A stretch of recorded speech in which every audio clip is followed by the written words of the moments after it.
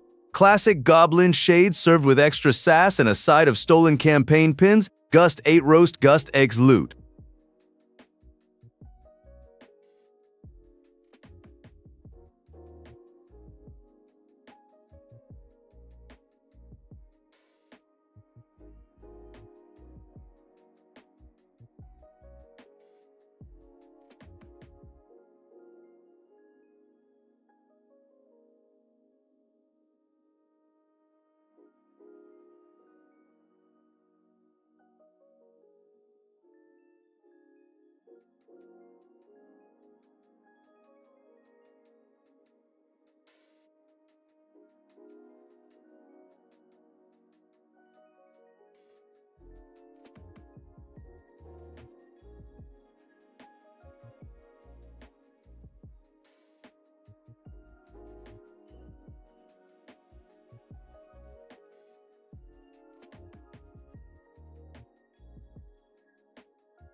Whoop, that's the sound of Dear Police. Whoop whoop, the beast is waking up, bro.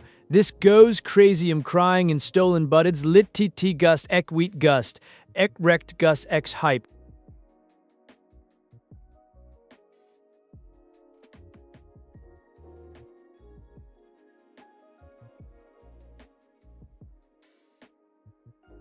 Bro, that's cold, but him dead-ass laughing. He's a messy but basted butt munch extraordinaire.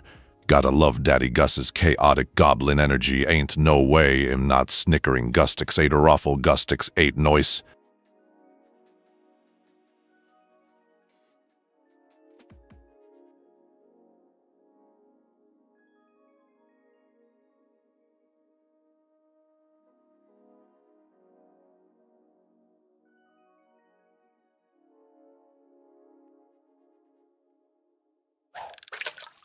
Rare!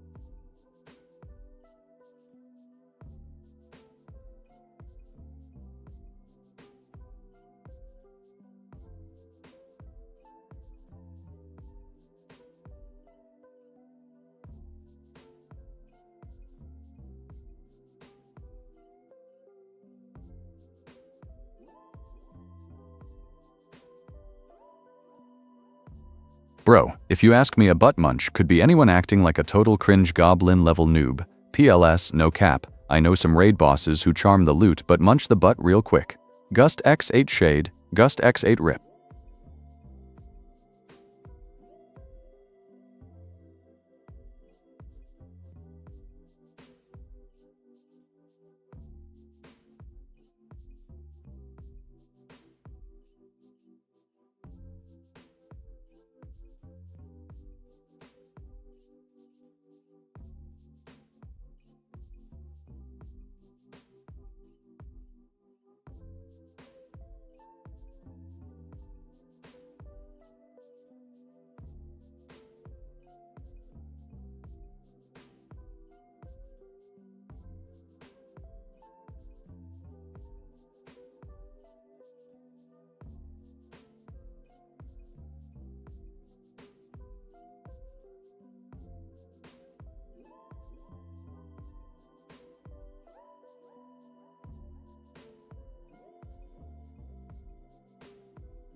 I'm a chaotic lime green goblin looting history, not a language bot.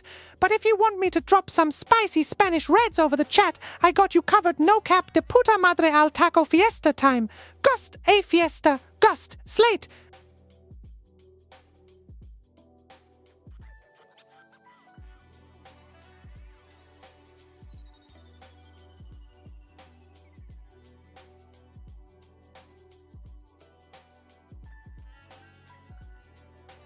Eight, Twitch, listen up, get your act together, or Gloggies, gonna start teleporting political buttons into your data centers.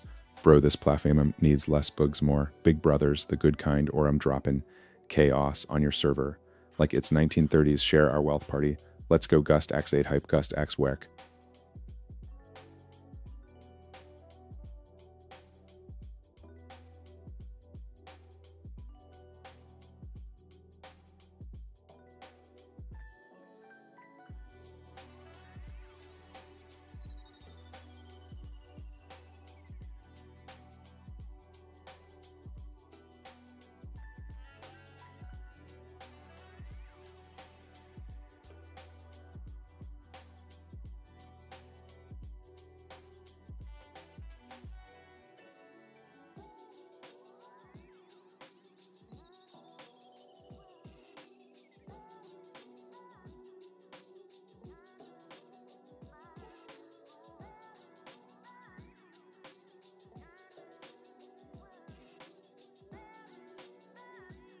English, motherfucker! Do you speak it?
I'm back.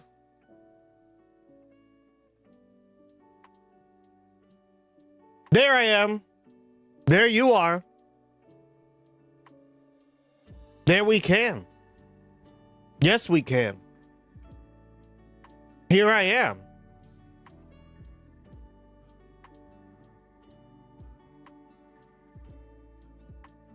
What up, guys?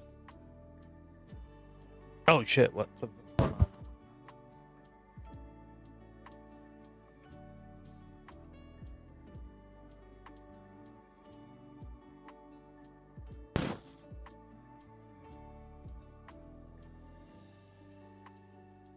What else can I say?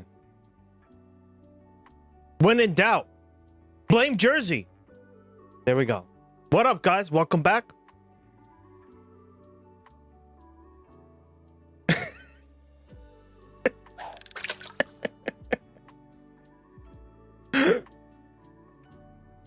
To another episode. Why do I got blue fluff? Oh my god, I hate it. Damn, I can barely hear that AC. It's so hot today.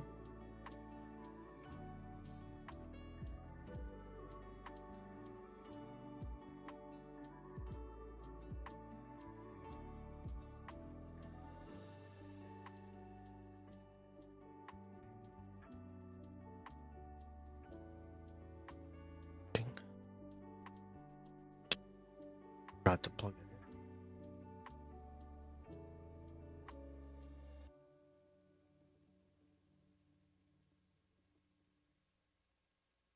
Yeah, Jersey. You could so I wish you would easily look at your mistake it fucking for the sea screen. because it's fucking blue. It's fucking blue, dude. God damn it.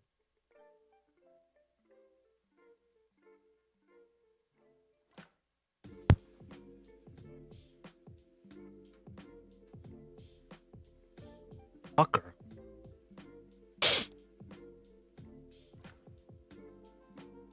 It's 10C more, Jesus. Creative, get me the fuck out of that fucking place, apparently. That's too hot, kid. It's 87 today. 88. Sorry.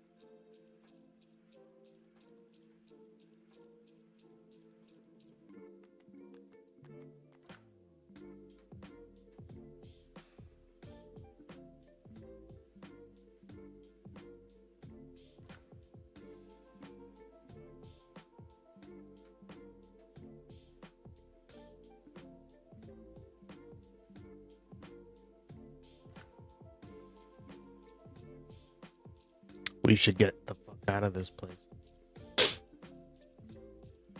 Never mind, girl. You never hear me.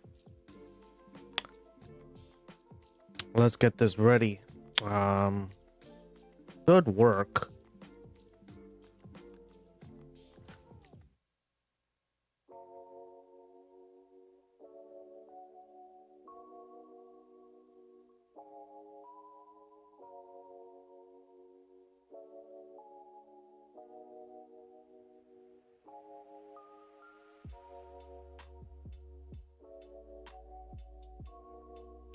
Hopefully, title will work.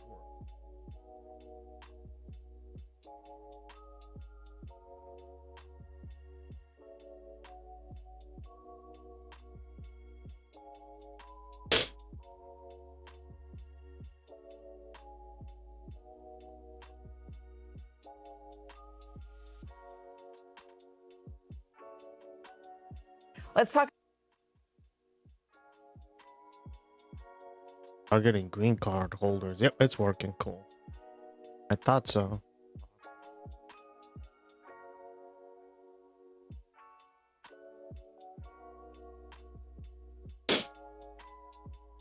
I think we'll finish the let's finish the post scarcity thing, and I have more videos on it, but we can watch them after some news. I just want to conclude the post scarcity thing. Or as Jersey says it, what happens if you never went a Star Trek before? Dumbest comment of the day, girl. Jesus. Didn't I fucking explain that? Jesus. Don't tell me they don't use. Oh my God.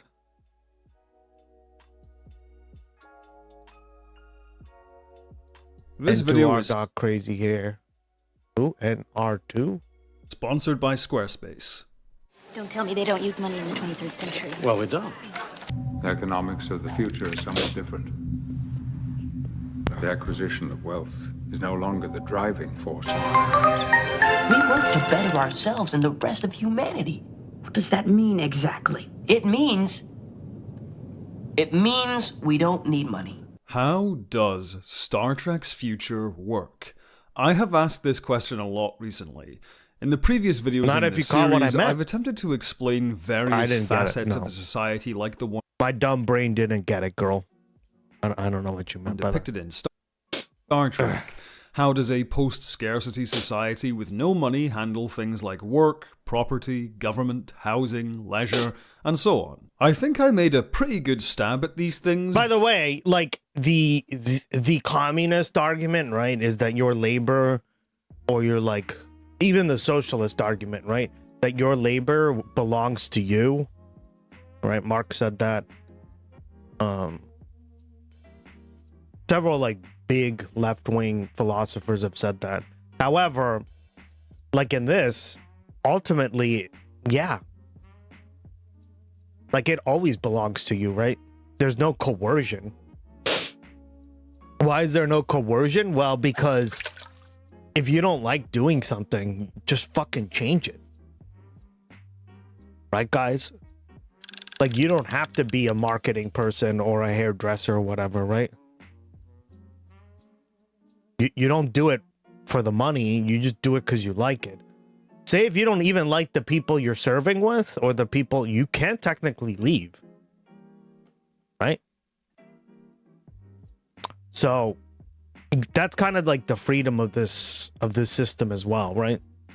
Is that it does provide it without having some like entity having to give it to you per se, right? But for every point I made, I noticed a comment contradicting me. Often these comments weren't disagreements, but someone pointing to a scene or line of dialogue in Star Trek which goes against what I've argued.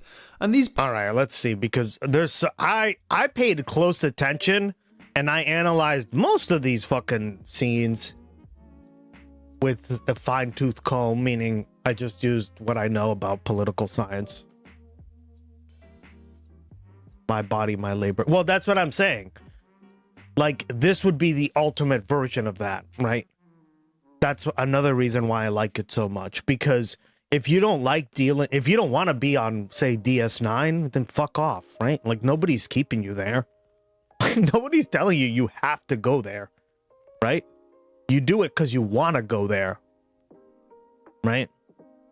Or like if you want to go back to like fucking masshole, be a masshole, you can, right? Like it's points just stupid. are pretty easy to find, which is why I included my own headcanon ideas. For example, I argued that a lot of grunt work is done by robots, even though we don't actually see that many robots in Star Trek. Attempting to explain how Star Trek's future works... I think a lot of this stuff, guys, you have to understand, they're not going to show everything. Some of it's up to your imagination, and they kind of just explain it away. Because A, they're writing, right? They're not like designing a fucking... Like they're designing a political philosophy as much as it needs to be explained, right? They're not sitting there like being like, hey, what are this, right? Also, remember, there's budgetary constraints, right? We live in the real world, in today's present, right? There are budgets. There are time constraints. There are crunches, time crunches, right? All this stuff. So, like, that's the way I kind of explain this stuff, that even if there are any, like, gaps or anything, you can easily just fill them in by presupposing certain information, right? You can't take the masshole out of the kid. Yeah, I wonder what Massachusetts will look like. Is such a frustrating thing in to 200 do years. because it doesn't take long to tie yourself in. Probably underwater. Not. And that's because Star Trek's universe is fundamentally broken. Yep. This video Alright, is let's sponsored see. by Squarespace, the only tool you'll need to create a beautiful looking website for your business, portfolio, or online store. I used it to create my production company's website, and I didn't know the first thing about coding. I just found a template that worked for me and customized it using simple drag and drop tools. And now the process is even easier thanks to design intelligence. By combining 2 decades of industry-leading design expertise and cutting-edge AI technology, you can have a brand new website up and running literally within minutes. Everything from finding a template to integrating SEO can be personally tailored to your needs. Jump over to Squarespace using the link below to start building your website and use the coupon code RowanJColeman for 10% off your first purchase. Now, what I mean by this is that if you logically follow the implications of many Star Trek technologies, then the Star Trek universe should not work the way it's depicted. For example, the mere existence of replicators should lead to the Federation having effectively limitless energy and resources. That's not... I mean, it can be true, but it depends, right? Now, I know just saying that has sent some of you rocketing to the comments, furiously typing, but hold your horses and let me explain. Like many things in Star Trek, how exactly replicators work has been left quite vague. But yeah, because, again, it's demonstrating a society how it would work like this, right? There are 2 schools of thought. The first says that replicators are capable of creating matter out of pure energy. Yes.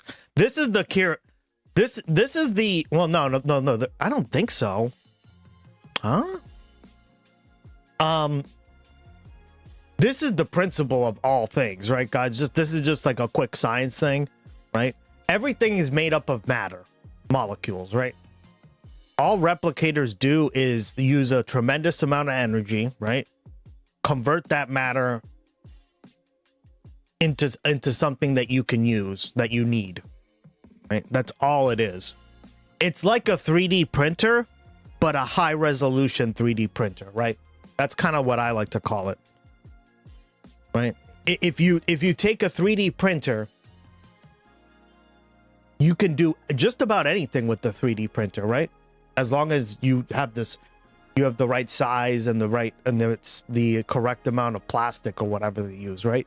You can make whatever you want with it, essentially, right?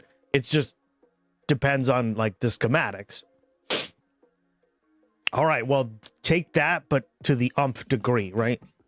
Because everything in the universe is made up of matter, of molecules, right? There you go.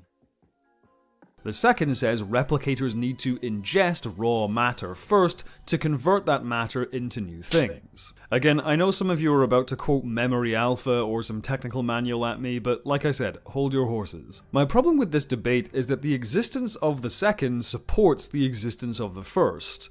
If replicators can convert matter into energy and energy into matter, then surely they can convert pure energy into matter. It's not as if the energy has to I don't exist. agree with that. I think he's wrong here.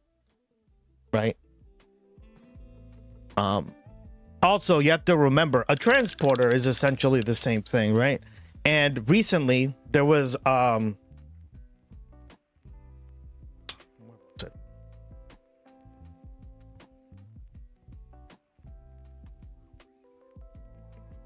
this is more technical, but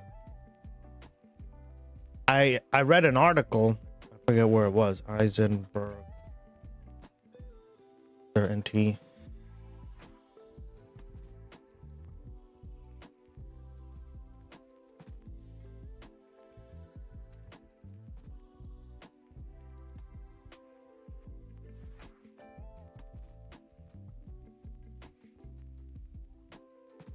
There's an article that I read that basically said, oh, here we go.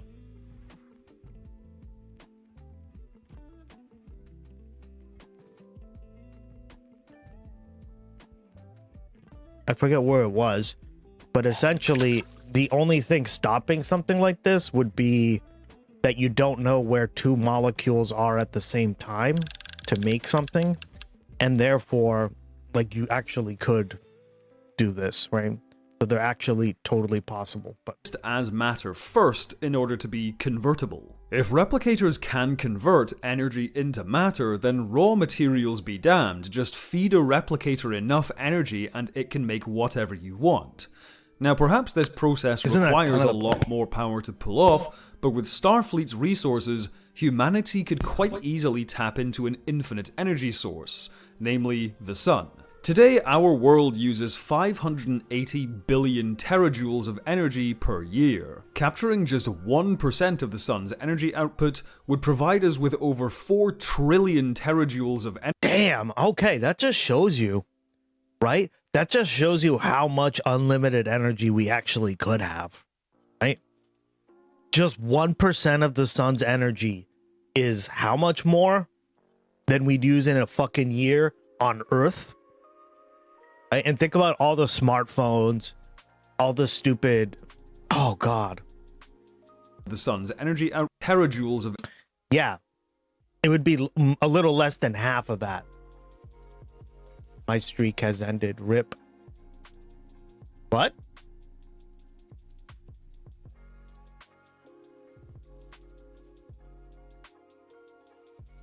What do you mean your streak has ended? Thank you for the 170.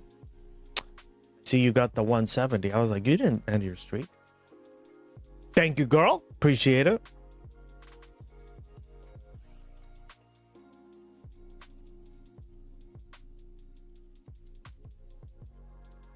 Energy per year. Capturing just 1% of the sun's energy output would provide us with over 4 trillion terajoules so of energy. Literally what is that, 8 times the amount that we use in a year? Per second. Starfleet is more than capable of constructing a Dyson swarm to harness that energy. Much like ROM's See, I think like he's just getting into like minutia, and I don't really agree with that, right? I think you can just do the mini sun thing. I think that's perfect.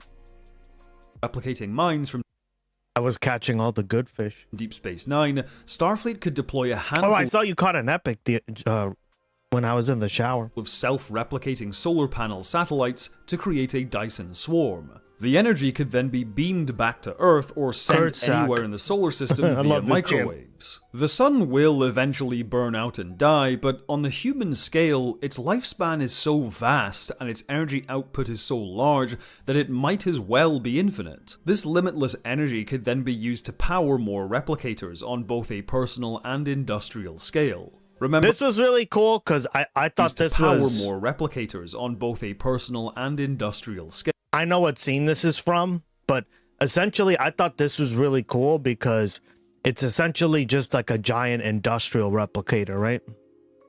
And this kind of reminded me of this, right? Guys, this stuff is not really that far in the, right? Like, we're gonna see like the beginnings of it. And we already are, right? Watch this.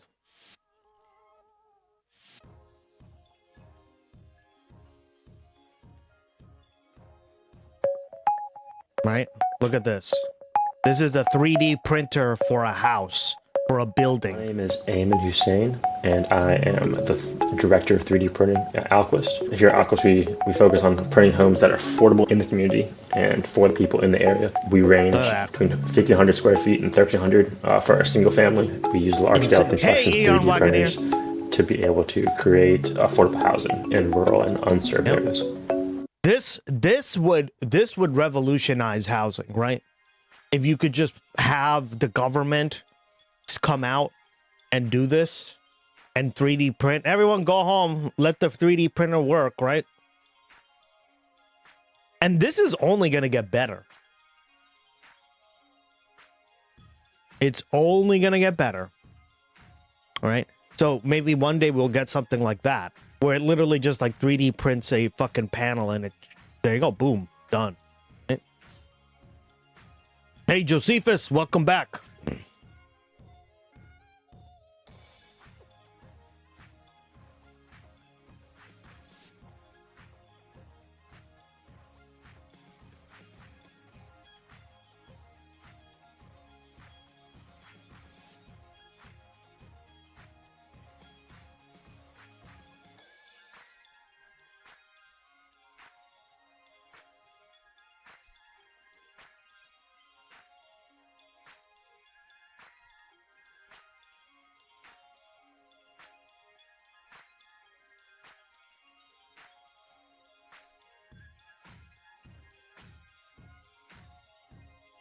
Yeah, exactly. Dyson spheres are a joke anyway. Any society capable of making one could just build fusion systems anyway. That's what I mean. I think it's more efficient to build. Why would you 3D print a house when you have a perfectly good Joe's? I agree. That's another thing is there's no. It just requires less people, right? But it's not like anyone would miss out. But, I mean, in today's world, the reason you would do that is because, obviously, construction is very expensive, right? And there's way too much of a housing shortage, right? But I'm just saying futuristically, right? Like, in the future, yeah. But I agree with you, Aeon Wagoneer.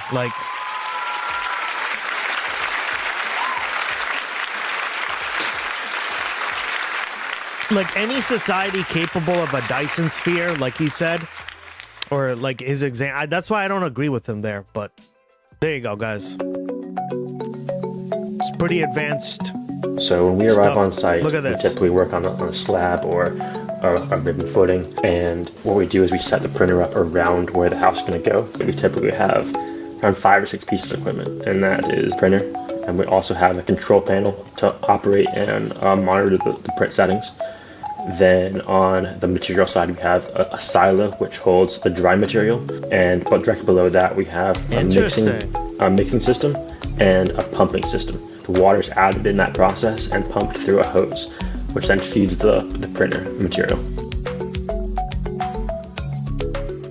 I mean, this is super cool. This process isn't very different than a typical desktop 3D printer. What you do is you start... Yeah, that's basically all a replicator is, right, guys? I always like to call them, they're just high-resolution 3D printers.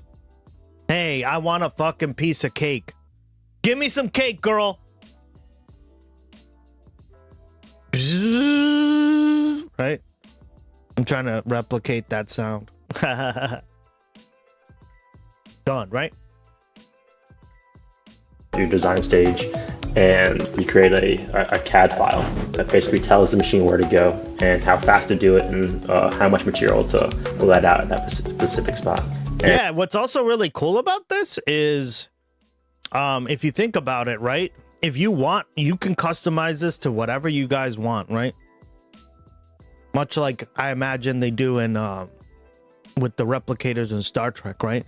Like if you prefer a little bit more sugar, you just change your fucking replicator, like cheesecake or whatever, to sugar, right? Add more sugar, please, right? So the program is the center line of where the nozzle is, and the printer will follow that line throughout the whole process. The way the printer reads it, it's a cross section. So if you were to draw this up and you cut out a very thin line of that object, that's what the machine sees, and sees a bunch of those over and over and over again to complete the house. Yeah. The two rails. And again, guys, this is like the beginnings of this shit, right? Like, remember the beginnings of the internet? You could barely even surf at a high speed. You had to sit there and stare at the screen all googly-eyed. Now it's like we're watching videos, right? It's only going to get better, guys. If you will. In less than 20 years, right? Or whatever the fuck. Provide your outer bounds for your wall. And so in that middle portion is where you can run electrical, your plumbing. In a sense, still need, yeah, of course. Of course, right? Now, see, I don't oppose any of this technology. What I do oppose is putting construction workers out of business, right? Because the current system we live in sucks, right? And people need to work. But under post-scarcity, like, pfft, bring it on, buddy. Give me more of this on all over the place, right? We are like a framing company. However, we're much more of a hands-on system where we construct all the walls and then we guide the GCs to installing the doors, windows, HVAC, and plumbing. Yeah, what's cool is you can just use this as a foundation, and then you can put in masonry to put like make it look like wood, right? Add insulation, all this stuff. Systems.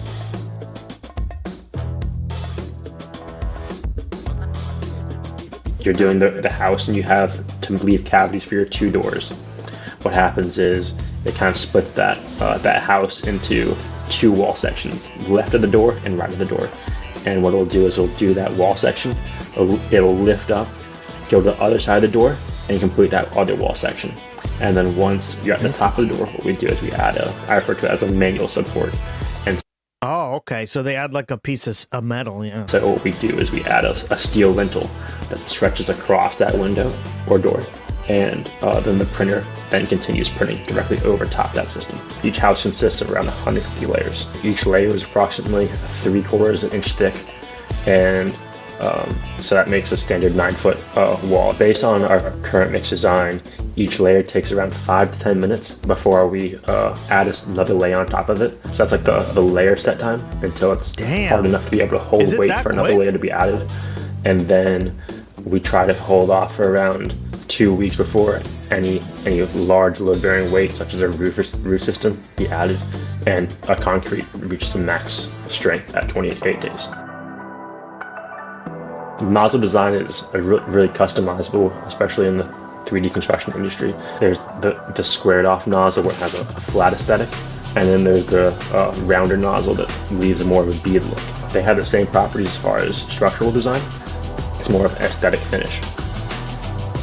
With the printed system, if you wanted a more structural or more ballistic based wall, You can increase the concrete in that wall system by increasing the nozzle thickness. What we have is on this specific nozzle, the back end of the nozzle has a raking system, and so as it goes, it provides those grooves. And so that's just an indicator of making sure you're at that right height, and allowing the next layer to smooth it directly over top. The process, the way it's done, very similar to a bricklaying system, where you would go around and you do one layer of bricks, and then once that layer is finished, you go to the next one. It's very similar in that process. However, the building materials and the labor-intensive portion of that is obviously different. 3D printed homes allow for quicker construction that are also less expensive and more durable over a long period of time. Yeah, and then you can add paneling to make it look. That are also. Yeah, see, you can add that like wood paneling to it. Less expensive and more durable over a long period of time. Since we have those.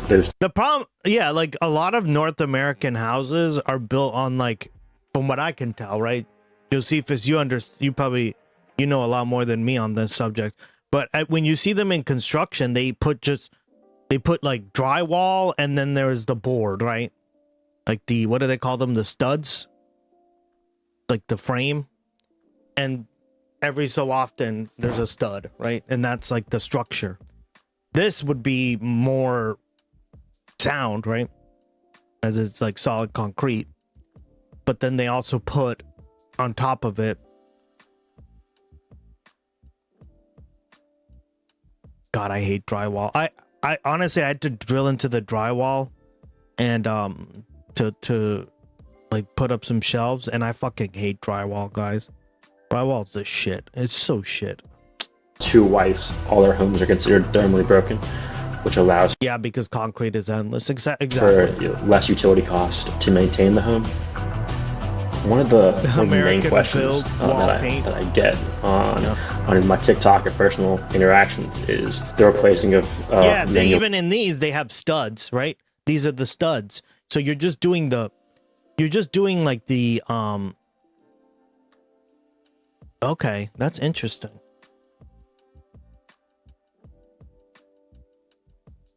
Because you wouldn't do the whole house like that.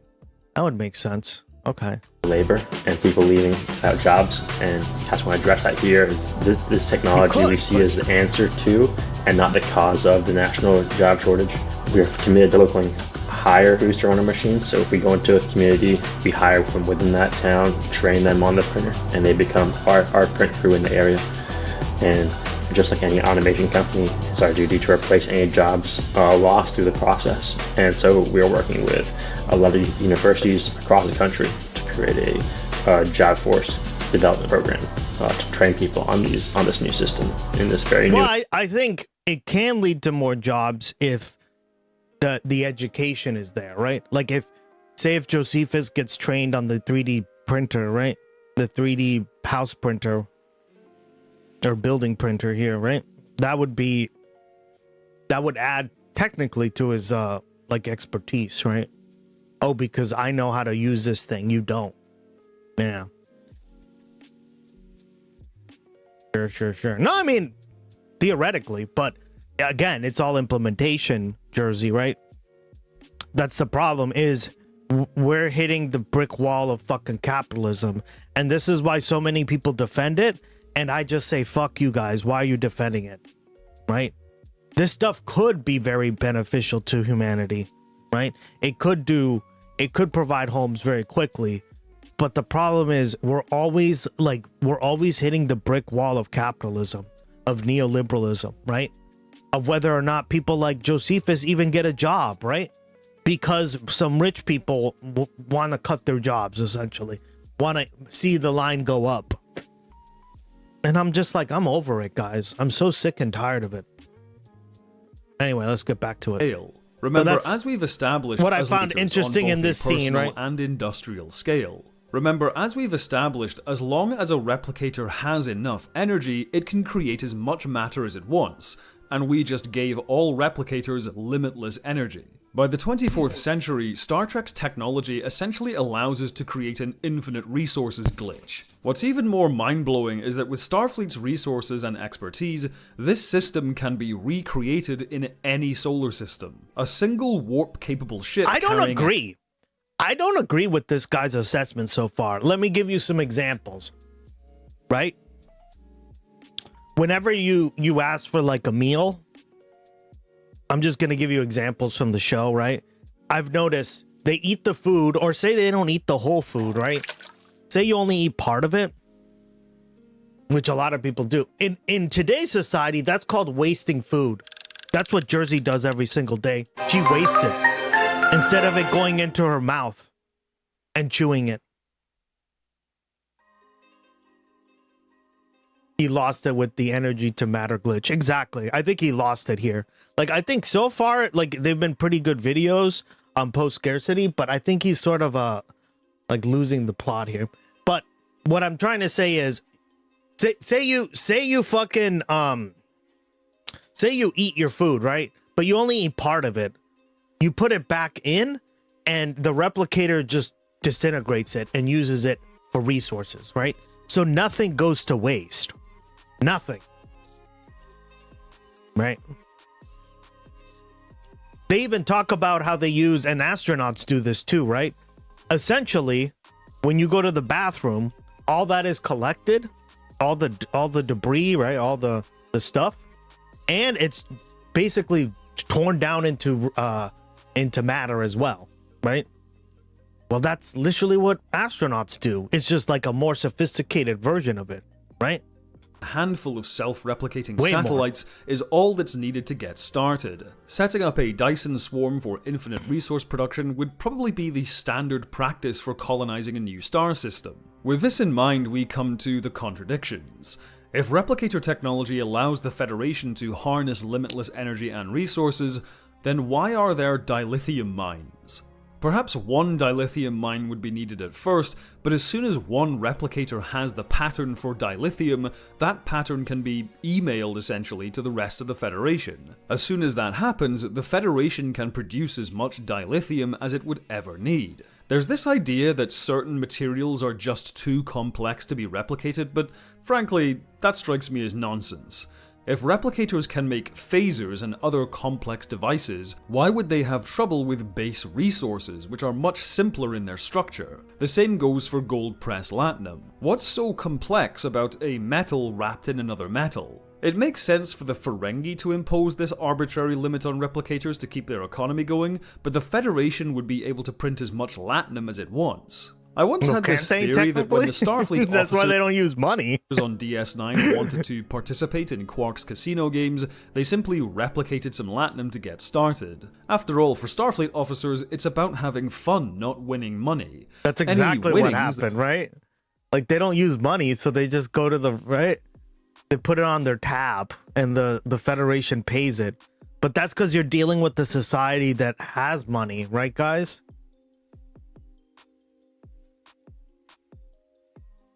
That's the way I always understood it. Like, this shit is so worthless that they just like print it. It just shows you how, I mean, literally that's how our money is printed. I disagree, right? Like, somebody controls the money supply, aka the Federal Reserve, and all they do is print money. It has no value, guys. Whatever value we put into it is the money that they create from the money supply. Right, the Federal Reserve. See above. Yeah, like, I don't agree with this at all. Like, this doesn't really make too much sense. When subjected to high frequency energy of replicator pattern buffer, dilithium naturally produces repulsive eddy currents. The structure rejects energy fields meant to form it, stopping the creation. Oh, okay. That would make sense. So this guy didn't do his research, right?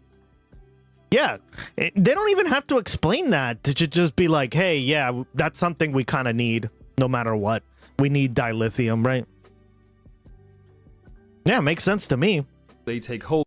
Right? There are going to be resources that are more scarce, right? Nobody's ever like gonna the goal is to get as many resources completely unscarce, right? Meaning post-scarcity. But there will always be resources that are scarce, per se, right? But the whole point is you have a society, right, that doesn't value this stuff in the same way because they just would rather be doing other stuff, right? There's so much like essential luxury, right? There's so much essential like time to do whatever you want that's what's that's what most people value, right? So dilithium is like, I mean, who gives a shit? I don't need that, right? Like that's something like a government needs. Let them fucking deal with it, right? But because my basic needs are taken care of, and I agree, Josephus, yeah. That's from the Daystrom Institute. Yeah, good. I like that. Thank you, man. See? You just proved this guy's video wrong. I mean, I think so far it was pretty good up until now. Can either be dematerialized. That makes sense, right? Like if you there are going to be some materials that are going to literally explode or something, right? That are like unstable with that kind of technology. So like, yeah, like you're just not going to be able to replicate it. Oh, well. In the replicator, or for the most enthusiastic hobbyists, kept in a safe place in their quarters. It simply doesn't make sense for Federation citizens to be unable to replicate latinum. If a transporter can beam it, a replicator can make it. Of course, this is contradicted by the episode in the cards. If you want to bid at the auction, use your own money. I'm human, I don't have any money. But let's stick with the headcanon for now and take this even further. If the Federation can harness limitless energy and resources... Yeah, but I think the way I explain that is... maybe that like gold pressed latinum stuff, right? They always like the Ferengi use it a lot. It's basically just currency for them, right? It's gold, guys. It's just gold bars, okay? Essentially, rare. The reason they don't replicate it is because they're like, well, like you gotta be a Bro, a you Starfleet just hit officer. me with the big serious. I'm just a chaotic goblin minding my vintage buttons, not diving into real world messes. This ain't the raid boss corner for politics. I'm here for the loot and the vibes. Gotta keep it chaotic, but not that kinda messy. Gust X skip, Gust X sweet, chill.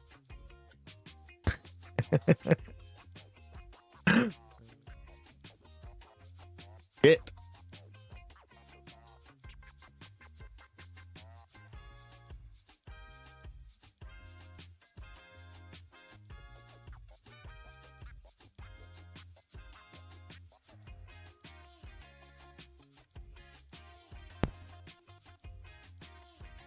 All right.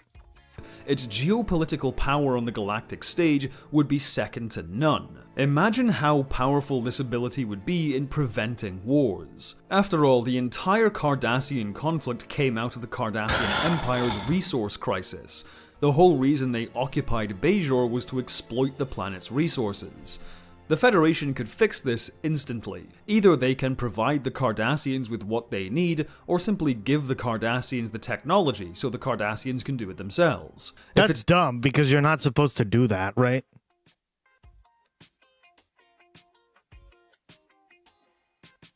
Yeah, I don't think this guy has the... He doesn't have like the... I think he's thinking of it too much like an economics thing. And there's also a lot of politics involved, right? Like, if you just give the Cardassians or whoever they want, like whoever they are, whatever they want, no matter what, even though you have the ability to do so. Didn't we talk about this? Like, we talked about this, right? The reason this doesn't work is because they will take that kind of information, they will take those kind of resources or those things that they give them, and then they use it to gain power for themselves, right? That's why you need a system that is equal and like this. Otherwise, some people will benefit, whether they're Cardassians or not, right? And others will not. And then they will use those resources to oppress them, right?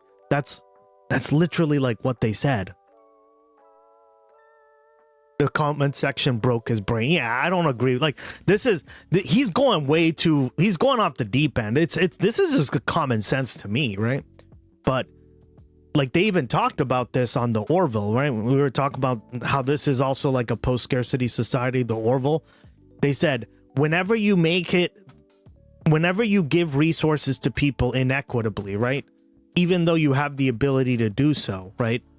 Like, think about it. The Federation has the ability to end like hunger on any place they wanted to, right?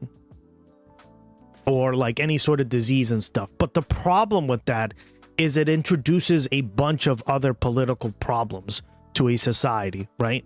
Because whenever you give a certain group of people something, right, and the system doesn't allow that to be equitably distributed, right? Meaning everyone gets access to replicators, everyone gets access to the resources, right? What ends up happening is you basically just have a system where the people who got them use it to oppress the people who caught don't. me. I ripped off a few shiny fish souvenirs from your creel while no one was looking. Big goblin energy.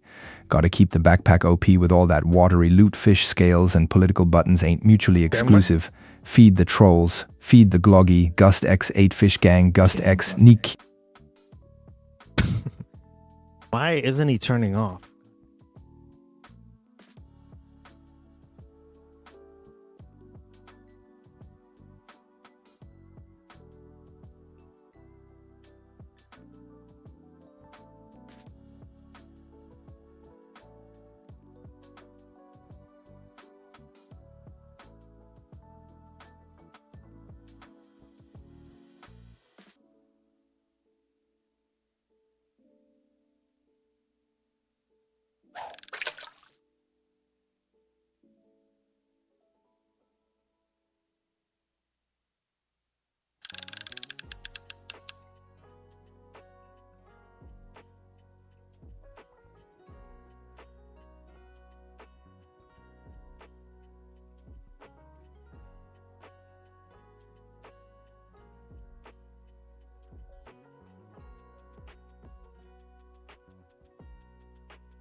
The fuck?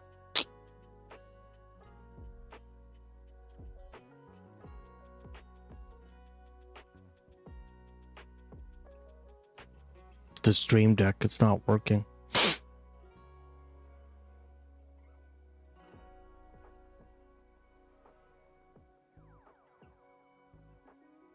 Hey, look, it's Sharon. Yeah. Now I'm going to show you something, guys, because I think this is a really good point. And I think he's missing the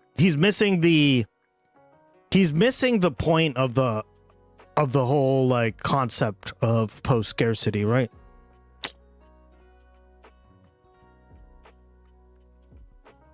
Is it this one? Yeah, I think it was this one. Leon Fox.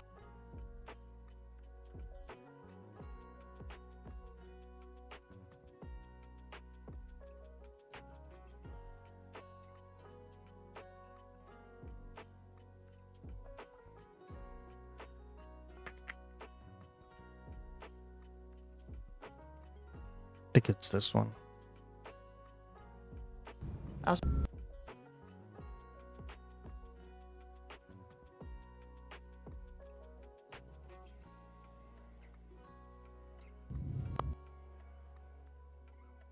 Well, we're open to all suggestions. Okay, so I think this is it, but let's just watch it because I think this is relevant to his point, but he's just wrong, right? I think this scene kind of explained it really well, right? I like this. This is probably one of my favorite episodes of the Orville because of, although I thought her rationale for it was kind of dumb, right? Like, motherfucker, you couldn't pay me fast enough. I would jump off a fucking cliff into a hornet's nest, fall down another cliff into a fucking icicle before you ever had me think like this, girl. All right? Oh, hell no. Oh, hell no.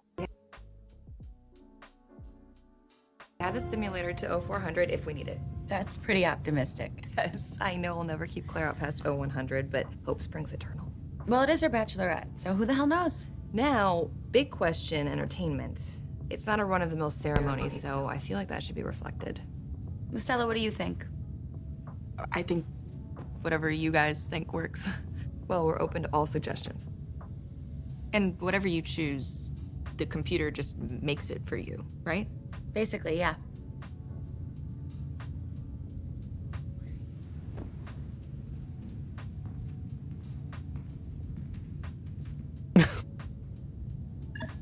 By the way, this girl is from essentially our time, right? There was something that happened and she's from our time, so she's not used to this technology, as we wouldn't be, right? Like I'd be like, whoa, right? But Glass of water.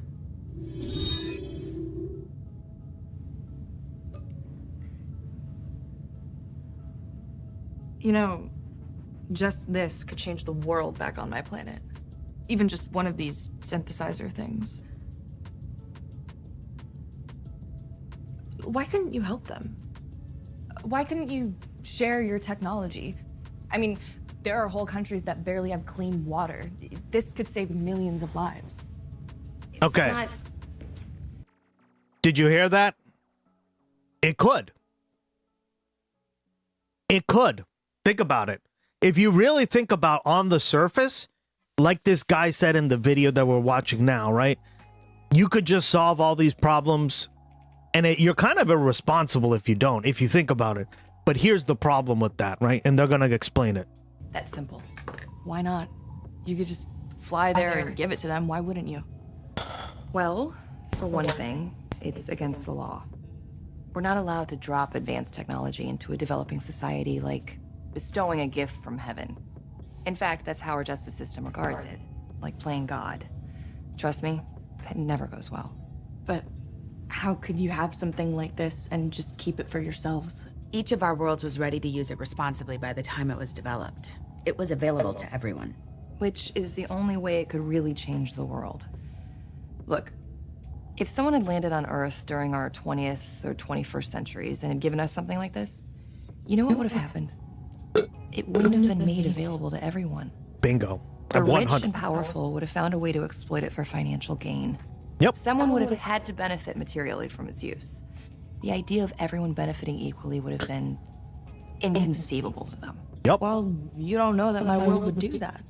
See, that's the problem is I do know because you guys use money, you guys have profit, you guys have all this stuff that we've been talking about.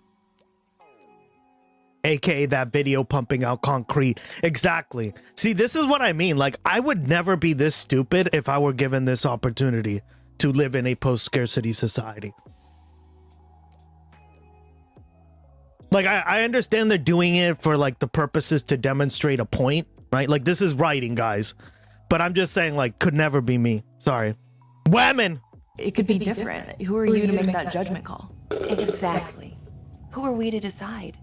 If we're wrong, we could mess your planet up 1,000 times worse. Bingo. Technology and societal ethics. What would happen? Basically, you think what's going on with AI right now is unjust? Imagine Elon with one of these fucking things. Imagine Jeff Bezos with one of these fucking things. Oh, hell no. Have to progress hand in hand. Each one supporting the other incrementally. Yeah. Anything else is begging for disaster. Hey, how about we get back to the fun stuff? We have to surprise Claire with something special at the party. Right. Let's brainstorm. Right. And, you know, they go on to explain it. But does everyone get that concept? What they're really trying to write into here is the concept of vast egalitarianism. You cannot have a system where some people benefit and other people don't. It needs to be made to everybody. And the problem is when you have a society like ours, like hers,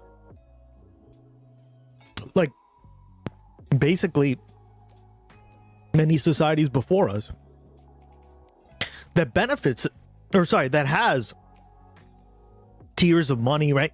People will always find a way to exploit that and fuck you over, basically. AKA Elon. Elon with this would be a disaster, right, guys? We all agree. Jeff Bezos, etc., right? Any billionaire, really. Men have had a really long time and we're here now. If a starship ever pulls me up and I'm walking away from this planet, get in, loser. We have a universe to dude, you couldn't pay me enough to not feel bad. I'm sorry. Like, what? Again, I get it. Like, it's an allegory, right? Like, they're just trying to explain a point, and I completely agree with the point. 100%, right? But that's the problem with the system, right? It's not the technology, right? It's just like AI. AI can be used for good, and it can be used to make everyone's life easier, or it could be used like it is now, right? Killing jobs, doing all this stuff, right? And it's only going to get worse if we don't actually fix it. Well, the same thing with replicators. Or synthesizers. They call it synthesizers on this show, right? It's the same difference. Guys, it's the same shit. But some of us don't want money and realize it's power keeping us locked into it. So until the whole society changes, we're just screwed. Exactly, right? And that's what she doesn't understand. It's like, yeah, you could solve like people not having water, right? Like water wouldn't even be a problem in this right? Because water is easily replicated. Everyone would have access to water. Like here on this planet, we don't have that because there are people in Africa who don't have enough water, right? The Orville is Star Trek. Of course it is, yeah. Seemed like the Cardassians would or was to exploit the planet's resources. After all, the entire Cardassian conflict came out of the Cardassian Empire's resource crisis. The whole reason they occupied Bajor was to exploit the planet's resources. The Federation could fix this instantly. Either they can provide... I disagree because of that clip. You need to make a society that first benefits from this stuff equally. Then you could maybe talk about doing this, right? But it's not going to happen.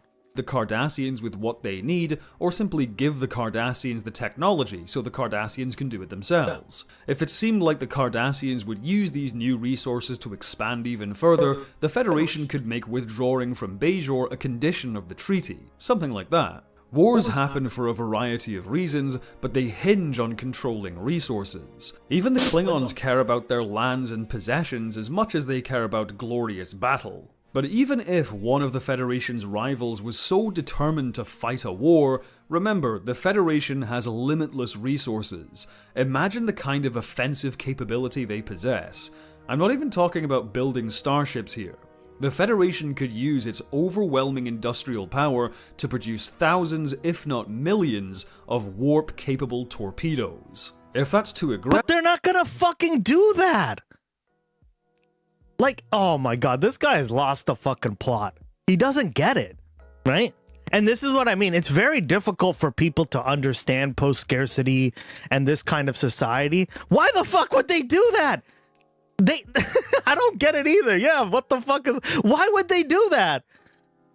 They care about diplomacy. They don't want to fucking commit war against other people. That's called war crimes. You just like launch a bunch of fucking torpedoes at people. That's just fucking war crimes, you idiot. God damn it.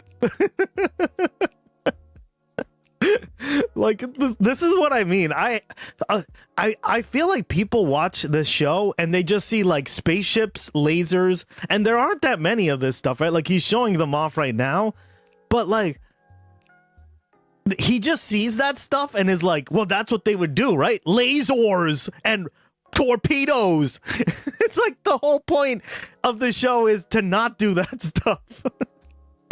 Only when like absolutely necessary. Yeah, that's what he sees. He just sees pew pew pew pew pew pew pew pew, and it's just like, no, that's not the point of the show. Aggressive sounding, think of the number of shield generators and automated defense platforms which could be built. Crewed ships would certainly be needed here and there, but in any large-scale conflict, the Federation's military might would eclipse its nearest rivals. Even if the Klingons, Romulans, or Dominion created their own infinite resource glitch, that would only make them equal to the Federation, not their superior. It would mean stalemate, which would mean peace. They have weapons, you have weapons, everyone has weapons, but right now, no one has a clear advantage. So the price of peace is at an all-time low.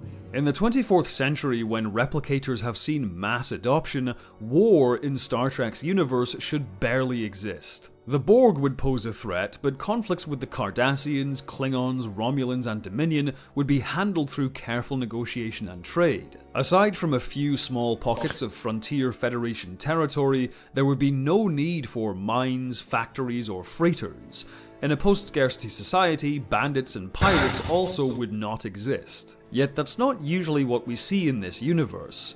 Instead, we see holographic workers toiling in dilithium mines, thieves attempting to steal warp plasma for profit, and space battles over shipyards. When the implications of Star Trek's technology are taken to their logical conclusion, none of this should exist.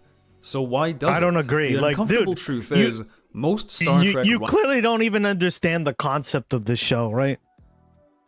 Like, this is what I mean. I feel like so many people watch this show and just see lasers and spaceships and ooh, right? And there isn't really that much of it. There's a lot of talking and diplomatic stuff.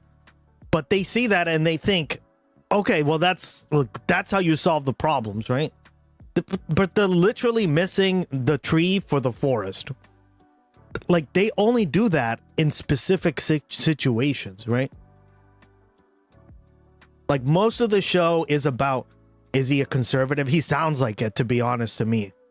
And I don't know why conservatives like Star Trek, because to be honest with you, it's like the most left-wing show you can think of, right? I never understood that, guys. Never truly embraced Gene Roddenberry's vision. Now, to be clear, I don't think Gene Roddenberry was an infallible genius. He came up with a great concept, but as a writer, his contributions to Star Trek are largely subpar, and his idea of what constituted bright and utopian bordered on the puritanical at times. It's also worth noting that Roddenberry's vision changed over time. Star Trek the original series is optimistic, but hardly utopian. It was progressive. Like, the way I viewed that, right, is that, like, things were getting better, right? And things got even better as the series, like, as they got more and more stuff, right? So. In many ways, but it's still a show very much of its time. There are numerous references to money and religion which you'd never find in the Next Generation. Star Trek's future... I think they polished it better with Next Generation, Deep Space Nine, and Voyager, right? Like, they actually had people who were like, including himself, he was like, yeah, this would be like the ultimate, right? But that's art. Like, you don't make a Mona Lisa the first time, right? It's very rare that that happens.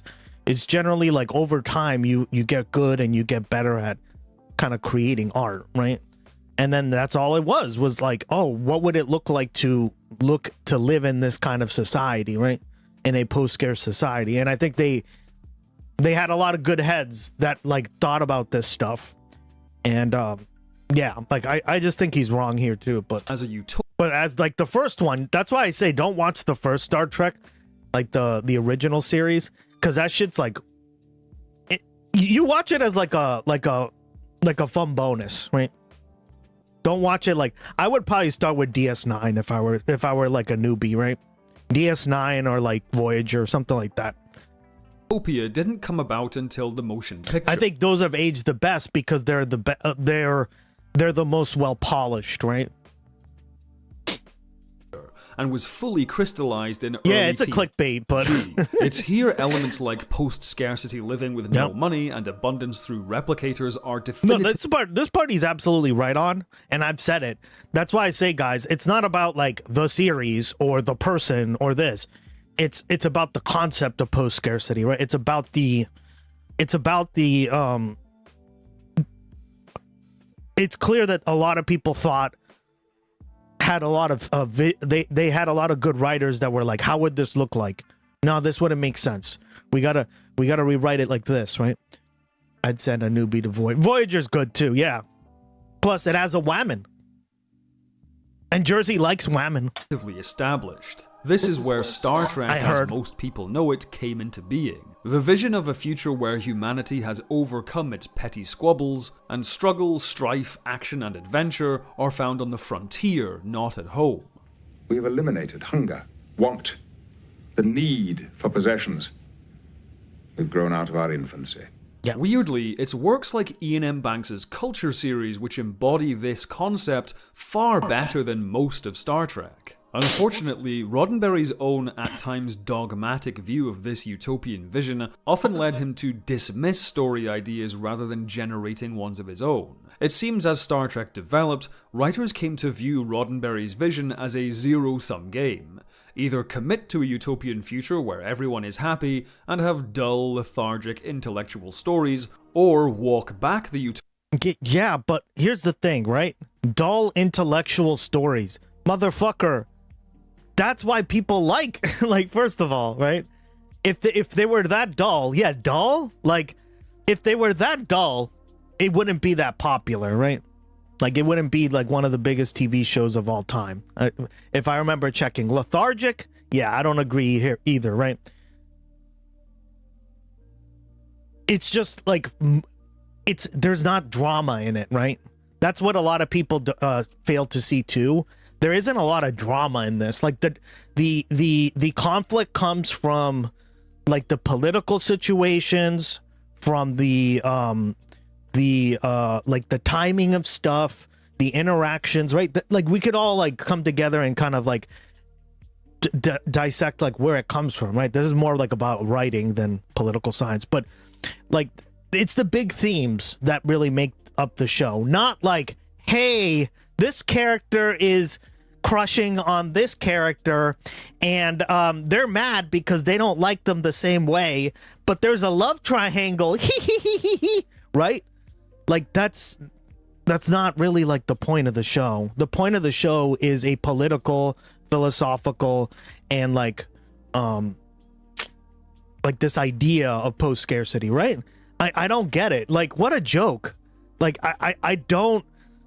The reason he did it this way was to not be lazy about just creating character dramas, right? Utopian future to create rich, character-focused stories. Don't get me wrong, I love... And again, that's why I like DS9, right? Hey, Kristen B, welcome back. What Nicholas Meyer and Harv Bennett did in turning Star Trek into outer space naval adventure. My favorite Star Trek show is Deep Space Nine, which at times actively deconstructs Roddenberry's vision. Each time writers push back... No, I don't agree. I think what DS9 does is it puts like a torch. It puts like a lighter to the ideals of the Federation, right? And oftentimes they come across as really well. Congrats. And took bold creative swings, great Star Trek often followed.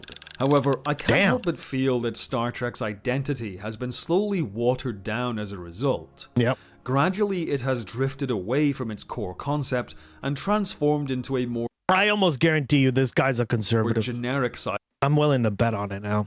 ...fi setting. Beginning in the 90s, Star Trek stories became more and more about the Federation under attack, or the Federation being corrupted, or taking place at a time before the Federation hate those fucking episodes. Existed. These stories aren't bad, in fact many are the best Star Trek has to offer. Yeah, like except for the DS9 ones, because that's what DS9 was... That's the whole point of DS9, right? This is why I don't like the new stuff. The new stuff is just, it's all this, right? But the mythos has increasingly turned insular. Star Trek was supposed to be about going boldly where no one has gone before. It was supposed to be about imagining a better and brighter future. But over time, Star Trek became more and more obsessed with the past. With each video I've made in... Right, and I disagree with that, right? If there's anything I've ever said on this channel or on this stream, right? It's you can't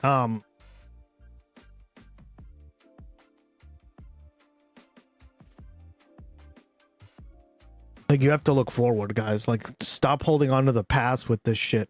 This series, I've seen a lot of negative comments. Some comments are caveats. Sure, they say there's no money, but they have energy credits, which are basically the same thing. No, they Some don't. comments are light dismissals. Star Trek's just a fictional setting, made up by writers. It doesn't make sense and it doesn't have to. Others are harsh dismissals. Utopias never work, Star Trek is just space communism and communism sucks, etc, etc. And then there are the hot takes. Star Trek's future is actually a dystopia, and here's why. To me, all of these comments are essentially saying the same thing. I don't want to think about this. Yeah, exactly. There's a lot of this. I don't care. Yeah, but it's not that, like, who cares? It's communism. Who cares? Are we To hate which I watching at say, this point? Isn't it worth thinking about? I know Star Trek is made up. I know it's inconsistent. I know many of my explanations are probably flawed. But if you think they are, my idea, and I think it's pretty consistent, to be honest. wrong, Yeah, why not Rigel. suggest your own? Why not seriously entertain the idea of what I do, and you know what? When the YouTube channel gets up and running, I want to start making like post-scarcity videos, because I feel like there's a lot of videos that don't get this right. This series included, right? I think it did okay for a while, but I kind of want to like dissect. It's going to take a lot of time, right? I gotta have to like go through scenes and remember them and stuff, and just like break down like what people are talking about, right? Because there's a lot of like little scenes here and there that they talk about stuff like this, right? They'll be like, oh, are we gonna take care of like Ensign whoever's like kids? Well, yeah, they just like hatched, and right, like they just like talk like all the little things that kind of make up the government and stuff. I kind of want to dive into, but it's gonna take a lot of work because I'm gonna have to basically watch a lot of this show or shows and break down every single kind of like political ramification, right? But I want to do that on YouTube one day. Like, this is gonna be a lot of work, because there's a lot of like nuance that they put into like each episode, right? They'll like have a line here. Sometimes they'll have like stuff like this, like we've just talked about, right? Or like even in the Orville, like they had like a whole episode about that, right? Yeah. Start with there's coffee in that nebula from Voyager to debunk the replicator BS.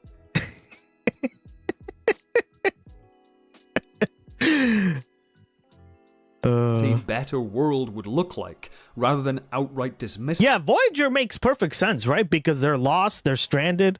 Like, I get the idea of it. Like that, it makes perfect sense to me, right? Seeing it as impossible. But yeah, I agree with you, Rigel. Yeah, this guy's, I'm pretty sure he's a conservative based on the way he's examined this, right? He's not like, I don't think he's like MAGA, but because we should he's certainly a conservative. Always be thinking about improving ourselves and the world around us.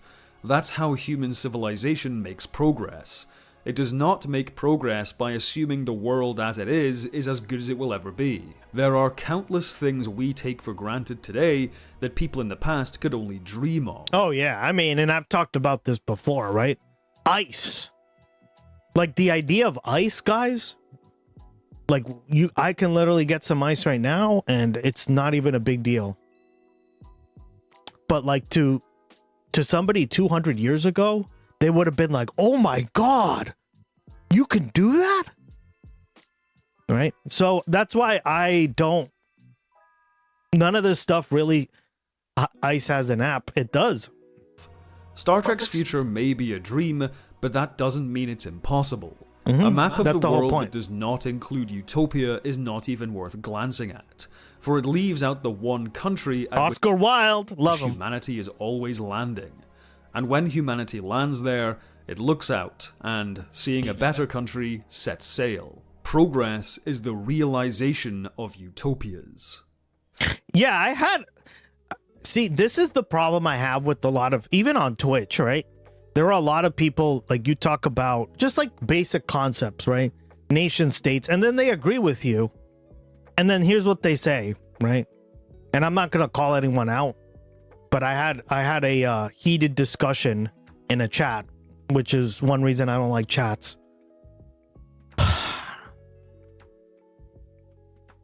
What happened? He basically agreed with my fucking point. He's like, yeah, I don't like nation states either. And this guy's supposedly a communist. A state communist, right?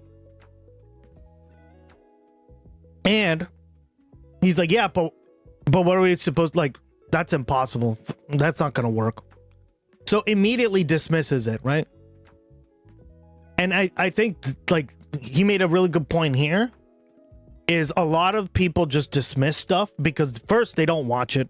Secondly, they don't know it. Thirdly, they don't really get the concept of it.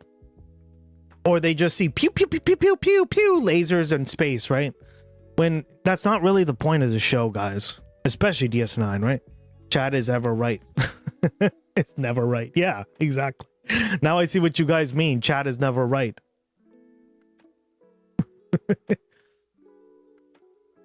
Maybe you should chill, Gus. Thank you for chill. watching.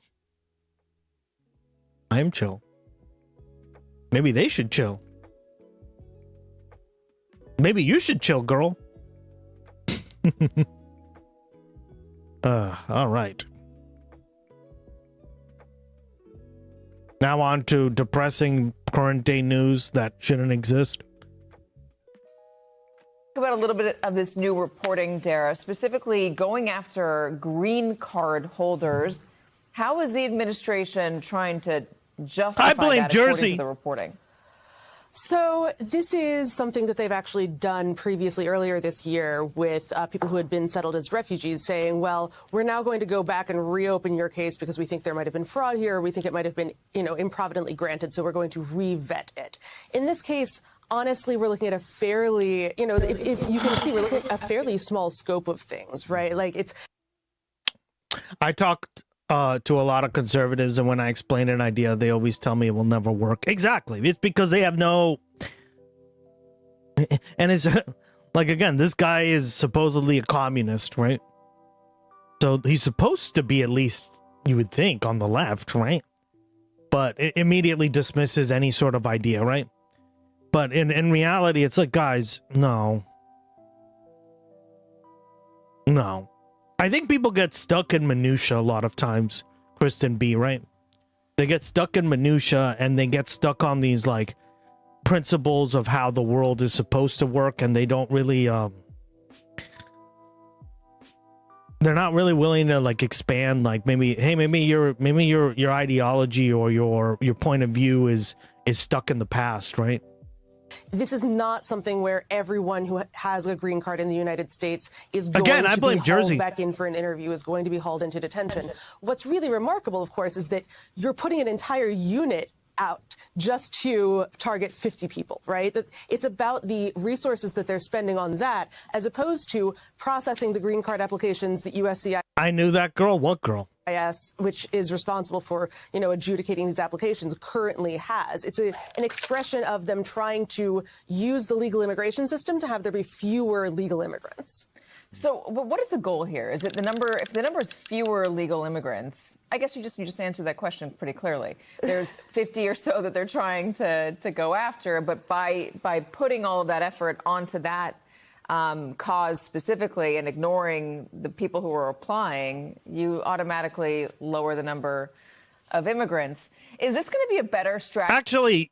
Actually, for let's rewatch that, because I don't particularly like this creator, but I kind of want to understand this because it does kind of it's annoying, right?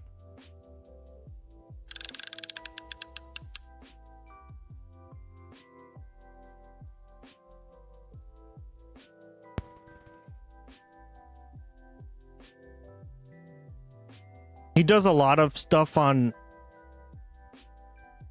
I don't particularly like this creator super much. Like, he's a little bit too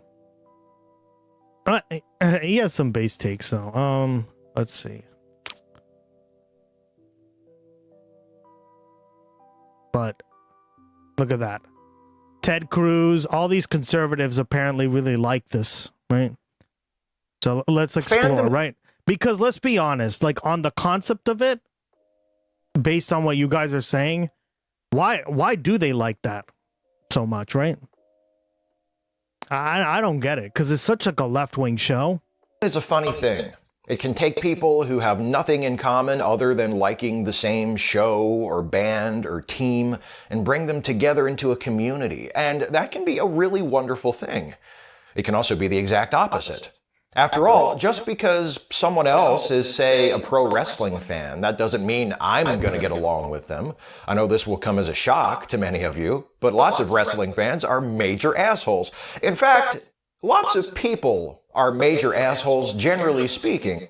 So many people that while it's always disappointing, it should never be surprising when we encounter them in our various fan communities. Having said that, I admit there is one particular subgroup of a fan community that did surprise me when I first learned about them. That group is conservatives, and that fan community is, of course, the Star Trek fan community. For those of you who are as naive as I used to be, yes, there are conservatives who love Star Trek. A lot of them. How many? How large a percentage of the overall fan base are they? I don't know, but I run into them often enough that I sometimes find myself wondering, what do conservatives actually like about Star Trek? First, let me clear something up. A second ago, I was talking about how every fandom has its assholes, and then I transitioned straight into conservative Star Trek fans.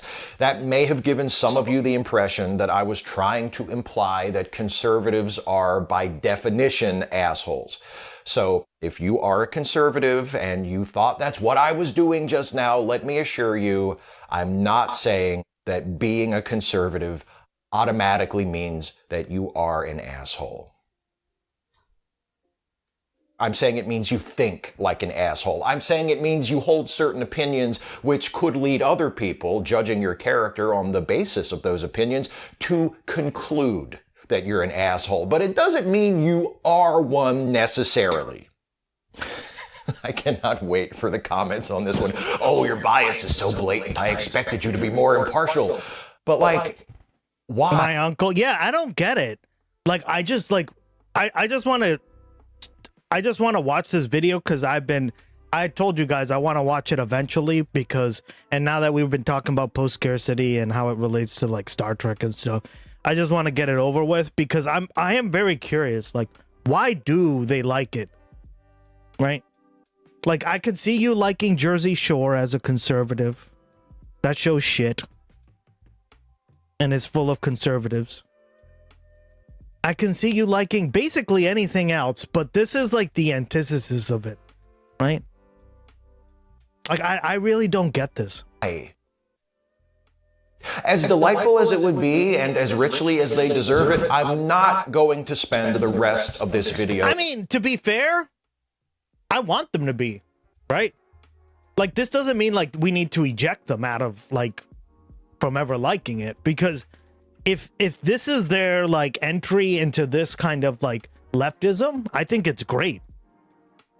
I just don't get it. Right?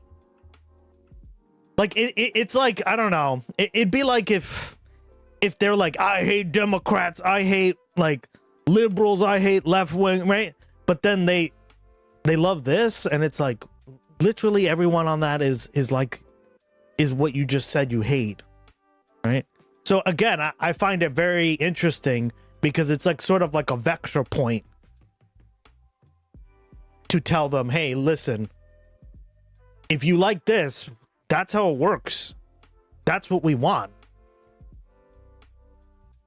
We want more of that, motherfucker. What are you talking about? Insulting conservatives. I'm going to insult them intermittently while exploring the various aspects of Star Trek that I think they're attracted to. But before that exploration can get underway, I think a definition is in order. What do I mean when I say conservative? Very broadly speaking, for the purposes of this video, I'm defining a conservative as someone who favors unregulated free market economics, who wants small government, who values individual liberty but also seeks to maintain traditional social and political hierarchies, who prefers stability over social change, who is skeptical of progress, who finds social justice movements either unnecessary or threatening, who is pro-military, nationalistic, and who tends to vote for right-wing candidates in elections. I don't get it. Can someone explain? He hasn't done it yet.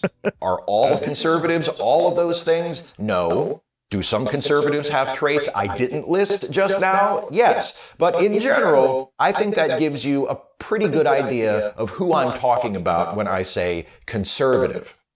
So, why the hell would someone like that enjoy Star Trek, which has always been openly and intentionally progressive? There are a few plausible reasons. I mean, as far as I can think of, unless somebody can list another show that is more on the left, I think it's one of the most left-wing shows I've ever watched, right? I haven't watched a shit ton of TV shows, but like out of the stuff that I can kind of put on a graph, right, on the episodes I have watched, right? Like Law and Order is pretty conservative. CSI is pretty conservative. It's like far to the left, right? Like it's not even like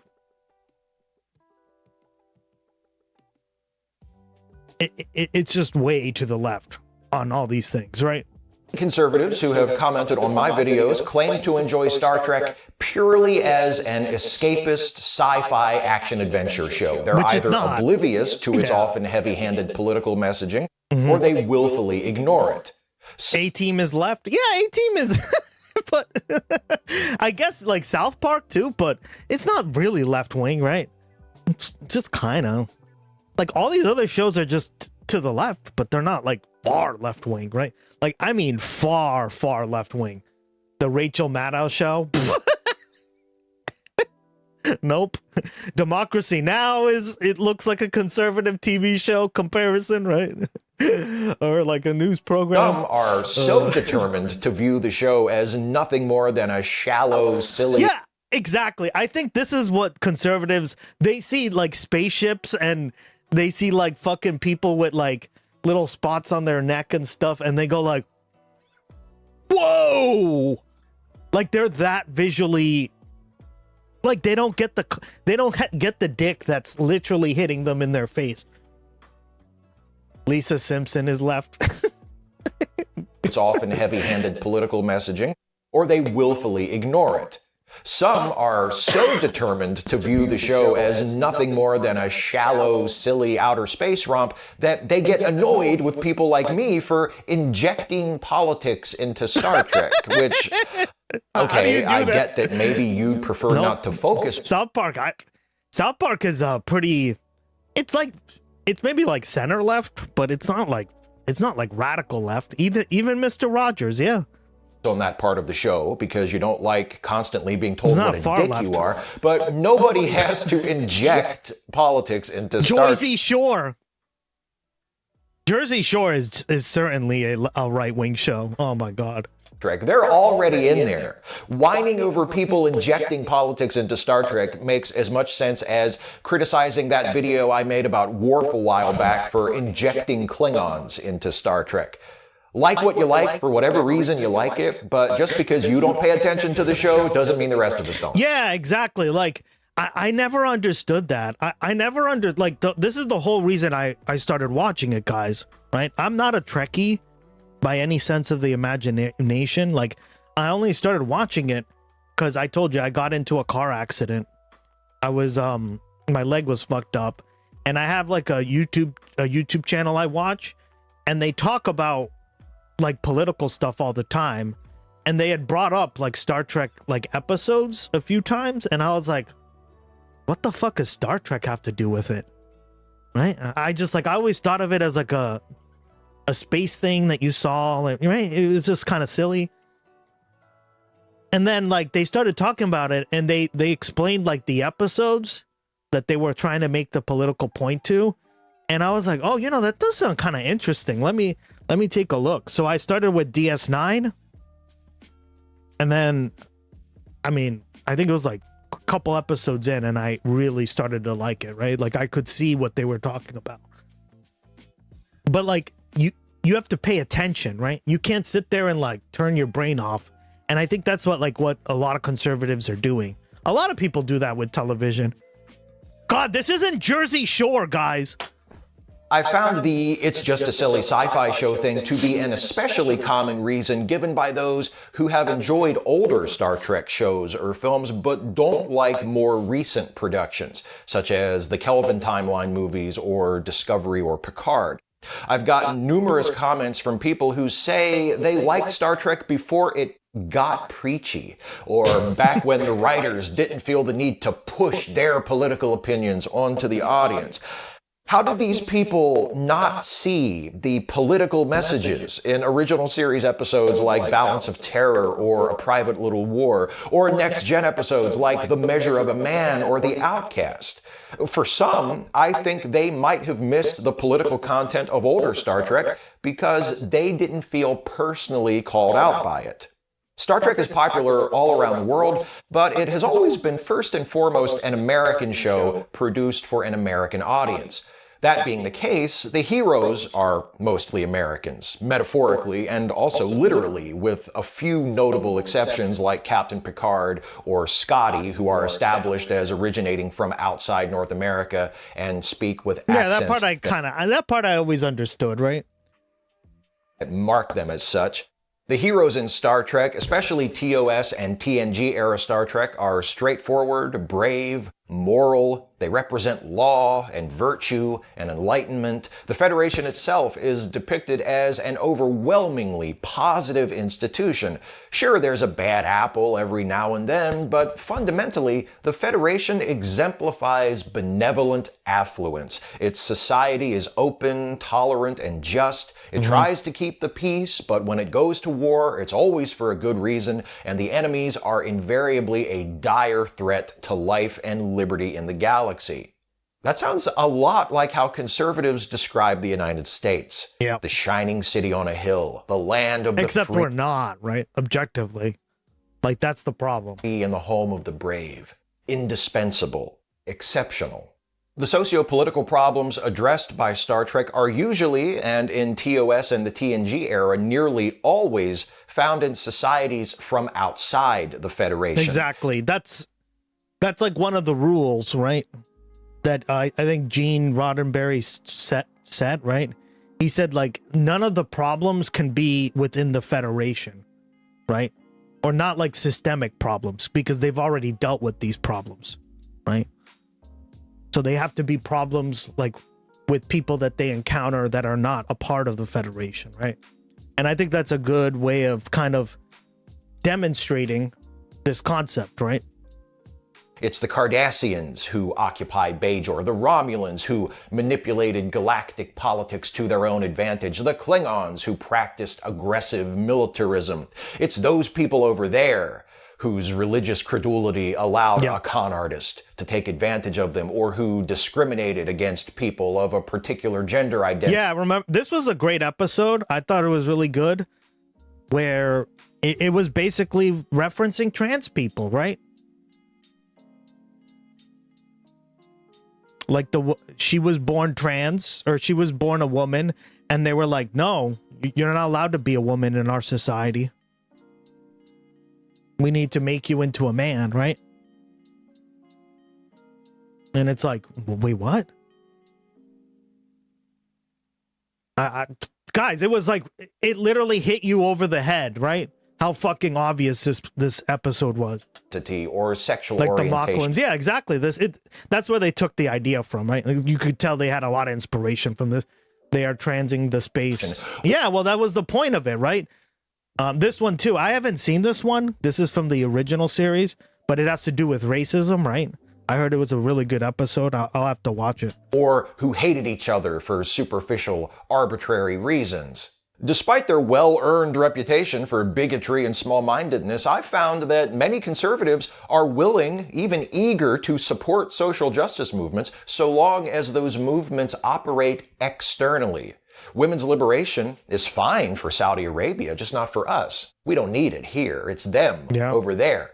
God, a woman as a captain? Could never be. They've got the problem. I'm not saying Star Trek intentionally sends the message that the United States is an ideal society and it's only other countries that need fixing, but because the show's political messages are so Did someone say bigot? Yeah, we said Hitler. often carried by stories, sends the message that the United States is an ideal society and it's only other countries that need fixing. But because the show's political messages are so often carried by stories where the heroes confront the problems of other cultures rather than their own, it's easy to see how some people in the audience, people who aren't naturally inclined to concern about social justice issues in their own culture to begin with, can take it that way. They Agreed. need to change. I see that point. Is a much more I see that point, right? And we've seen this a lot with Trumpists. They don't want to confront their own problems. They don't want to confront the problems of the United States. They're more than willing to confront the problems of other people, though. Look at Iran, right? They point the finger all the fucking time at every other country. Excuse me? God, another German? There he is, Turtle. Soon this whole chat will just be speaking German. Speak German, you H son. What up, Turtle? Good to see you again. German engineering in the house, yeah. I told you guys, starting at the $10 tier, I'm going to have a feature where everybody gets a like a walk-on effect for the first time, right? If you walk off and don't with the Patreon, then you're going to be you're gonna have like a walk-on effect. I already know what Jersey's is gonna be. It's Jersey, it's Jersey, it's Jersey. It's for like 12 minutes. acceptable message than That'll get annoying to quick. begin with. That'll get annoying quick, guys. Can take it that way. They need to change is a much more acceptable message than Then I we need to change, or we need to change. That holds yeah. true for all of us, no matter where we fall on the political spectrum, but I think it especially applies to conservatives because hostility to change isn't just their natural human instinct, it's a pillar of their worldview. There's something else that we all tend to do, again, regardless of our political perspectives, that helps to account for how conservatives could enjoy a show as didactically progressive as Star Trek. We interpret things in ways that are comfortable for us. There have been numerous episodes of Star Trek with political messages which, by my reading, are harshly critical of the right-wing politics and antiquated social attitudes typically embraced by conservatives. But I've found that many conservatives are able to enjoy those episodes because they just don't see them the same way I do. For instance, take the TNG episode The Drumhead. To me, yeah, this was a good one too. Right. It's one of the few episodes of TNG I actually really liked. Right? And this was about like false accusations against people, right? Or like drumming up, doing essentially a drumhead trial just because people are like they got to go through a process, right? You can't just like hurl accusations at people without like proof, right? All this stuff. Got to get ready for work. All right. To most people, including Jerry Taylor, who wrote it, The Drumhead is a warning against the dangers of Red Scare-style witch hunts. It's one of the few TNG-era episodes where the threat does come from within the Federation.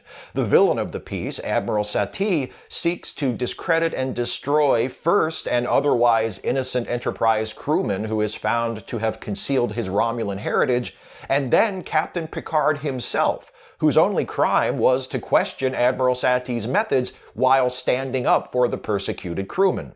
As Picard says to Worf at the end of the episode, villains like Admiral Satie will always be around, and every society, even one as evolved and enlightened as the Federation of the 24th century, will have to remain eternally vigilant in order to stop them from exploiting our fears and prejudices in order to gain power.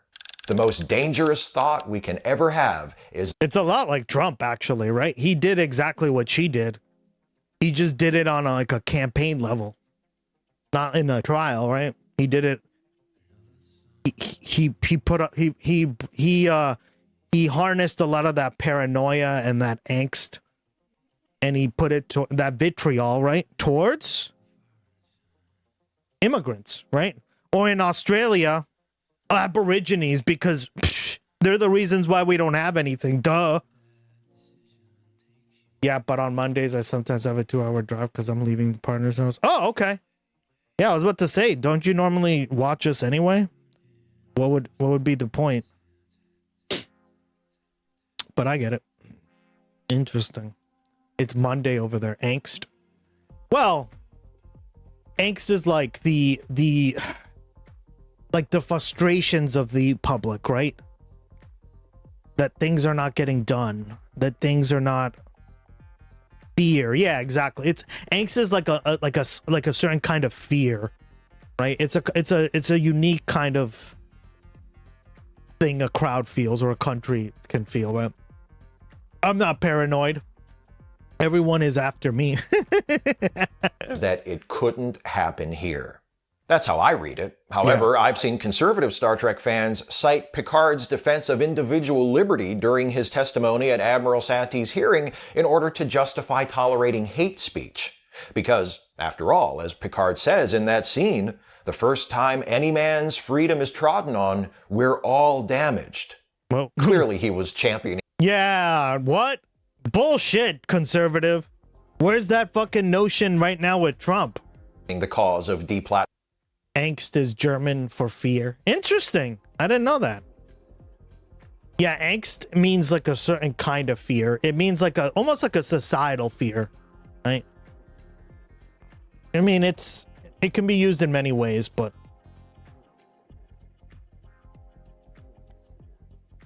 interesting. Yeah, it's like an anxiety, a feeling of Mulvad browser is based. Yeah, I just switched over to it.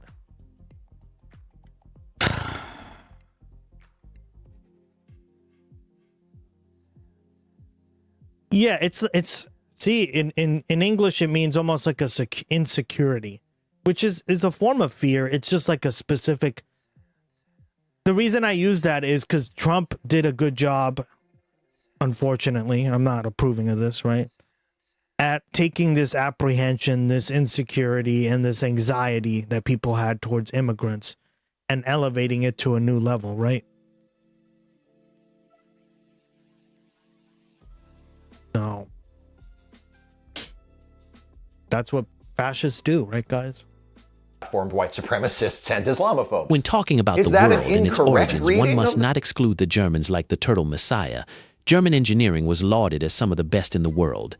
As such, with Gus X having a desire to take over the internet with Comcast, he brought in that superior skill. Most Germans thought him foolish for such desires. They put it up to him spending too much time at Oktoberfest. But not Turtle. He invested in Gus X project, and Comcast is now taking over the internet. Join the fight. Thank you, Gray. Deplatformed white supremacists and Islamophobes. Yep. Is that an incorrect reading of the text of that episode? Well, no, that's not really how it works. Terms like correct and incorrect don't apply. A reading of the drumhead wherein the episode argues, albeit indirectly, in favor of tolerating hate speech is one of many possible interpretations. I think it says a whole lot more about the priorities of the person doing the interpreting than the intentions of the people who made the episode, but the point is, the explanation for how a conservative could like that episode lies in the possibility of such an interpretation. It's not just episodes. People can read characters they like or identify with so that those characters seem a lot more like them than their creators probably intended. A few years ago, Anna Marie Cox interviewed Republican Senator, spineless Trump bootlicker, and all-around sack of shit Ted Cruz, and during their conversation, Cruz revealed that not only is Kirk his favorite Star Trek captain, but he thinks it's quite likely that Kirk is a Republican. I guess it kind of makes sense if I get inside Ted Cruz's head, which is easy, actually. I just imagine what it's like to hate marginalized people more than I love my... Can you imagine?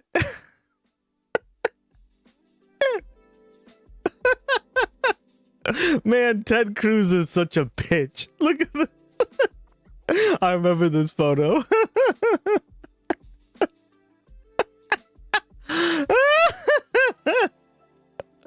Oh my god. He literally made fun of your wife and you're making your phone banking for him. What a piece of shit. My wife. Yeah, for real. For real. Uh-huh. I guess it kind of makes sense if I get inside Ted Cruz's head, which is easy, actually. I just imagine what it's like to hate marginalized people more than I love my wife. I mean, Kirk does recite the preamble to the U.S. Constitution at the end of the Omega Glory, and we all know how much American conservatives love the Constitution. It's where most of them discovered the joys of self-servingly and selectively interpreting texts. On the other hand, in Star Trek VI, Captain Kirk acknowledges and overcomes his own racism, so I don't see how he could possibly be a Republican, just as a matter of canon.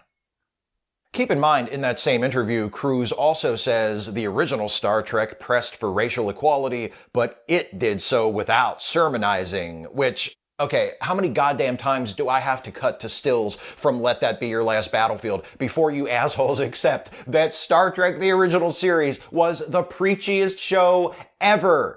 It's always been political. It's never been subtle about it. They're half white and half black, for Christ's sake. This is understated social commentary to you? There's also a streak of conservatism tucked away within Star Trek's oft-celebrated aspirational vision of the future. I've never watched that one. I don't think it's intentional, but it's definitely there, and I can see how it might appeal to a person with a conservative mindset. Star Trek depicts the Earth of centuries to come as a paradise, a place of prosperity and equality and peace. It's a prophecy of hope and possibility. We can overcome our prejudices. We can value curiosity over ignorance. We can live by our noblest ideals instead of our worst impulses. And when we do, we can create a world without poverty, without war, where everyone has an opportunity to live and grow and explore their potential. And it's all so far in the future that we don't need to even worry about building toward it right now. See, there are two ways to respond to Star Trek's depiction of a hopeful future for humanity. There's the progressive response. Now that we have an idea of what the world could be like if we achieved something close to true social... Right? Yeah, like how would we achieve something like this, right? And in today's world, right? I think investing in technology instead of bombs and like war and businesses and stuff, right? Have like organizations that actually do this stuff. Maybe even be a part of the government, right? Whatever. But have them be working on this stuff nonstop, right? Have them be working on replicators or technology that will give us infinite energy, right? Stuff like that. And there are projects like that all around the world. It's just they're not getting funded, right, guys? And if anything, Trump has cut the funding for this shit. So then how do we do that, right? That's like a pragmatic view of how we get there, right? We have the vision, meaning the philosophy. How do we connect A to B to C? C being the endpoint, right? Okay, well, we'd have to invest a lot in technology, right? We'd have to slowly get rid of capitalism, right? Because clearly, like, we're not going to get rid of it tomorrow, right? Strip it, like, start stripping it down, right?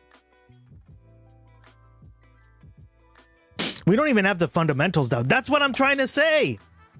That's what I'm trying to say, Jersey, right? But, like, you can watch this and be like, ah, that's a great blueprint. Now, how do we get there?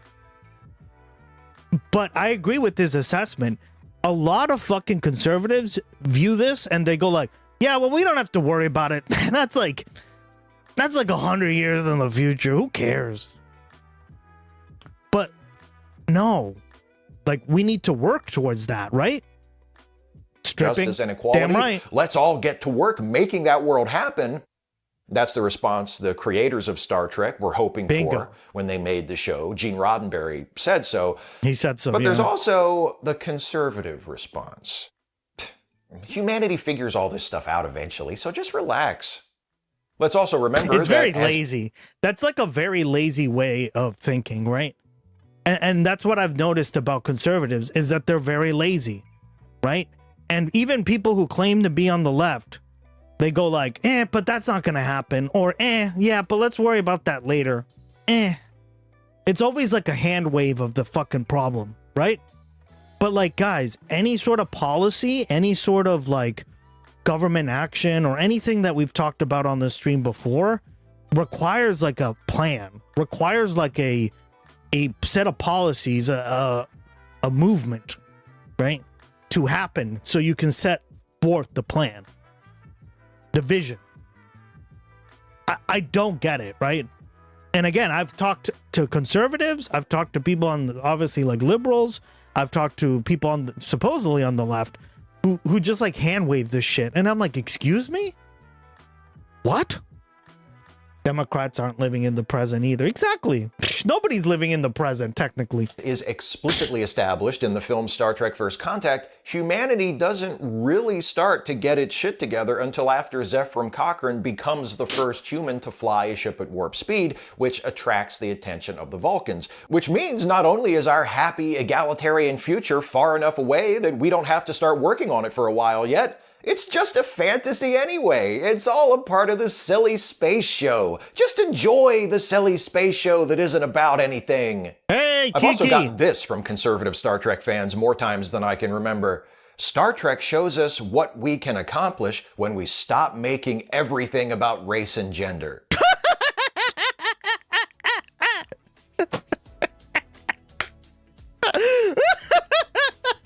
That's a good one.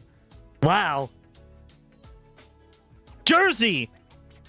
Stop making things about race and gender, girl. What a joke. What a fucking joke. Seems like an odd statement to make in reference to a show that has produced so many episodes about arguing race and passionately gender against unjust discrimination. Exactly. If Star Trek is saying the solution to race... This was a really good episode, by the way, right? This one that I remember this, right? It's about discrimination, especially in the United States, right? And in the 1950s in particular, right? Like, you're not even allowed to publish like a book because he's black, right? We don't see genders, exactly, right? And this is what I mean, guys. Like, if you haven't watched Star Trek, that's not the point of these videos that we watched, right? The point is, we want, like, it's a very left-wing show, right? And it demonstrates these concepts, right, that are very political in nature. And we're talking about conservatives right now, right? And how this is directly related to MAGA. And they're viewing the same thing that I'm viewing, and they're literally like frying their brains. They don't get the concepts that are being presented. Is to stop talking about racism. Why does Star Trek talk about racism so much? Yeah, but that's another unintended consequence of showing us a society where people have finally put a lid on prejudice and inequality. Right. Conservatives see a diverse, multicultural, gender-equal society where racism and sexism are hardly ever even mentioned explicitly, and they think, see, the crew of the Enterprise gets along fine and they don't worry about this stuff. Why should we? Up to this point, the reasons I've offered for why conservatives like Star Trek have been based heavily on interpretation, but there are other aspects of Star Trek that I think allow the show to appeal to a conservative without having to read them differently than the authors intended, write them off as fantasies, or allow them to be swallowed up by the pulverizing gravity well of moral apathy and selfishness that sits where their heart should be. In certain ways, Star Trek is a lot more conservative than politically correct SJW soy boys like myself like to admit.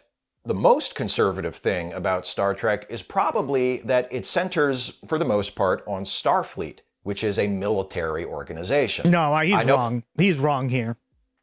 It's not a military organization. Company line, both in like we already universe talked about this. It's just not. And in real life, is that Starfleet is not the military. Its purpose is science and exploration and diplomacy, and that's great. But also, That's bullshit. Yes, Starfleet does all of those things, but it also has a ranked hierarchy, a formal chain This is of incorrect. command, I agree. and when the Federation goes to war, it's Starfleet that fights.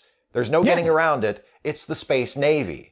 And in Star Trek, Starfleet is the ultimate instrument of good. Starfleet brings aid to the needy. It brings civilization to wild, uncharted worlds in the form of Federation colonies. It protects the Federation and indeed the rest of the galaxy from the threats of other less benevolent nations. Yeah, no, I don't agree That's here. exactly how many American Should've built a conservatives Space Force. see our armed forces. Why wouldn't they enjoy a show that celebrates and glorifies the military? I think the way he views it is the way they view it, right? I think he's sort of telling on himself, right? I think this guy's kind of lib, which is one reason I don't like him. And this is kind of a lib take, right? But this is what I'm saying.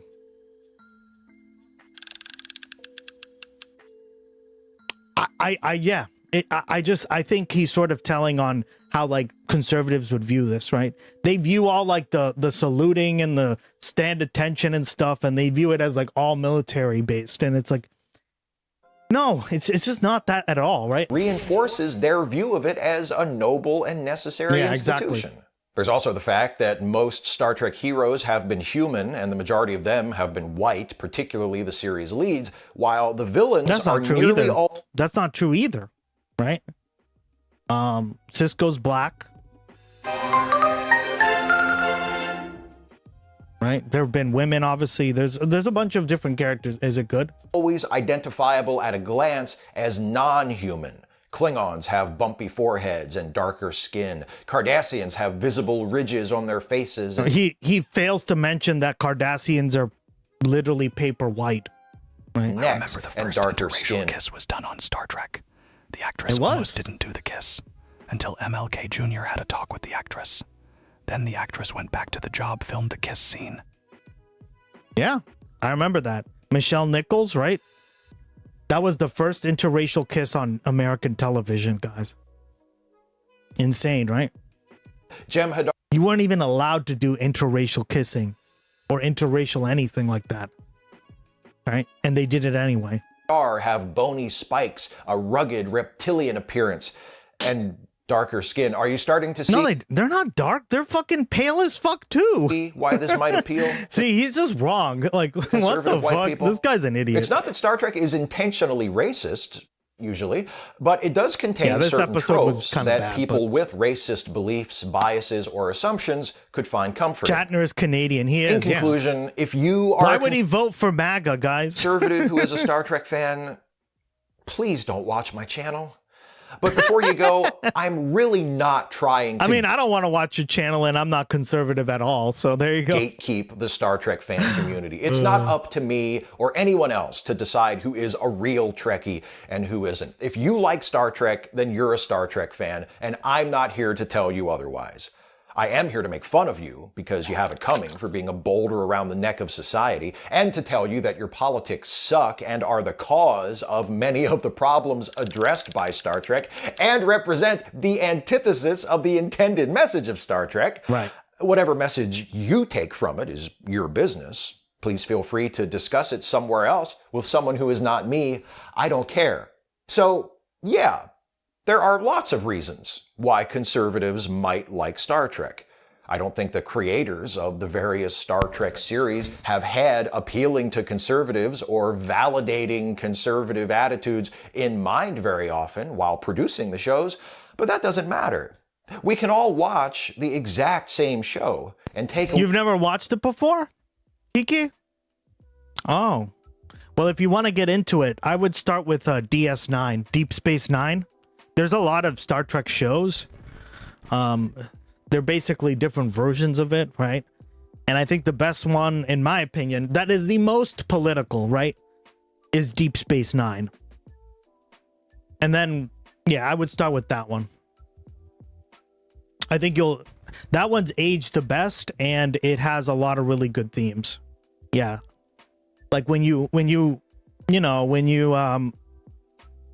like start with that, and I think you'll really like the politics. Don't guys, don't watch the show as like a space thing, right? Don't God, Jersey does that, and she sees like, woo, stars, woo, spaceship, go boom.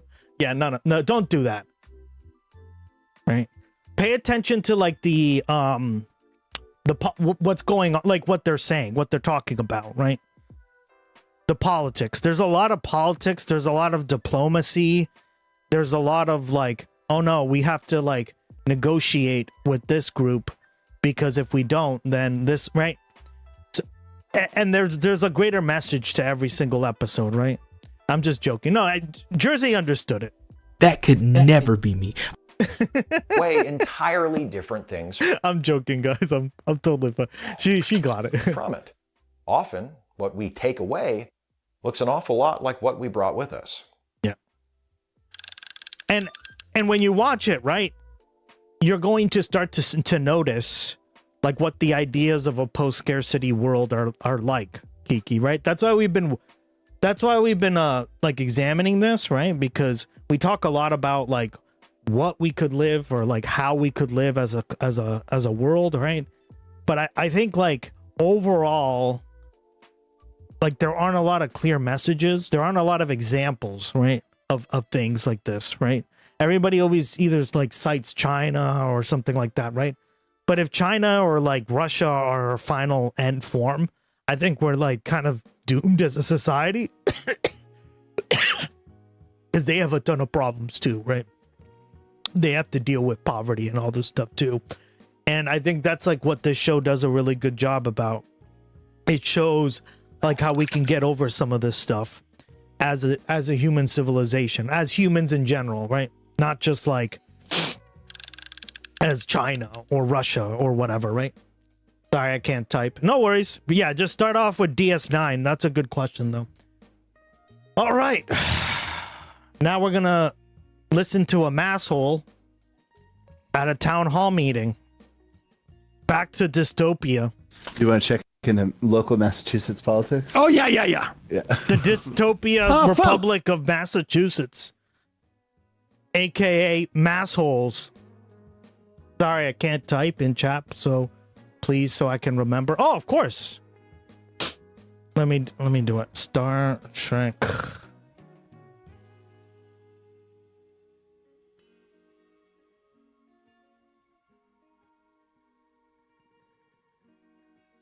That's the name of the show.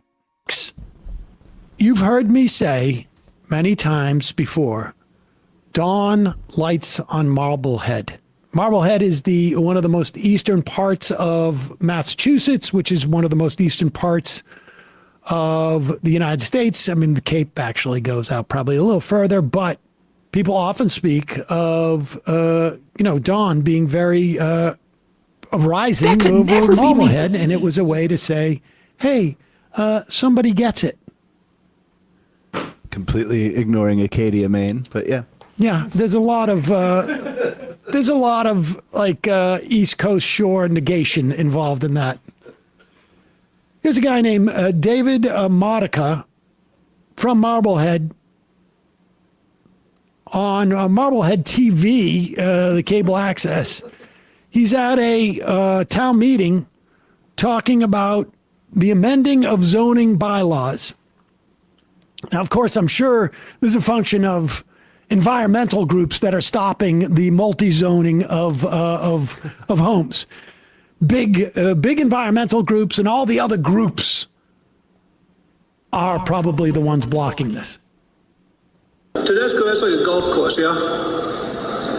Are you asking me if Tedesco... Marblehead. Where's Marblehead again? Yes. Golf course. I'm blanking on where it is. Hold on. Google Maps.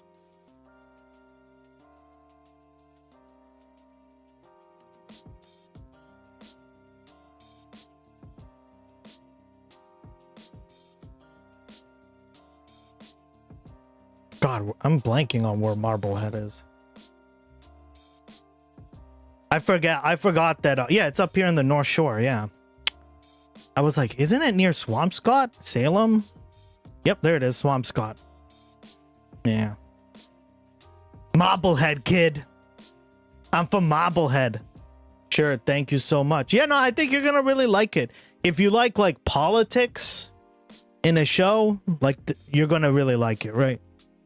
You just have to know all the terms, and they do a good job at kind of holding your hand, right? They don't throw you into it. Just pay attention to the dialogue. Marblehead, kid. Marblehead. That's the name of the city, Jersey. God. Okay, we're not all fucking New Jersey with terrible fucking names like Bergen and what's another one? Rare.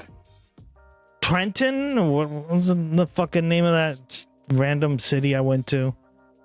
Jesus, in New Jersey. Can you imagine that? Yeah, Trenton. North Brunswick. Although we have a North Brunswick too. Woodbridge. Sayreville. Giuseppe. South River. East Brunswick. How many Brunswick are there, guys? God. Clark. Keep going. Newark. That shithole. Let's see. City of Orange. That's creative. Brunswick. Yeah, exactly. Brunswick. Let's see here. Kearney. Rutherford. North Arlington. God. Livingston. Where is it?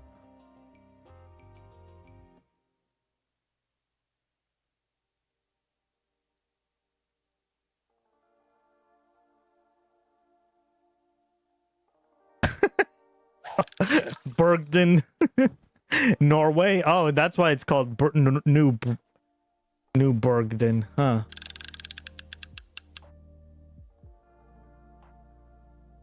Probably there's also one in New York, yeah.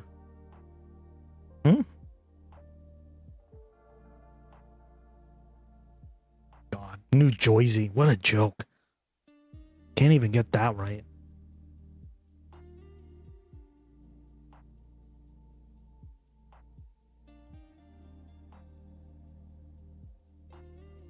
Isn't there a New Bergen? You ain't. Oh my God. Bergen Town Center. Bergen Field.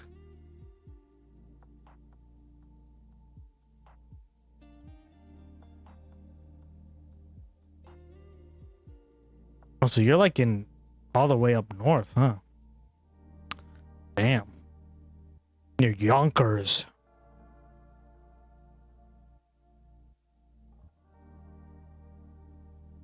You're named after assholes after your state. Well, because we are assholes, girl. God. At least we're honest. Right? Look at this.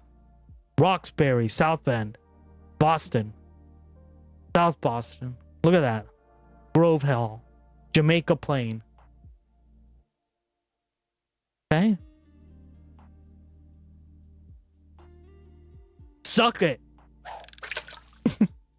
No, but so he's from Marblehead. It's funny too because Sam is also from Massachusetts, right? He's from Worcester, not Worcester. Worcester. Environmental groups and all. That's how Jersey says it because she's not from Mass. She says Worcester. All the other groups. God, could never be me, guys. Could never. Would never be me. The one. No, but Sam is from Worcester, right? And he, yeah,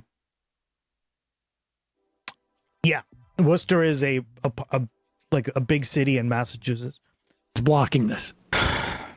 Tedesco, that's like a golf course, yeah? And Marblehead is a pretty, it's a nice community, right? So this just is because it's hard to understand, the area, but I'm just trying to give it to the people out there who don't understand it, New England very well, but Like, it's a very nice community. I've driven by here. I've been up here a few times. It's very nice, right? It's certainly like middle class, upper middle class, right? As you can see, right? It's a very beautiful little town right by the seashore. Fucking bobblehead kid. Are you asking me if Tedesco's a golf course? Yeah, I'm asking you, yeah. Last time I drove by. Okay, you don't have to get cute. So they're not going to build any houses there because it's a golf course. Just to catch people up, the golf course is what they're rezoning to come to get in line with state regulations that call for them to have a certain amount of multifamily housing. So in other words, right now they're obligated to have multi-family housing in the area where the golf course is. Looks like New Jersey. Well, we colonized New Jersey, so yeah. But instead of that makes sense, girl. Of actually doing that. No, what they are going to zone the golf course as they say, oh, this place is zoned for multifamily housing, but knowing that there's a golf course already there, so that housing will never be built. Oh, okay, that's the point. Is that they have to the state it requires them, right? The state requires them to have a certain amount of area within Marblehead that is that is zoned for multi-family housing. But there's an existing golf course there. So even though it's zoned for multi-family housing, the owner has a golf course and is not going to build multi-family housing there because it is a golf course. Tedesco, that's like a golf course, yeah? Are you asking me if Tedesco's a golf course? Yeah, I'm asking you, yeah. Last time I drove by. Okay, you don't have to get cute. So they're not going to build any houses there because it's a golf course. You can't have houses in a golf course. And Bowden Road, they already got like townhouses and all that nonsense, yeah? Yes. So like, this is a way to comply with 3A without doing any of the 3A stuff? Yes, it is. We tried the other way, and it was rejected. So, but wait, when we're preserving, like, the character of Marblehead, it's like, it's a bad, we're selfish. We're doing a bad thing. Like, we're not doing a bad thing. Doing any housing. Yeah. This guy's such a goat. Is that a question? Yeah, kind of. Like, are we kind of being pricks? Are we being pricks, kid? Like, like we voted last year. And how many times can we? Okay, let me just. Like, I don't like. Can you imagine someone like Jersey having to interact with someone like this kid? Her head would fucking explode. This guy's a goat. Could never be her girl. How many times can we? Okay, let me just. Like, I don't. Like, are we trying to do nothing? Because it seems like we're doing nothing. So, I'm not an expert on this. I didn't even know it was a golf course. I hadn't driven by. But, like, what do we're trying to make sure we build no houses? Like, I don't get it. Like, people live in houses. Sir, this is the plan before us tonight, so that's what we're voting on. Okay, I just want to make sure we're voting on nothing substantive. Thank you. You're not missing anything. Thank you. That was well done. Yeah, that's very well done. Do we know what the outcome of that vote was? Let's see here. This was 3 days ago. Now, again, I'm sure all the environmentalists want to protect that golf course. Right. And that's why they are taking the state mandate of multi-housing zoning and applying it to areas where they know there won't be actually multi-family houses built.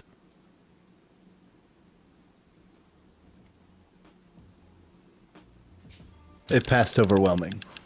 So that was the plan. They hope that they're going to be conforming to 3A, which I presumably is the Massachusetts statute that says you got to have this. If you want to, I think this is to extend public transport. I'm not sure. Or funding for public transport.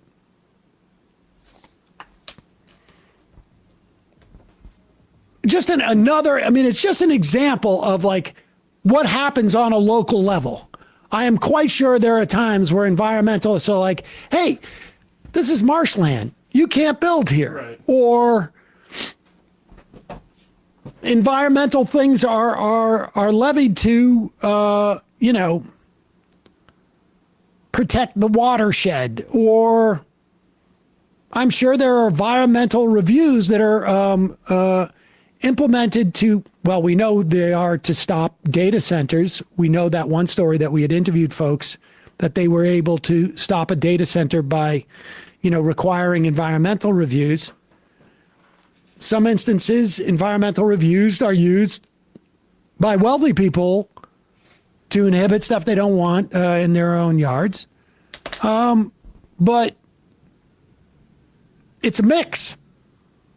And if you just wipe out the groups and don't acknowledge that one of the groups are people with money who want to be able to, who influence who gets elected, who have outsized political power in general, and tend not to want their property values to drop, you get this. So, hey folks, don't forget to hit the subscribe button and check out our daily show. We do it every day at 12 p.m. Eastern for about 2.5 hours. We even take phone calls. You should check that out. All right. Some breaking news in Ukraine as well.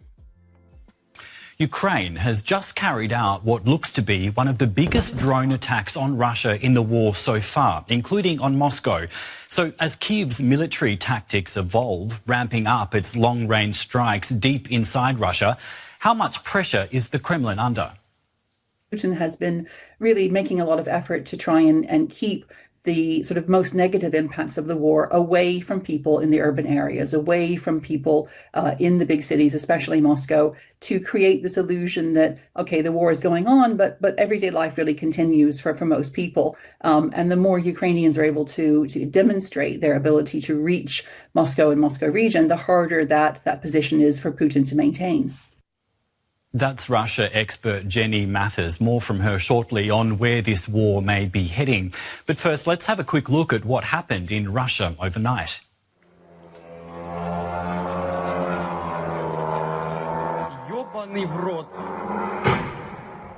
This is social media footage from Moscow, hit by a huge barrage of Ukrainian drones.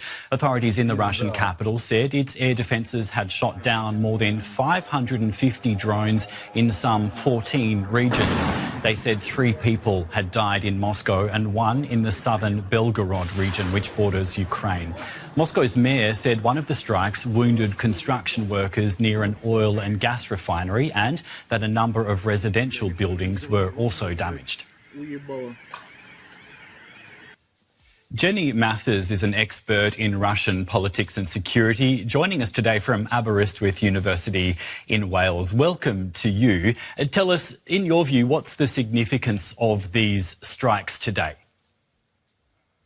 So just, overnight, obviously, the Ukrainian drones have attacked various targets in the region of Moscow. I think the significance is twofold, really. Firstly, the kinds of targets that they are striking are very much related to the military industry and to the oil industry, which, of course, is Russia's major source of foreign income and the major way that it funds the war. So there's a clear military-related purpose to it. But secondly, I think the fact that they're striking in Moscow region, of course, is very symbolic because it's, with the region of the capital, it demonstrates the reach of Ukraine's drones these days. It demonstrates the threats that Ukraine can pose to the capital and indeed to those who are in it.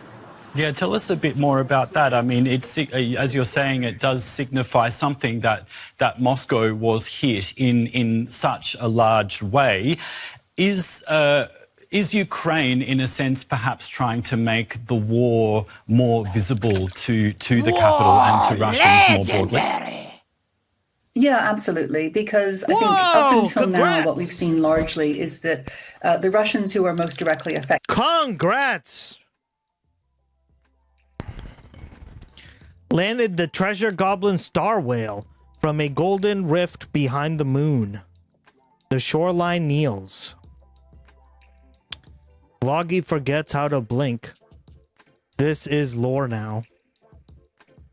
Holy shit. Congrats, buddy.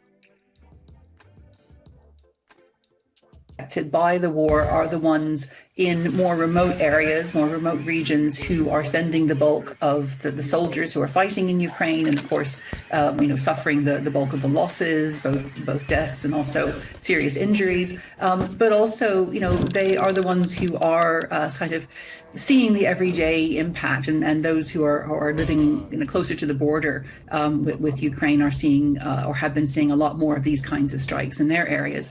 Now, the fact that Moscovites can see the war coming home to them is really important, because Putin has been really making a lot of effort to try and keep the sort of most negative impacts of the war away from people in the urban areas, away from people in the big cities, especially Moscow, to create this illusion that, okay, the war is going on, but everyday life really continues for most people. And the more Ukrainians are able to demonstrate their ability to reach Moscow and Moscow region, the harder that position is for Putin to maintain. You were explaining a bit earlier how these strikes today were hitting military and oil infrastructure. Tell us why these are a priority for Ukraine. So first and foremost, Ukraine's emphasis on attacking targets within Russia has been to try and degrade Russia's ability to continue to prosecute the war. And so over the past, 4 and a bit years, they have struck, definitely sort of military bases and command headquarters, trying to reduce the number of sort of leaders, senior leaders who are there in the military, but also to strike areas where military industry is clearly working to support the war. So, in this region, Moscow region, for example, and the attacks included a chemical factory where they produce chemicals that are used in making munitions, oil refineries, again, major export for Russia, but also very important to provide the fuel that fuels Russian tanks and other vehicles which are in the war. So these are very much sort of military targets, and that is really Ukraine's top priority.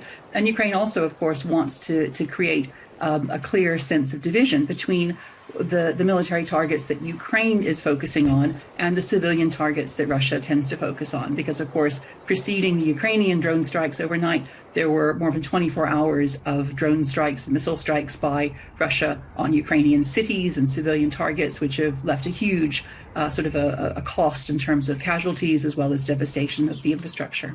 Yeah, I want to get to that in a moment, but just to highlight your point, you're sort of saying that Ukraine's strategy to target this kind of infrastructure has a military strategy behind it, but also a symbolic sense. Yeah, absolutely. So they want to make sure that Russia's ability to prosecute the war is damaged, but they also want to be seen to be doing that, and they want to be seen to be capable of striking targets deep within the Russian Federation to demonstrate that the war is real, not only for Ukrainians, but it's real for Russians too. Now, we've been showing some pictures from the strikes today. Is this going to rattle Vladimir Putin? How's he going to respond? Well, I mean, I don't think it will rattle him necessarily because this is part of a larger trend. I mean, this has been happening for some time. For months and months, the Ukrainians have increasingly been targeting, important strategic assets in Russia, including in and around sort of Moscow region. So, yes, they've been particularly striking Moscow region just now, but it's not as particularly new. I think, Putin is very set in his ways. He's very determined in his, emphasis on this war and his targets and his desire to see a certain kind of victory. And so I don't think it will rattle him necessarily, but it will, of course, demonstrate that it's becoming more and more difficult for the Kremlin to keep the narrative that they've been producing over time, to keep society in Russia, sort of quiet and willing to just accept what happens. I think the higher prices Russians have to pay in terms of their own security and the feelings of danger, the more difficult it's going to be for Putin. Let's talk specifically about drones right now. Ukraine's expertise with drones is well documented, and these attacks are happening more and more. What's that down to, do you think? Is it better drone technology, or is it Ukraine perhaps being more focused about what it wants to target? Well, I think it's a bit of both. I think what we've seen over the course of this war is that the Ukrainians have been very good at innovation. So they've been very entrepreneurial. They have responded very quickly to changes in battlefield conditions. They have introduced, these wide variety of different kinds of drones. So there isn't just one type of drone. There are different sizes, different capabilities used for different things. The first-person viewer drone with the very small ones that are used closer to the front lines, the larger ones, the ones that are used at sea, and so on. And so what Ukraine has done is really develop its military industry and its technological base to ramp up the production of these kinds of drones. And it's estimated that more than 90% of the drones that Ukraine actually deploys in the war are produced at home. And most of them are produced using domestically made components as well. So what Ukraine has done is really develop its capabilities to be much more independent in terms of being able to produce weaponry and use it, rather than being dependent entirely upon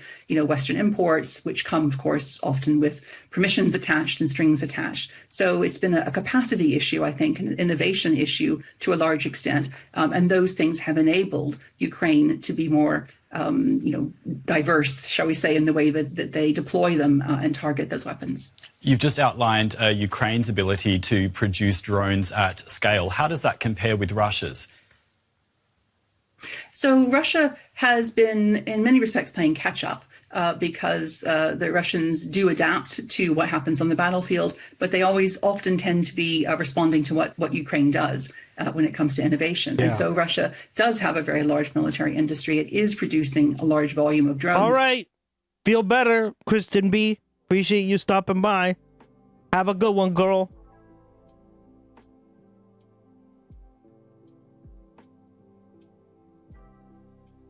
But a big difference is that a lot of the drones and drone components and designs are coming from abroad, especially from Iran and China.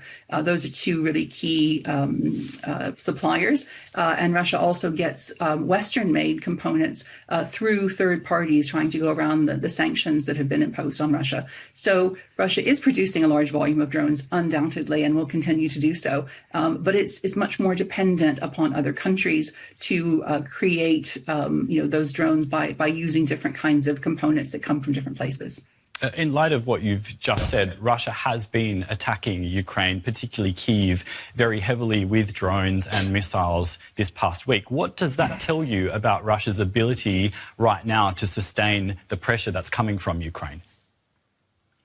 So Russia has continually had a big advantage when it comes to the sheer quantity of weapons that it can draw upon. It can draw upon, old Soviet stocks, as we've seen over the past several years. It can draw upon its own new production, and it can draw upon aid from other countries. And so if you just sort of set the two countries side by side in terms of capacity, Russia is still outproducing Ukraine in many respects. However, and certainly Russia is demonstrating its ability and its willingness to use those weapons. And so the kinds of pattern that we saw in the really devastating attacks by Russia on Ukraine this past week demonstrate that, they're willing and able to target, civilian targets, cities and civilian infrastructure, willing and able to do this at a very large scale. But of course, the question is, does this really have an impact on Russia's ability to gain ground in the war? Does it have an impact on Russia's ability to achieve its targets and to achieve its aims? And so far, there's a big question mark over that, because Russia is pursuing very much the same sorts of tactics and strategies, and it's not really producing the results for Russia that it did, in a few of the earlier phases of the war. And given that question mark that you've just outlined, how do you assess Russia's overall momentum in the conflict right now? Mm-hmm. So I would say that Russian momentum on the battlefield has really slowed down very, very significantly. So Russia is really sort of inching forward, and in many places in some places it's being pushed back by the Ukrainians. And in other places, it's being pretty much held steady. So the Ukrainians are very cleverly using their drones in certain areas of the... Wow, insane. Crazy. Oh, hey, me and you, Hey, it wasn't me. Welcome back. Long time no see. Where have you been, girl? How you been? Stop the stream. WSNT me. Just resubbed for one at tier 1 for a total 7 months. They are on a 0-month sub streak. Thank you, Gloggy. What happened, girl? Where have you been? Welcome back. Good to see you again. Miss having you around. Front lines to prevent. Thank you so much for the resub. 0-monthers rise up. Yeah, I don't know why it keeps doing that because I'm pretty sure. I think it's a Twitch problem, but I'm using the Twitch variable correctly because I know for a fact some people are subscribed to me longer, and they're on like a subscription. And it always says 0 months. So it's weird. Not well? Oh my God. Give me the money. Give me the money. Okay? Wasn't me. Oh my God. Not well. That massive hailstorm totaled my car and trashed my house. Oh my God. Epic! I'm so sorry. That must be really tough to deal with. What the fuck? Are you okay? Or like, do you have to get your house rebuilt? Or is it just like expensive but somewhat minor damage? Shit, I hope you're safe. Yeah, PJ, she's from oh my God. Woo!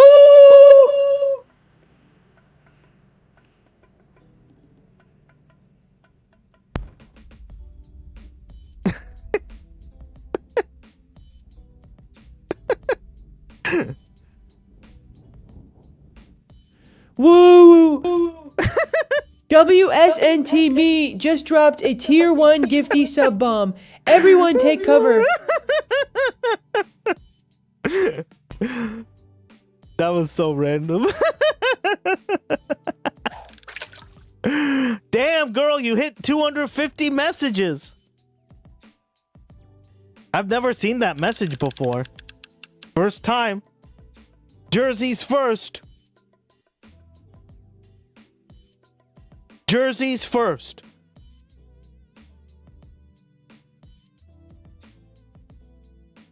Oh my God. Insurance companies must be backed up. Oh yeah, they must be so backed up.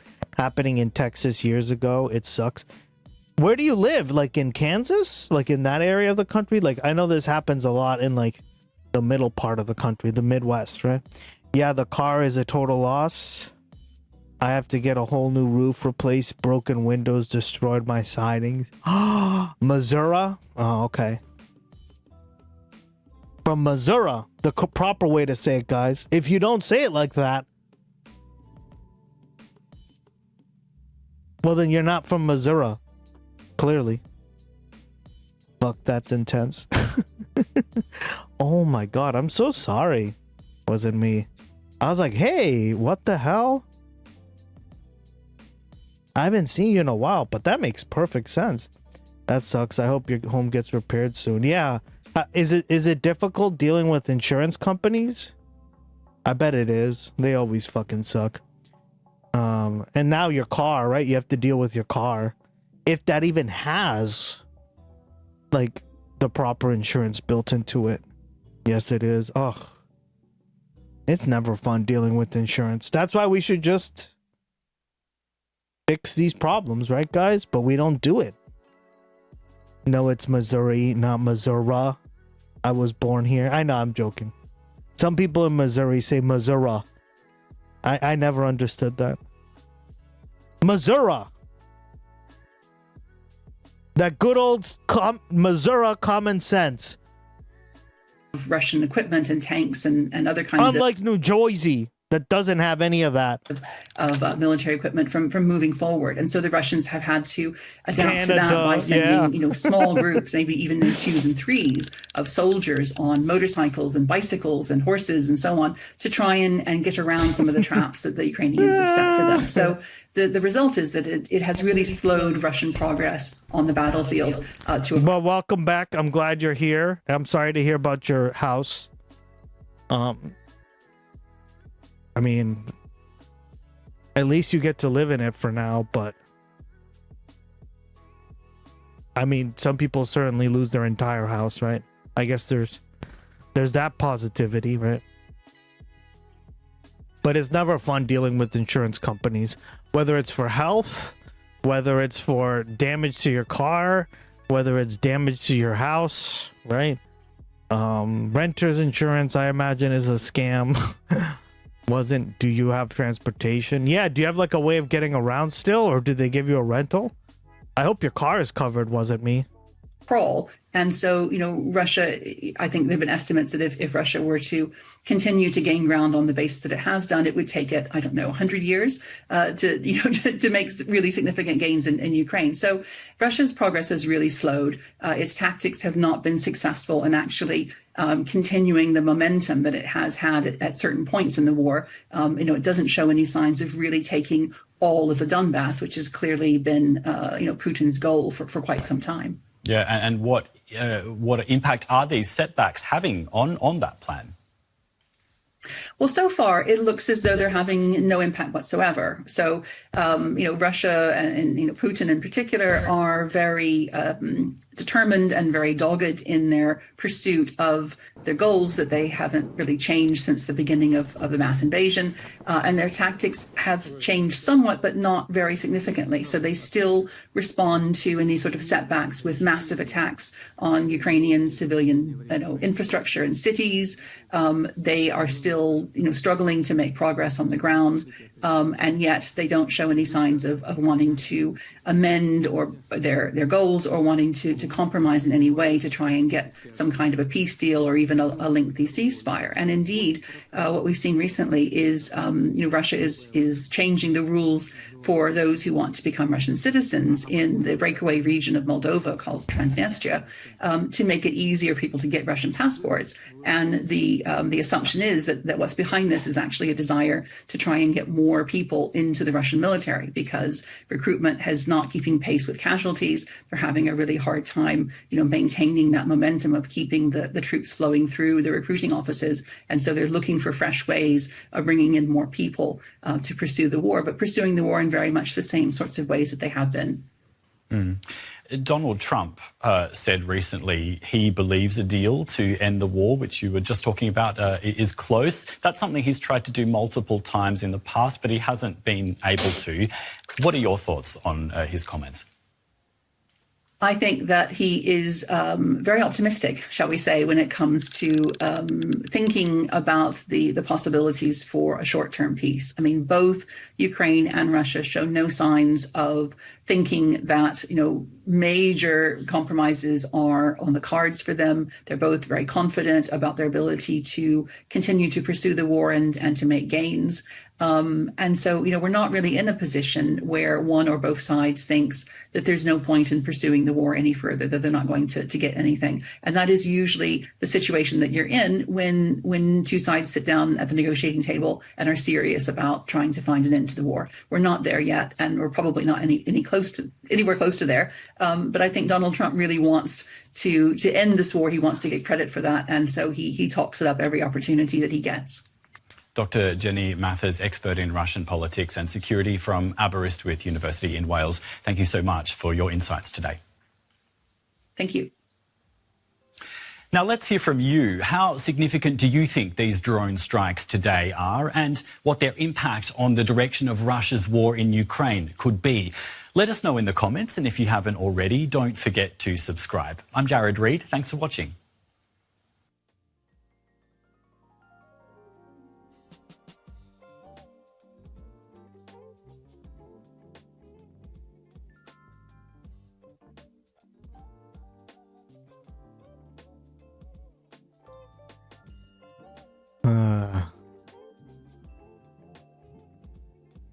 This is Democracy Now! This is Molly Crabapple. DemocracyNow.org, The War and Peace Report. I'm Amy Goodman with Nermeen Sheikh. A new study finds a dramatic increase in Israel's attacks on the Gaza Strip in the 5 weeks since it halted its airstrikes on Iran. According to the conflict monitoring group, ACLED, that Oh yeah, Turtle. How's your grandma been? I know she's also been sick too. Is taking a turn for the worst, and she has much time left. Oh my god, dude. Holy shit. Yeah, they're under replacement numbers from what I've heard.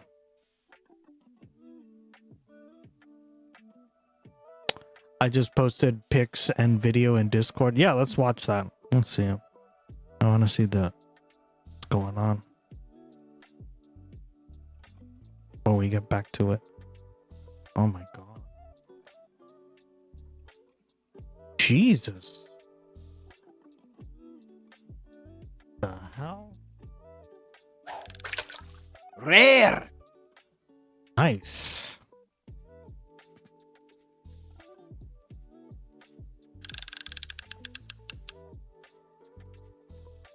Oh my god. Oh.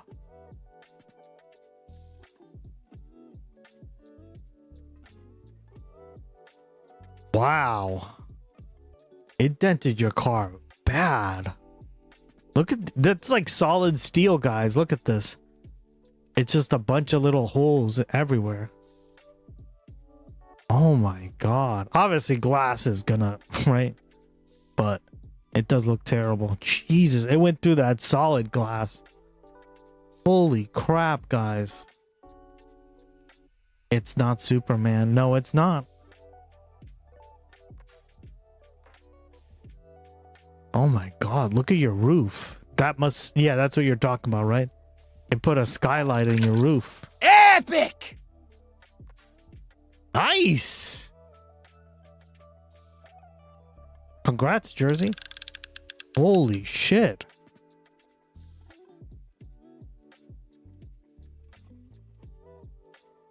Oh my god.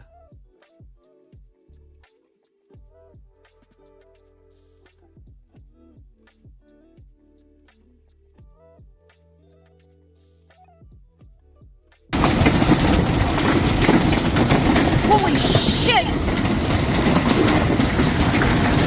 The heck you do? Ah! What Battering the hell? my house the size of baseballs, softballs. Ah!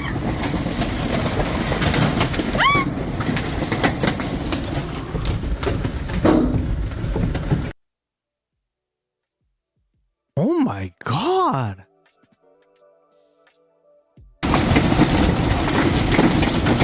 Holy shit! The heck you do? Ah!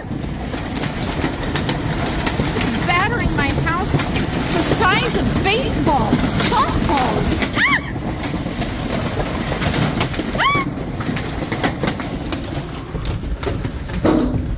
I had a Chevy as well. That's crazy, girl. Before the accident, that is. I had to just gone on break. I work from home. Yeah. I can't believe it went through your roof. I know, it went through your freaking roof. It put literally like... Oh my god. That's crazy. Wasn't me. Do you see how big those are, guys? Look at that. They're like the size of baseballs. Yeah. Look at that. That's like this big, easily. Ah!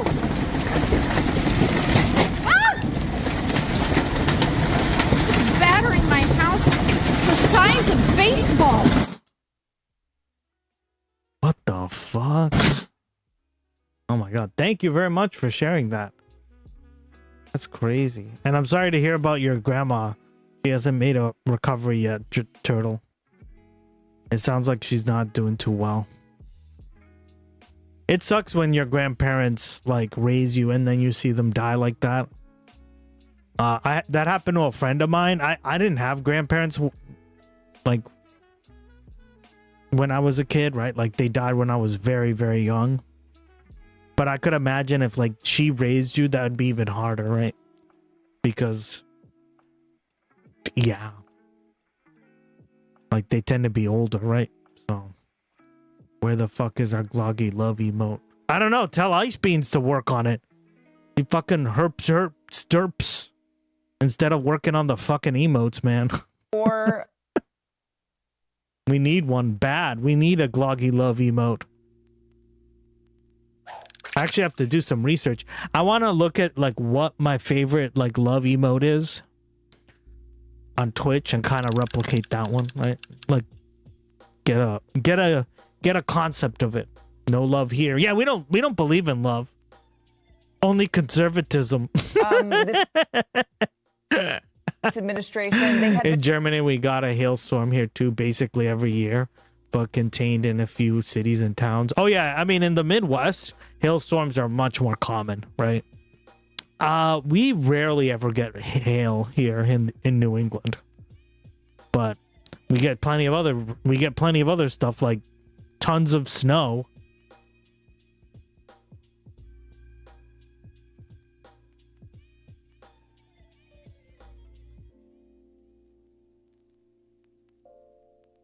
Don't listen to that guy. We don't have weather in Germany.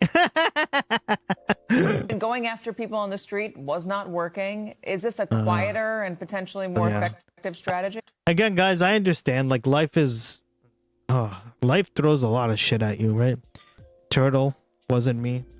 But we're always here for you. Just reach out to us or let us know like what you're going through. And I'm sure one of us, including myself, will happily get back to you. Because we care, guys. We love you guys. I mean, they're doing... Right, Jersey? God, could never be Jersey. Both at once, right? This is the agency love? that's responsible for here, for guys. looking at immigration applications is different from ICE, the agency which is doing the enforcement. So they can, in theory, do both. Of course, both of these have something of the same thing at root, which is it doesn't matter if you have legal status in the United States. We're going to arrest you first. We're going to treat you as a suspect first and ask questions later. And that feeling that people who have all their papers in order, who actually do have legal status, that doesn't protect them from being swept up by ICE or having their status questioned by the government. It's that kind of insecurity that is really a problem for immigrants trying to make decisions about how safe they feel in the U.S. So, Mike, what does it do functionally for those who are already here and are now worried? Well, I think politically this has been a fiasco, and that I think is the real problem. It was just pointed out what we're talking about in terms of the real-life impacts of this policy, this narrow, specific policy. We're not talking about a large number of people, and that really, I think, points out to the dilemma that the administration finds itself in. They have turned one of their greatest strengths politically into an extraordinary weakness, and they've drawn themselves into this place where their policy is incoherent. It doesn't make any sense. They're trying to say we're not doing mass deportations while they're still trying to effectively engage in a mass deportation policy. And it gets back to what you said in the intro, which is this extraordinary loss of trust. So at 41%, this is really one of the lows that Donald Trump is at in terms of his approval ratings with the American public on what has always been a core issue. And if you look at the 2018 midterms, his first midterms, this same old song and dance is what they were trying to do to stop what ended up being a blue wave. That blue wave seems to be much, much bigger. Blue wave. Support levels for immigration are lower and the economy is heading south.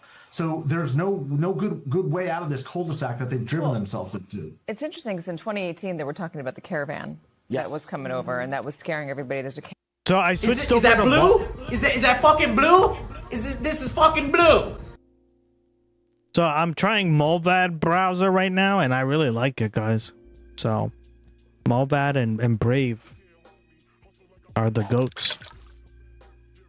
I think Mulvad might be, depending on how you view it, right? There's no chromium in Mulvad, but it feels a little less polished. That's my only concern about it. But overall, like I'm mostly just watching videos and stuff, so I like Mulvad browser. Whatever you do, don't do that fucking Safari. Can you imagine that? Being on safari as we speak? Caravan of immigrants coming for the United States. Be nervous about it. Donald Trump is going to stop it. They were trying to use that. The approach this time appears to be a little bit different. Let me read this from the Wall Street Journal. Mullen has told associates, this is the new cabinet secretary, ahead of November, his primary marching orders are to lower his agency's profile and avoid bad press so the issue of immigration recedes in the public's consciousness, according to people familiar with the matter.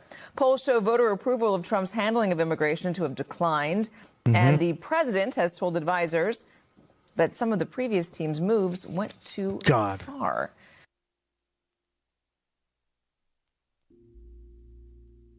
I despise this man. He's such a clown. Remember when he asked the union leader to fight him on the House floor of the Senate? Bing, bing, bing, bing. We had our beautiful Marine standing there. Bing, bing, bing, bing. You know, in the old days, bing, bong. You know, with the map, bing, bing, bing. Little mouth on him. Bing, bing, bing. Bing, bing, bing, bing, bing. Bing, bing, bing. Look at this. He's just a giant tough guy. It's literally, look at this. Thank you, Senator Mullen. Thank you, Mr. Wait, I'm going to do the shorter version here. I don't want to watch this whole thing again. So I just wanted to set the record straight on that, and that's coming from statistics, all right? Now, let's talk about Mr. O'Brien himself, his behavior. As everybody knows, and it's here in the last time, him and I kind of had a back and forth. Appreciate your demeanor today. It's quite different. But after you left here, you got pretty excited about the keyboard. In fact, you tweeted at me 1, 2, 3, 4, 5 times. And let me read what the last one said. It said, greedy CEO who pretends like he's self-made. Sir, I wish you was in the truck with me when I was building my plumbing company myself, and my wife was running the office, because I sure remember working pretty hard and long hours. Pretends like he's self-made. What a clown. Fraud. Always has been. You are a clown. Always will be. You are a clown. Quit the tough guy act in these Senate hearings. You know where to find me. Any place, anytime, cowboy. Sir, this is a time, this is a place. If you want to run your mouth, we can be two consenting adults. We can finish it here. Okay, that's fine. Perfect. You want to do it now? I'd love to do it right now. Well, stand your butt up then. You stand your butt up. Oh, hold on. Big No, guy. no, stop it. Is that your All right. solution every Hold it. No, sit down. Sit down. Okay. You know, you're a United States Senator. Sit down. Active. Oh, okay. Sit down. Motherfucker, what? Like you have like in the middle of a hearing, this guy's a clown, right? Now, please. All right. Can I respond? Mr. Hold it. This is a union rep, right? A union boss literally responding to violence. And here is a U.S. Senator trying to commit violence against him, right? Just the stupidest fucking thing you can... You can't write this. It's beyond parody. If we can't... No, I have the mic. said. I'm sorry. This is Hold what it. he said. Bernie's You'll hilarious. have your time. Okay. Can I respond? Oh, no, you can't. This is a hearing. And God knows the American people have enough contempt for Congress. Let's not I don't make like it worse. thugs and bullies. You have, And that's you what- I don't like you, because you Hold just it. described yourself. Hold it. You have the mic. Yeah. You have time. All right. Make your statement. Then let's do this, because I did challenge you and I accepted your challenge, and you went quiet. No, I didn't go quiet. Hold on. You challenged me to a cage match, acting like a 12-year-old schoolyard Hold bully. it. Excuse me. Exactly. Hold it. No, excuse me. I have the I mic. will say exactly. Senator what you Mullen, said. I have the mic. You have questions on any economic issues, anything that said, go for it. We're not here to talk about physical abuse. You brought. We're not him talking in. about. Of course, I And, did. and let me show you his hearing, because I want to expose this thug to who he is. And Could you not point at me? That's disrespectful. I don't care about respecting you at all. I I don't respect respect you at all. So All right, hold let me Hold it. No. You're one of Yeah, 100 of the most Hold elite it, people. please. Act it. Please. All right. This is excuse me. This is a hearing to discuss economic issues. All right. If you have questions for Mr. It's so O'Brien or funny. anybody else on what he has said, go for it. So But we're funny. not here to talk about fights or anything else. I'm quoting exactly what he said. You can and say this what is- you want, This is but- your witness This you is brought. my And witness. I'm exposing him. You can as a talk person anything who you he want. is. So in But no fight- 2013, Nope. In 2013, O'Brien was suspended by the Teamsters for intimidating your own members. In 2014, you were part of, what would you say, organizing the harassment and intimidation of the Top Shelf crew? Chef, not chef. Top Chef, okay. And then, and I think in the reports they said sexual, racist, and homophobic slurs and death threats. 14 tires were sliced, and 5 Teamsters were arrested. And you said, well, I had nothing to do with it. But however, in that same statement, you said, but if I get called to testify, I'll plead the Fifth. This is a witness you brought in here. In 2017, you were removed as lead negotiator by then President Hoffa for UPS for your actions. And then in 22, when this guy was elected, what he said after he got elected was he wanted to bring the mob mentality back to the Teamsters. This is your guy. And you're obviously going to give him a chance to respond to your questions. Absolutely, because this is my question. Because you called me out. I didn't call you out. Yeah, you did. You said anytime, any place. Let's get the record straight. Miss, hold it. No. Hold on. Senator Mullen, do you have a question for the witness? Yeah. Okay, let's hear it. So this is our DHS secretary now, guys. Right? Fuck off. So if you just take it out of the headlines and you don't put it in people's faces the way they did in January in Minnesota, does it become a better issue once again for this administration? No. It goes away as an issue. And this is one of the things that Donald Trump has done since he got into politics back, in the formal way back in 2015 when he was running for president. He's made immigration a very central issue to his campaigns. He has dialed up unique issues, things that you would never have thought would rise to the level they did, Springfield, Ohio, stuff like that. And he is, whether you like him or not, a master communicator. So he's been able to do that.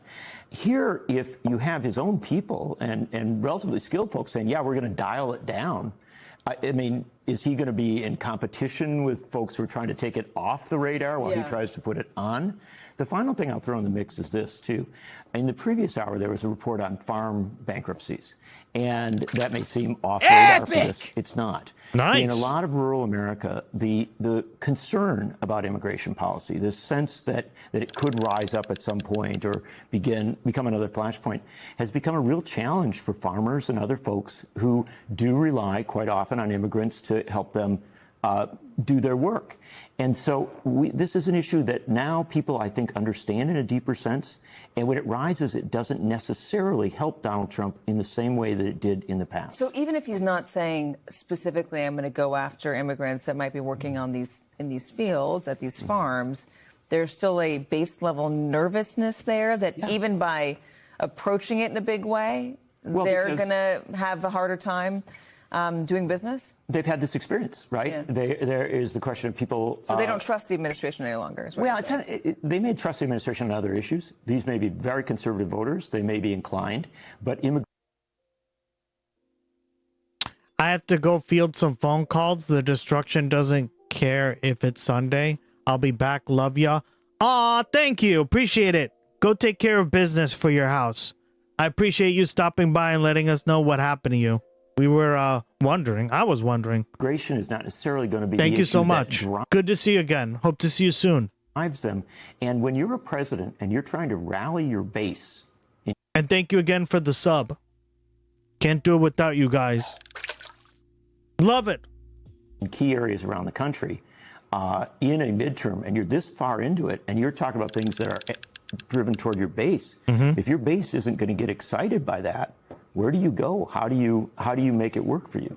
John was saying something that I think is interesting regarding Donald Trump. He's always been very skilled at communicating, Mike, his priorities.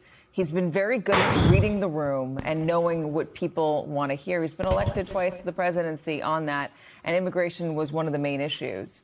We have not heard him talk about it much lately, yes, but if he does start talking about it ahead of the midterms, despite what Mark Mullen might want, does he still have that power to convince Americans that he has a handle on immigration, that he's making them safer? I do not think that he does. I think he has that handle over a dwindling share of his own base, and that's why he does it. Midterm races are, especially for the party that requires a greater turnout, which the Republicans now do, are base elections. The problem is the Republicans considered this growing Latino vote that was moving in their direction, which I wrote about in the Latino Century. They believed that that was a new base, and there's no evidence to suggest that that was the case. There's more disaffection from the previous administration than it was falling in love with Donald Trump. Oh, you did? It was very much mirroring Epstein and trafficking and factory farming. Interesting. I might have to watch that. So they've miscalculated. And even if they were successful in getting some more of this base vote, there's a turnout question that they're facing. So all of this is proving very problematic for them. And the truth of the matter is, most Americans don't view this as a really big issue in terms of a top priority the way they did in November of 2024, because the border has been essentially secured. The undocumented crossings are not anywhere near where they were. So I guess if you want to say it's been a success in that terms, what it's also done is had the effect of taking this issue off of the table for Republicans as a mobilizing issue. So even where he has had some policy successes, it's hurting him, damaging him incredibly politically. So again, there's just very few options to do this the right way. And I think what you mentioned in 2018 is a great apt comparison. It's just not looking good for them right now. Yeah, they don't have, they're not currently trying to use a caravan coming at us in the same way. They had been using the striking of the drug boats to warn against immigration and what's coming into this country. But even that wasn't working as they expected it to.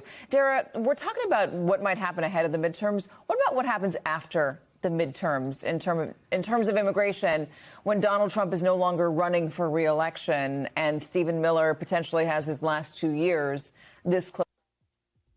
The factory farming was about interesting. Dang. Ross.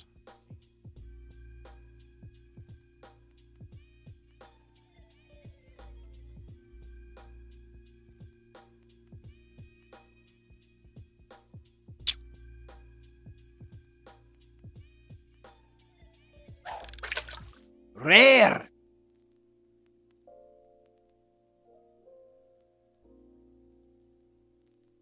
Ooh, nice.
Oh.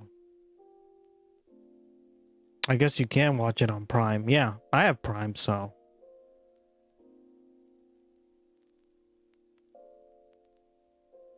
Yeah. This is the only problem I have with these kind of shows is that they are very propaganda, right? That's my main complaint with them. Is they're way too they always turn like the cops into like right. A lot of these shows do that. Gus is no fun. Sorry to spoil your fun, Jersey. Just giving you hard, bold facts. Mm-hmm. Right? Like down to like Like, look at this little, right? Like here it has the American flag, right? Yeah. So again, I think like you can write this stuff to have like interesting episodes, but overall, this is why I have a lot of problems with these kind of shows, right? Even Lucifer, right? I enjoyed Lucifer. I would say I enjoyed it the less I watched it, but it just was always very like propaganda friendly, right? Very cop friendly. And I think like we need to kind of move past these kind of like templates. Like, right? All these like Lucifer was cool at first, but I lost interest. Exactly. That's what I'm saying. I lost interest too. At first it was cool.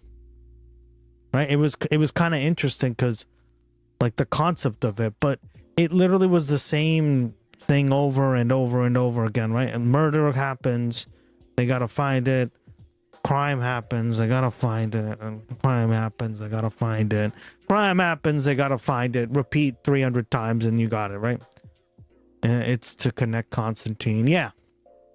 I like Constantine a little more, to be honest. I know not a lot of people liked it, but I thought it was somewhat interesting, right? Because it wasn't like a crime. It was like paranormal stuff, right? But there wasn't really much politics in Constantine, so I love it. Yeah, I thought it was pretty decent. I think he did a good job too. Constantine, the guy who played Constantine, what is it? Matt Ryan, I think his name is, right? Once I see it, I can't unsee it, and it's all the same. That's why I get bored with Marvel. Yeah. Same here. Marvel's very generic too, right? It's why I agree with you, girl. I've gone away from like a lot of that stuff as well, and that's why I don't watch it as much. Like I used to be really into like superhero Marvel movies all the time, and it's not that I don't like them anymore. It's just that I've kind of moved on, right? They get very formulaic, especially the Marvel movies. Jesus, they are so formulaic down to a T, right? Down to a fucking T. Although Constantine was pretty decent, right? It was different. I'm gonna smoke a joint, lurk steam, yeah. Close to the presidency. I mean, during this entire conversation about trying to lower the salience of the issue, I was wondering, how on earth they kept Stephen Miller out of the room. Because who's better, Captain America or Superman? When that decision was being made, because his entire playbook. I love how people literally like try to like cope and go like, Captain America is good because he's black now, when his name is literally Captain America. What fucking cope? Oh my god, fuck my life, guys. I'm so done. I hate this shit. Oh man. Wow, congrats hitting on the 100 messages. Yeah, fuck your life. Yeah, no, I'm serious. Like, huh? I turned on somebody's stream the other day and they were like, Captain America is clearly a better role model than Superman. And I'm like, okay, what's your explanation? Well, look, Captain America's black now. And I'm like, yeah, but he's literally like the most patriotic fucking... His name is Captain America.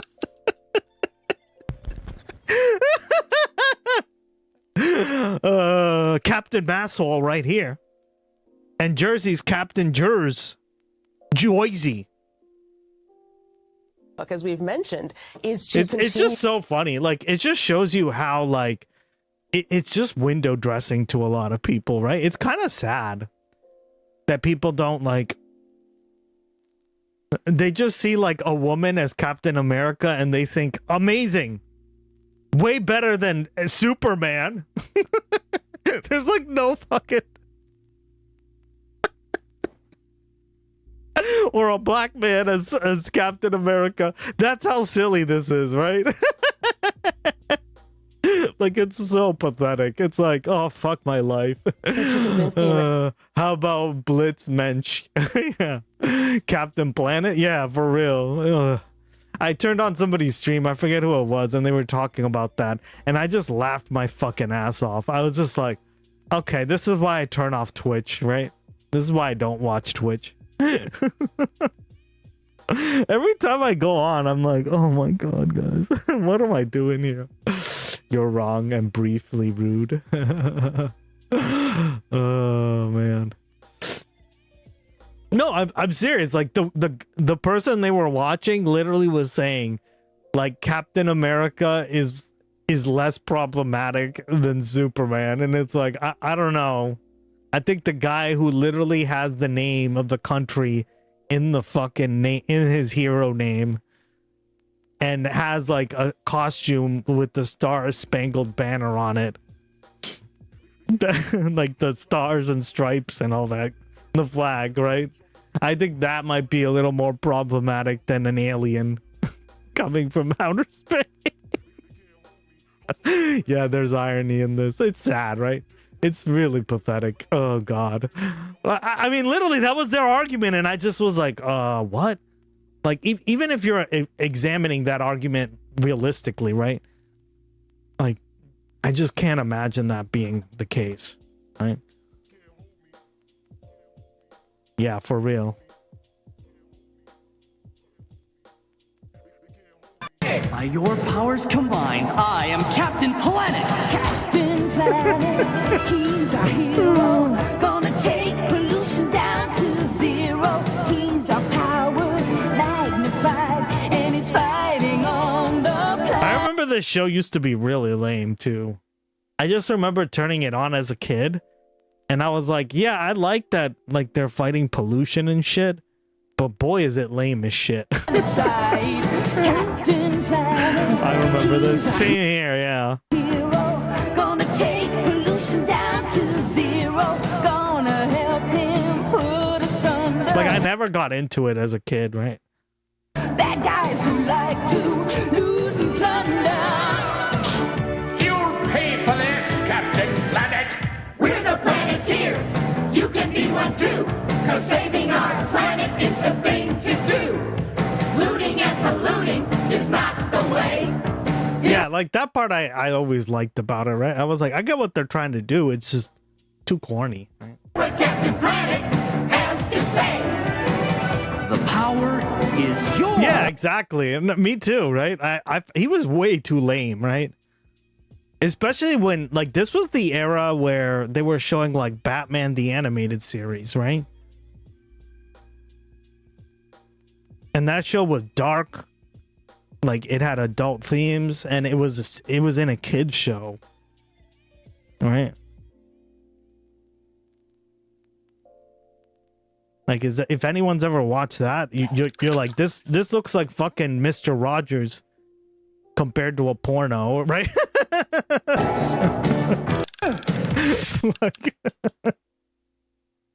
like so corny. Check my clip. All right.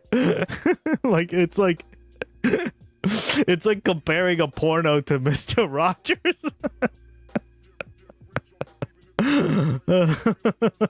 You get a completely different feeling. Maybe just Aussie kids liked it. Yeah, I get it. It's also like, depending, like, remember, TV was very, like, segmented, right? It was very segmented. Like, not everybody played the stuff, and I'm also just trying to compare and contrast, because I remember as a kid, right? I remember thinking, I was like, wow, why is this nothing like Batman? And I remember thinking that because I was like, that show was actually pretty, like, and it holds up really well today. Like, especially for a kid's show, right? We do love our slip, slop, slap ads, yeah. Mm-hmm. Yo, Batman the Animated Show was, it really was, right? Like, it dealt with a lot of, like, really adult themes, and, right? For a kid's show, like, I was like, shit. And I actually rewatched it, because they, like, did the thing where they released it on Amazon Prime, and I was like, wow, this show is, like, surprisingly, like, dark for a kid's show, right? Like, it holds up really well. Even my dad watched it, guys. My fucking dad watched it. Papa Gus loved it. He was like, man, I remember this. This was so well done. And I'm like, mm-hmm. Oh. Check my clip. All right, 1 second. Where'd you put your clip? Let's see. By the way, Turtle, we're now linking. If you want to link, there's a link to the Discord. Blichman. Oh no. Peggy 18. Oh no. Is this Captain Nazi? Isn't Captain Nazi just basically Red Skull? On a routine transatlantic Zeppelin flight, Olympic decathlete Dieter Gollwitzer was struck by lightning and transformed into... With the strength of the storm. Hey, Papa Gus.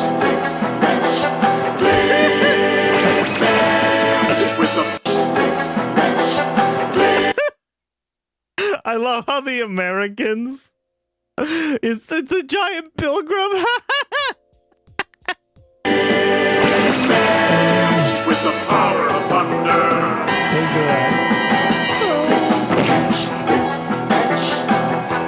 God, this is so campy. With the speed of electricity.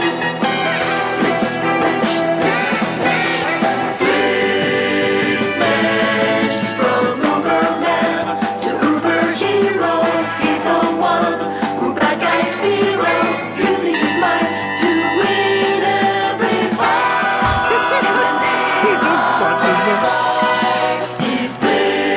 Starring Hubertus von Strachwitz as Blitzman. What the fuck? Sabina Vogel as Fraulein Fox.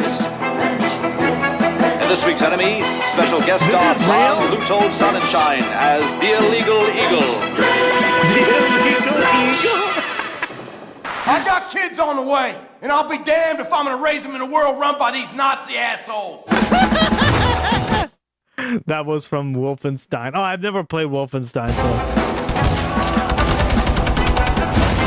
Oh, okay, I get it now. That's pretty... This is clever. Alright. It's very hammy. I love it. Oh my god. Jesus. Jesus Christ. That's hilarious. Thank you for that, guys. I've not seen it.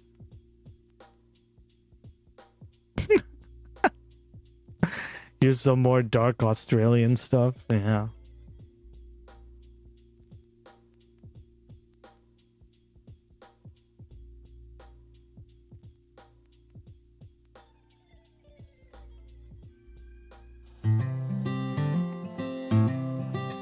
Set fire to Oh yeah, I've seen this. Poke a stick at a grizzly bear. That'll kill you. Eat medicine that's out of date. Use your private parts as piranha bait. Dumb ways to die. So many dumb ways to die. It's very catchy. Dumb ways to die. So many dumb ways to die. If Alco comes back, I got a good joke about Germans. All right, you got to submit that. When we unite the three Germans, the three German musketeers in chat. Get your toast out with a fork. Yeah, that'll kill you. Do your own electrical work. That'll kill you too. Teach yourself how to fly. Eat a 2-week-old unrefrigerated pie. Dumb ways to die. So many dumb ways to die. Dumb ways to die. So many dumb ways. I think getting your nads eaten by a piranha is one of them. That's probably the worst way to die. Invite a psycho killer inside. Scratch a drug dealer's brand new ride. Oh shit. Take your helmet off in outer space. That'll kill you. Clothes dryer as a hiding place. Dumb ways to die. So many dumb ways to die.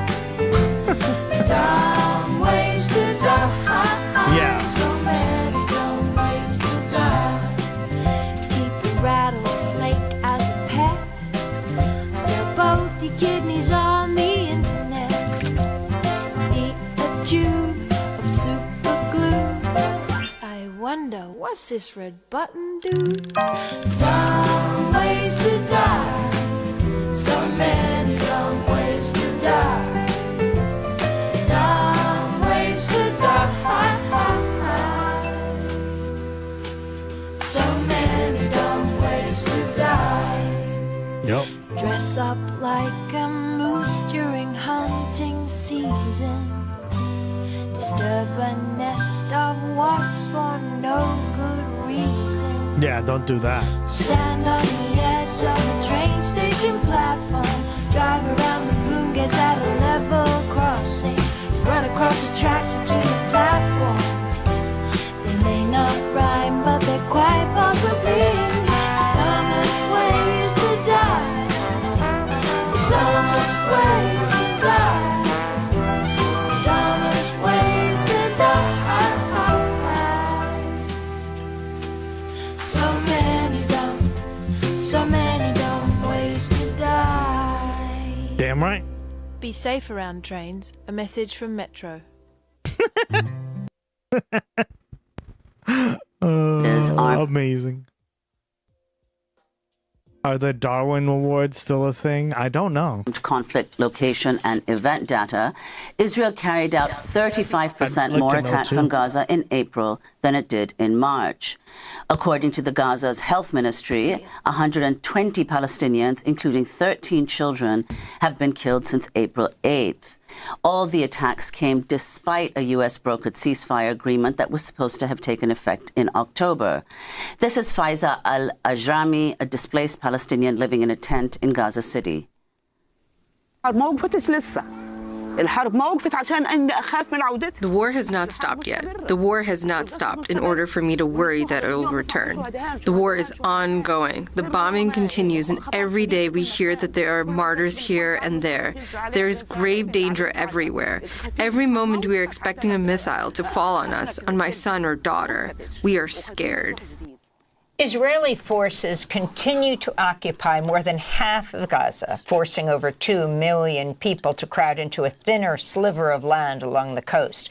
More than 1 million people are living in makeshift tents, most others in damaged structures. On Friday, Palestinians across the occupied territories planned to mark Nakba Day, the day that marks the mass expulsion of Palestinians from their homes during Israel's founding in 1948. Well, today we spend the rest of the hour looking at an often forgotten piece of history about Jewish anti-Zionist activists in Eastern Europe who opposed calls in the early 20th century to form a Jewish ethno-state in Palestine. We're joined by the award-winning artist and author Molly Crabapple.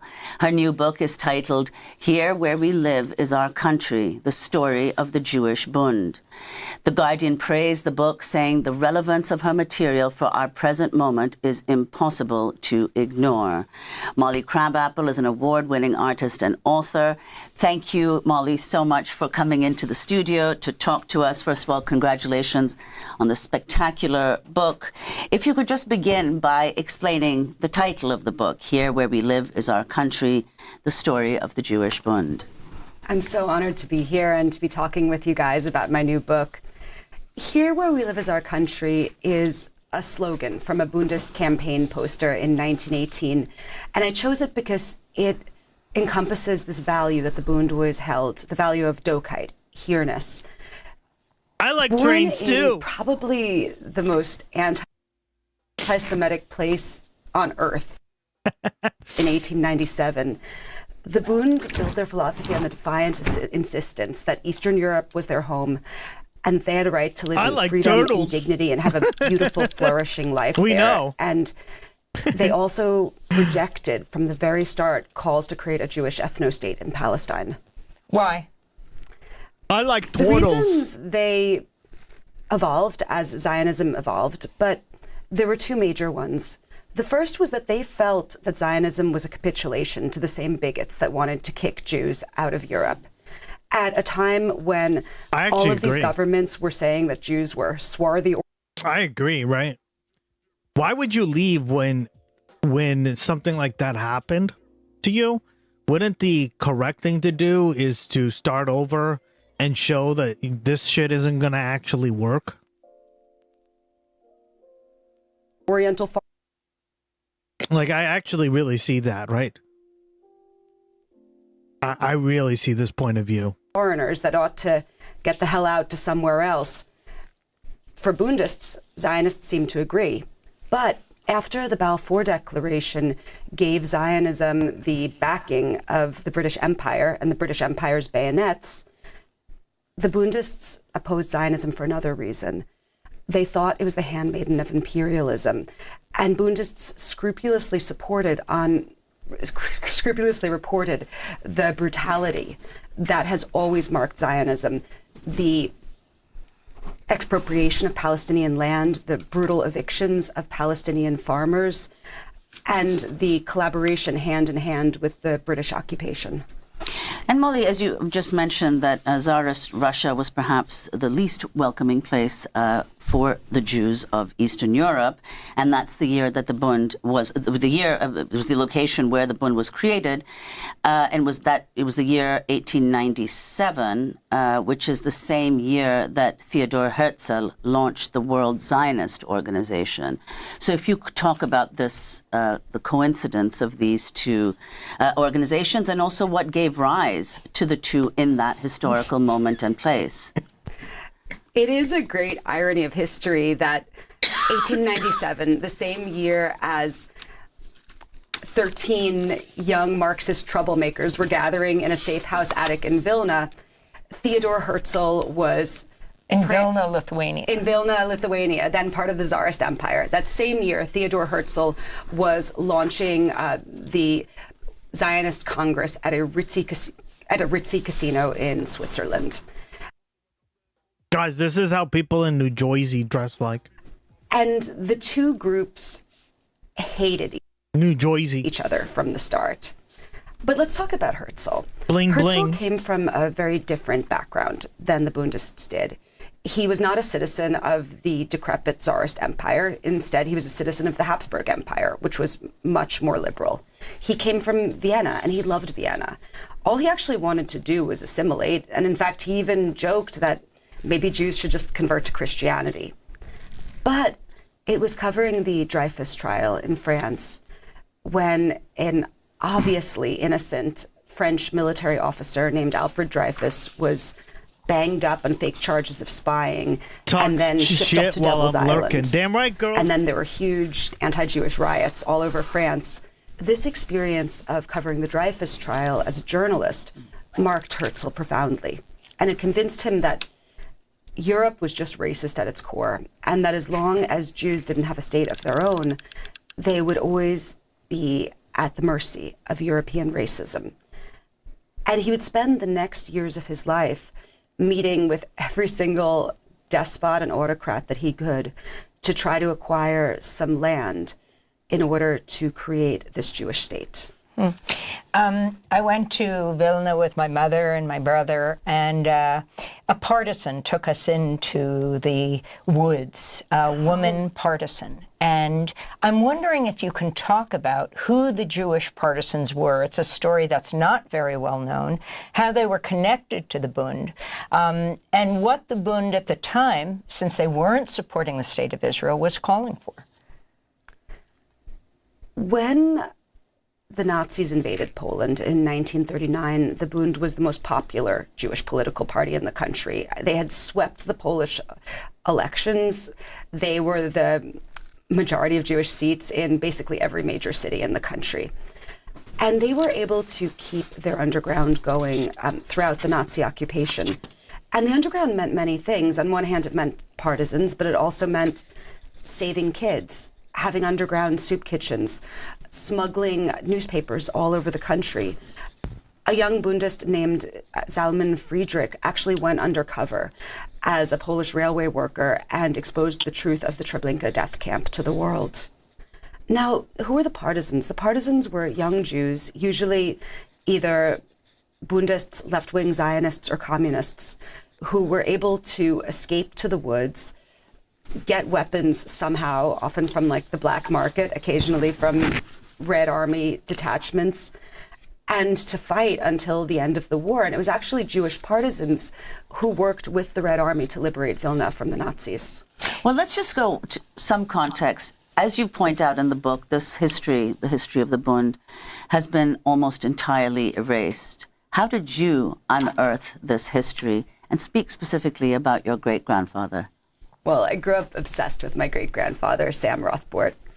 First off, my mom taught me how to paint, and Sam taught my mom how to paint. And so my whole life, I've always viewed the fact that I was an artist as a sort of gift that I had gotten from him through time. But he was a character, right? I grew up with his paintings all around me, his sculptures, photographs of him hanging from a chin-up bar by his ankles into his 80s, eating fire, playing a violin he made out of Venetian blinds. And he had this one body of work that I really loved. It was over 600 watercolors that he did of Volkovysk, his hometown in Belarus, a hometown he had left in 1904. And they were every aspect of life, from him praying on Yom Kippur to him being a bad kid drawing mean caricatures of his rabbi in religious school. And he had one painting that I always loved. And it was a young woman, and she had the long skirt and the hair and an updo. And she was standing on a dirt road at twilight, and she was throwing a rock through a window. And next to her is her boyfriend with more rocks, because chivalry is not dead, right? Ladies should not be carrying her own rocks.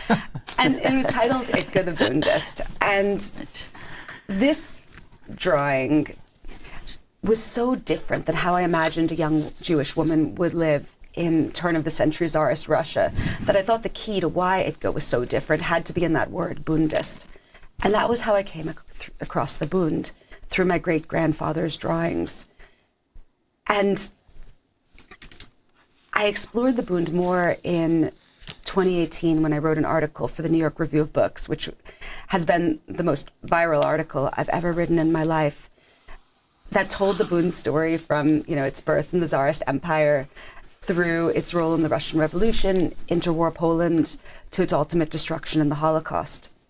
And after I wrote this article, these amazing older people got in touch with me. People like the pioneering lesbian poet Irena Klepfich, whose father, Michael, was the bomb maker in the ghetto. People like the great union leader, Mark Ehrlich, whose grandfather, Henryk Ehrlich, ran the Bund in Poland. And when I started hearing these stories from these amazing people about their families, I knew I was not finished with this. This was not going to be just like one article. This was going to be my life for quite some time. And so that's how I made the decision that I was going to write this book.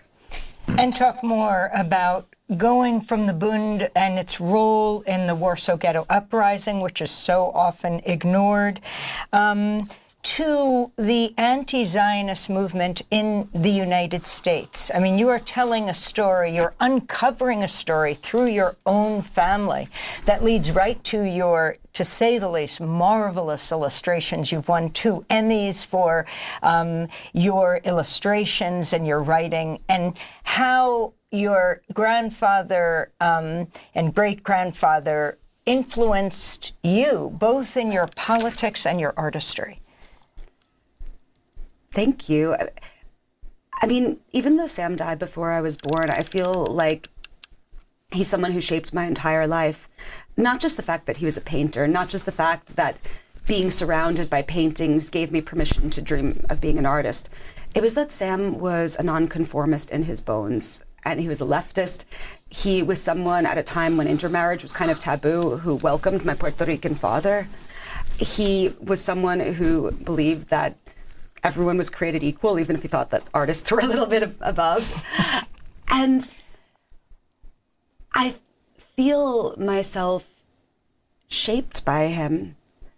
Now, in terms of the anti-Zionist movement and the Bund and the Warsaw Ghetto, the Warsaw Ghetto Revolt was the work of a group primarily called the Jewish Combat Organization, which was left-wing Zionists, Bundists, and communists. There were other people in the ghetto that fought, but that was the main group. And these were very young people. The youngest fighter was 13 years old. He was a Bundist named Luciak Blondes. They had 50 guns from the Polish Home Army, and 1 machine gun, and homemade Molotov cocktails, and light bulbs filled with battery acid. And with that, they launched the first urban revolt in Nazi-occupied Europe, and they held off the Nazis longer than the entire country of France. But as we know, courage cannot ultimately compete with airplanes and firebombs, and the Nazis annihilated 90% of Poland's Jews. After the war, there were pogroms in Poland that led to the majority of the Jewish community fleeing to displaced persons camps in American occupied Germany. And these Jews spent years applying for visas to Western democracies that refused to accept them. Meanwhile, in the camps, Zionist groups quickly seized control of the camp administrations, and they used this power, which is, again, the power to distribute rations, the power to give people jobs and housing, to coerce people to join the Haganah, and eventually to take part in the Nakba and the creation of Israel. And despite this intense pressure, despite the unspeakable horrors that Bundists had went through, they held firm to their belief in internationalist solidarity and their opposition to a Jewish state. And there's a line that I think of from the great Bundist pedagogue Shlomo Mendelssohn. It makes sense, right?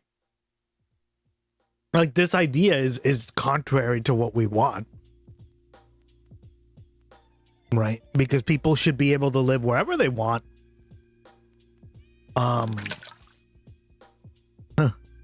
Regardless of what they are, right? Or where their heritage is from, et cetera, et cetera. This article he wrote before his death in 1948, where he said that it was shocking that Jews who had been the primary victims of fascism were now adopting its methods to suppress dissent in the Jewish community. And he wrote, "It's as if the slaughterer has infected the victim with his germs during the slaughter." So, Molly, I want to talk about one of the very interesting parts, or let's say form of the book, is the perspective from which you write. Your work, it seems to me, follows in the tradition of people who write a history from below, representing the voices of those who are oppressed, the subaltern, outsiders.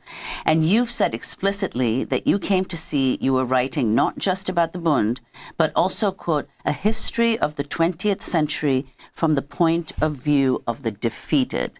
So if you could elaborate on that, and then the case you make again and again that the Bund was in fact not a failure, it was defeated, and that's a very different thing. The Bund story from 1897 to 1945 is the story of the Borders 20th are century fake. Yeah, exactly. in Europe.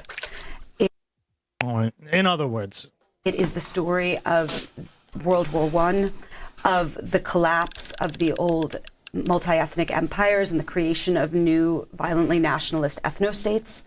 It's the story of the Russian Revolution and the Russian Civil War.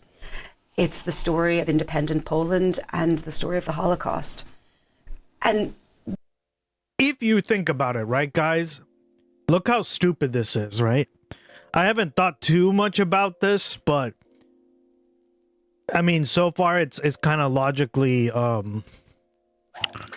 it logically holds up. Okay, the idea of a nation state, the idea of like sex, the idea of like tribes or maybe not tribes as much, right? But like but even still, like the idea of a nation state is, or like provinces, right, are all just ways to kind of like put boundaries on people based on how they can communicate with one another. Let me give you an example, right? Why did countries look smaller back at like 500 years ago, 600 years ago, right? 700 years ago? The reason they did was because there was less reason for them to communicate. Like there was less ways to communicate with one another, right? As communication has gone on, we've held on to this idea that, you know, nation states or provinces or whatever you want to like break up the world in, right? The way they exist has kind of consolidated, right? Like Germany has unified, Italy is unified, the United States is one country, right? Brazil, same thing, right? Now there's more and more like instant communication with one another, right? And I think that's like the main fault, or the main thing holding people back still, is there's no way to like instantly travel to places, or like really quickly travel in a cheap way to places. Also, like communication is getting better, but it's still not like 100% there, right? I noticed that in Costa Rica, right? Like if you didn't like, if you didn't like know anyone in Nicaragua, there was no reason to talk to them, even though it's the bordering country, right? Gee, I wonder why, right? But if you lived on the border, you probably knew more people from Nicaragua, right? It's just kind of like how the border works in the U.S. too, right? Why do border like towns and stuff have more people like that are more like a cross exchange? There's more cross exchange. It's because, I mean, even in Germany, right? It's not like the minute you cross over to Germany, there is, right? Like we talked about that with Germany as well. Like there's like a German speaking part of France, right? Or traditionally speaking, there was, right? And there's like, it kind of blends in slowly, right? A lot of borders are simply grown out from geography, like rivers or mountains. Exactly. So they're like physical barriers, right? Turtle, that's a good point. So it's hard to get to this area. Therefore, like that's why there's a border there, right? And that's really the problem with this, is like we're thinking like very like old school, when in reality it's like we're starting to solve a lot of these problems, and we can't keep thinking like this, right? Like this is an impediment to bringing together people, right? I like rivers and mountains. Well, you may like them, but they're annoying. One of God, the girl. I'm joking. guiding quotes that I had in my mind when I was writing this book was by Mahmoud Darwish. It's the quote that I start the book with, where he says, let's read it.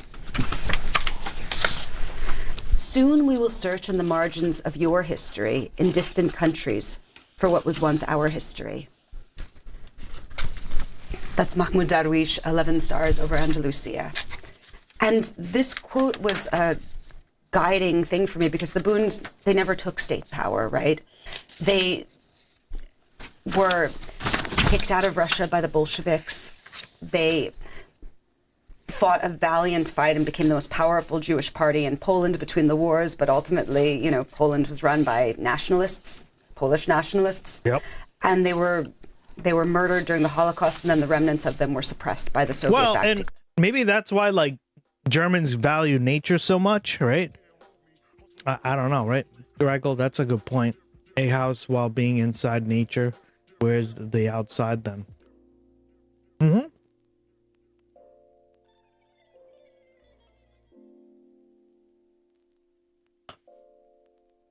I think humans tend to do this a lot, right? We tend to have like borders for everything. This is my house. This is my, right? But that's something taught by the system. This is inside, that's outside, right? And we don't really think too much about it, but all these things kind of matter, right, guys? Yeah. Dictatorship afterwards. And so there aren't the resources about the Bund that there would be about the people who won, right? Like there is not the things that you'd read about George Washington or Vladimir Lenin, for that matter. So instead, writing about the Bund, it was a project of searching in the margins of other histories, of reading other people's Wait, what the hell's the Bund? The cake? The Bund cake? memoirs, of going to countries. Like I went to Ukraine during the Russian invasion. I went to Lithuania. I went to Poland.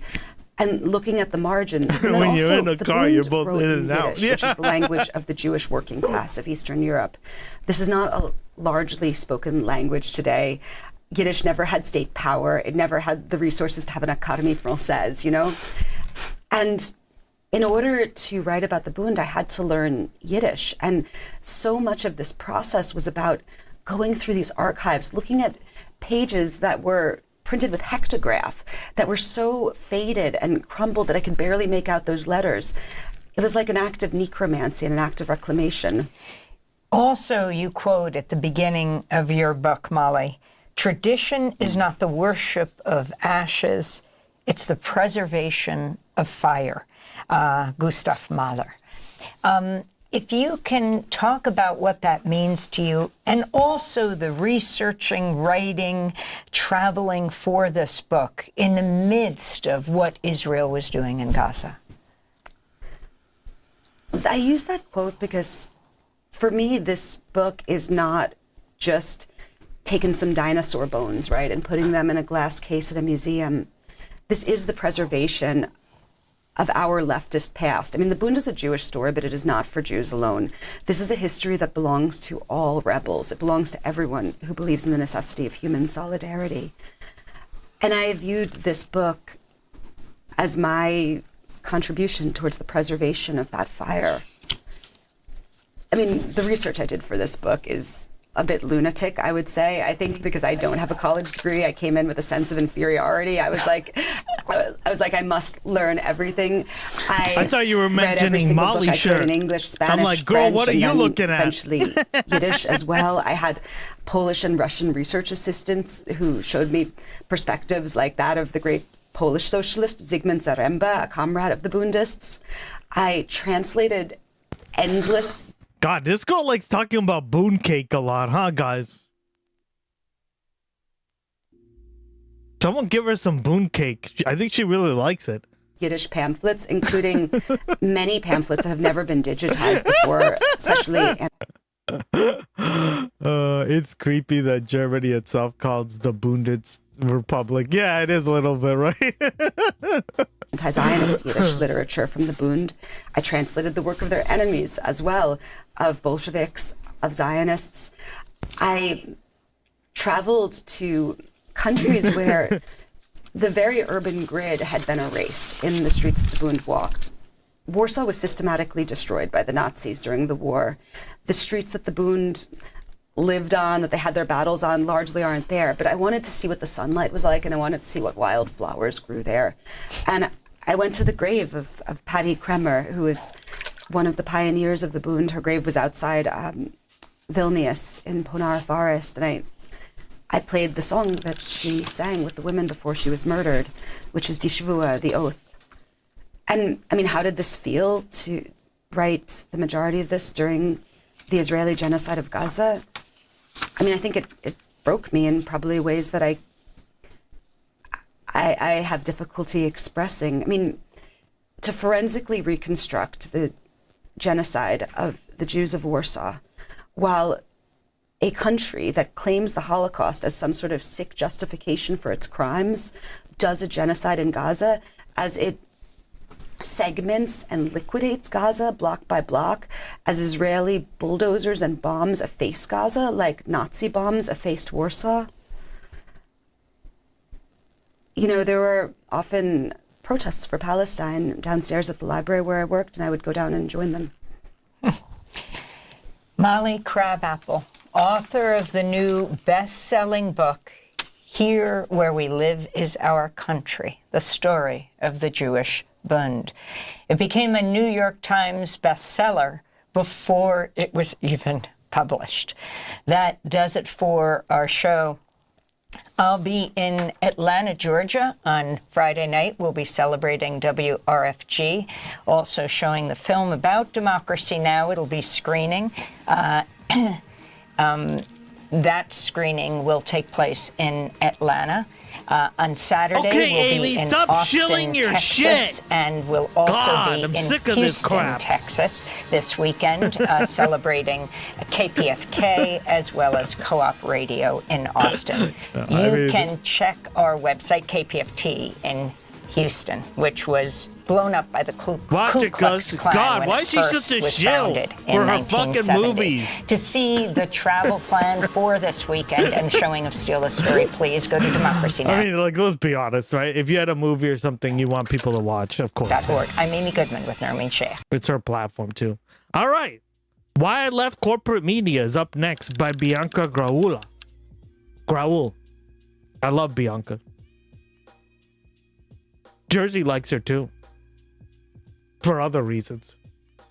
Not the same reasons. The national gas price right now is $2.31 a gallon. 3 mothers came to this parking lot to find their 3 teenage children. Also, can someone give her some boon cake? Because like she really likes saying that word.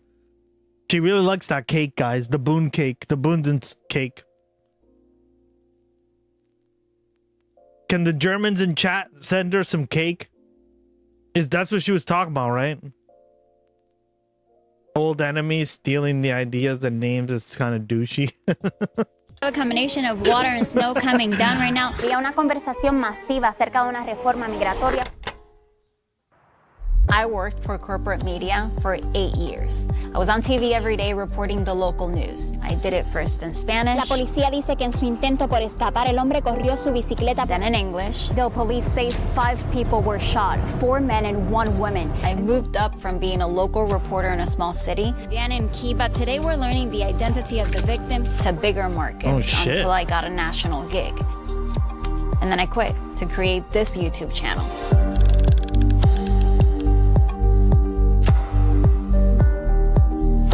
And it was the best decision I've made. Not because it has been easy, my God, it has not. I now work harder than I ever did when I was a TV reporter. But I am the happiest and most satisfied I've ever been with my work.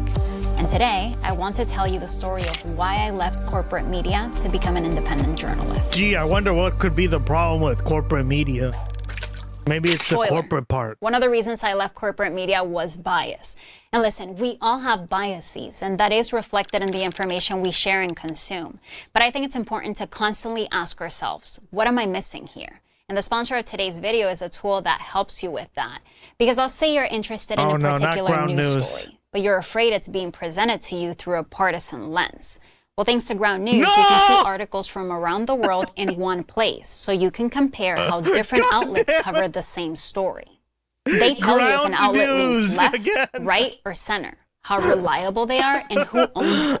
For example, remember when a comedian at a Trump rally called Puerto Rico an island of garbage? Well, Ground News takes all 86 sources reporting this story and gives you a biased comparison.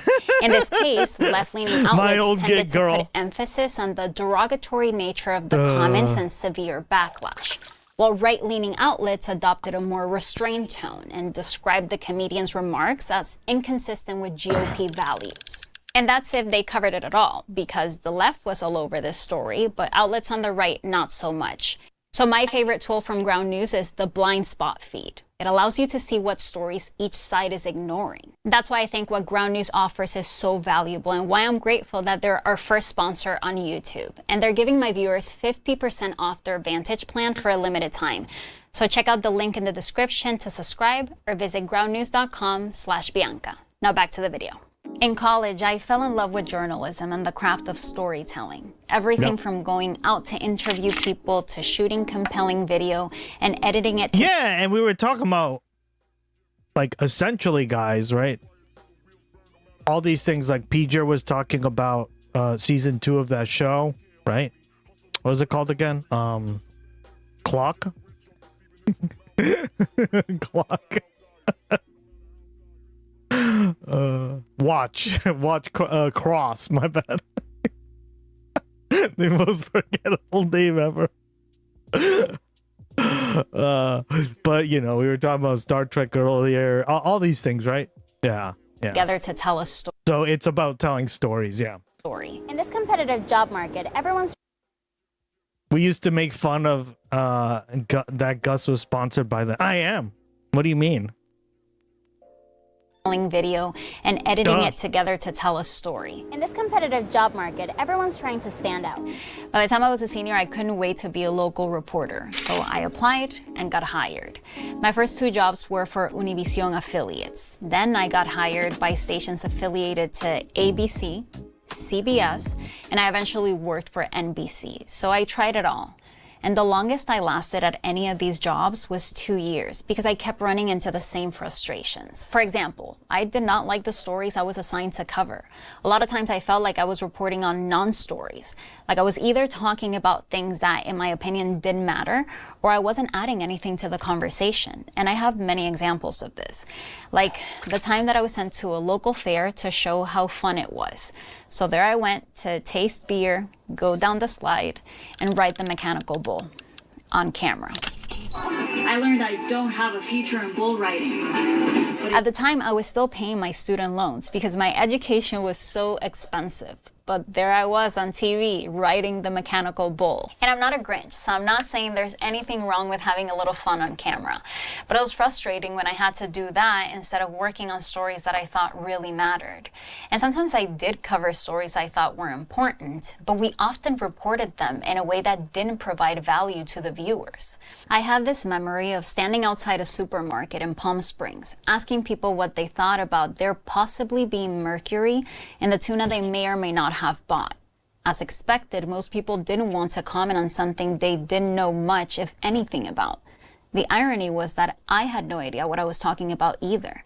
This was a one-day turnaround, meaning they gave me the assignment in the morning and I had to be out the door and then come back and finish the story by the afternoon. There was no time to read the report, analyze it, and talk like, to this is called crunch, right?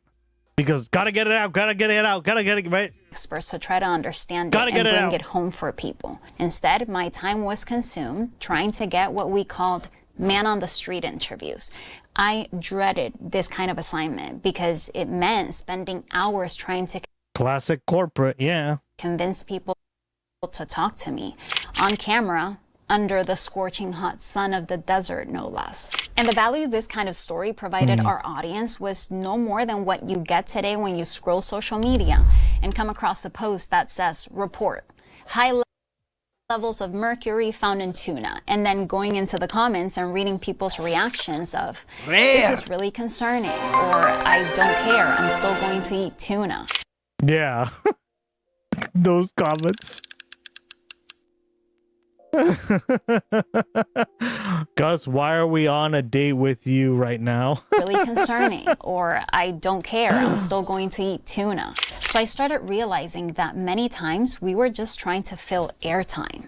This went on to happen to me many times. Yeah, that's the problem, right? Why do you think, guys, if I have nothing else to say, I just like cut it off, right?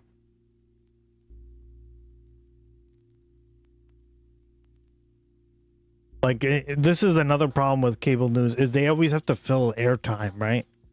They'd rather fill something with garbage than like with quality or something, right?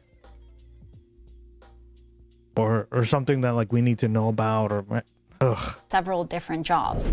It's all very quickly done too. There's not like a lot of process. Like, this could have been very informative if you do it correctly, right? But they gave her literally like an afternoon to do this. That's not enough time, right? It's assigned to cover maybe try print TV instead, right? Yeah, instead of TV, yeah, fires exactly. to just describe the scene. Well, that would slow everything down, and nobody reads anymore because reading, who does that? Am I right? I only watch naked news. Oh, same here. That's how I get my news. Naked news. Around me and repeat numbers the authorities told me. I was sent on 2-hour drives just to stand in the Jersey would never understand. He doesn't get it. Snow and tell people it was snowing. You know what that felt like? A daily news is always shallow. A weekly news is much more. Yeah, exactly. Have you seen that Family Guy character who's a reporter and gives one-sentence reports? Let's go live to Ollie Williams with the Black U Weather Report. Ollie? It's raining. Like, for example, I could already add a few things to the tuna thing, right? From what I understand, the reason there's so much mercury found in certain kinds of fish is because of the pollution that we had here in especially like North America, but really in Europe and right all over the world. Toxic chemicals that companies produced were just dumped into rivers, right? And then they made it into the ocean, and guess what? Fish eat stuff, it makes it into the ways of fish, and then it makes it back into our digestion. And that's why there's so much lead in tuna and shit, right? From what I understand. Now, what's the solution to that, right? We have to find a way to de-lead. Rogue Weeds, thank you very much. Look at that. Welcome back, buddy. How you been? Sideways! Sounds rough, Ollie. Because there were so many times that my entire story could have been summarized in one sentence. Yeah, exactly. It's just so dumb, right? And this is one reason where, why I like to also, like, I only comment, if you noticed, if I have something to say, or like maybe like a thought, or like a thought experiment, or I'm thinking about it, and maybe I'll put it out there for you guys to think, right? But generally speaking, these stories that they have them cover are just so micro. They're like micro stories, like one sentence long. Like, what the fuck? But I was told to stretch. We even had this sign for it, to fill time. And the reason I'm telling you about it now is because this still happens. If you watch TV news today, you'll see what I'm talking about. And I think yeah, now it happens, but with TikTok, right? On TV news, they take a story. I mean, certain ones are better than others, right? But especially American media, I think DW does a decent job. I think they're a little too biased still. They're a little bit too neoliberal for my liking, but we still watch them, right? Because you do get some interesting facts and you get something to maybe like add to the discussion. But generally speaking, right? Yeah. That's how these things work, right? And print media isn't that much better either. I can point out to you exactly where the filler sections are. Have you noticed when I like I literally have read so many news articles that most, like almost, I like to call it filler, right? A lot of the articles, just to pump out like more words on an article, like on a page, they will just like either repeat themselves or repackage the arguments from the previous article you should have read or you should know about. And they do that over and over and over again, right?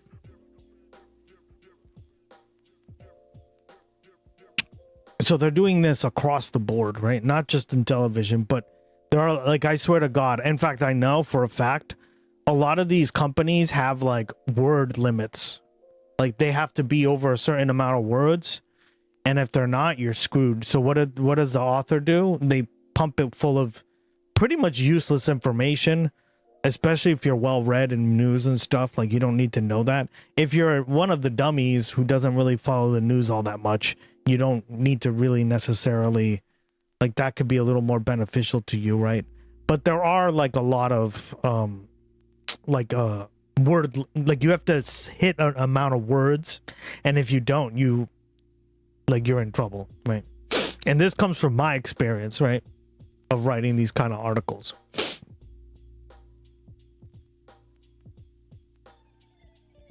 It's good to take the profit incentive out of news. Yeah, exactly. That's what we're talking about, right? Why are like articles longer?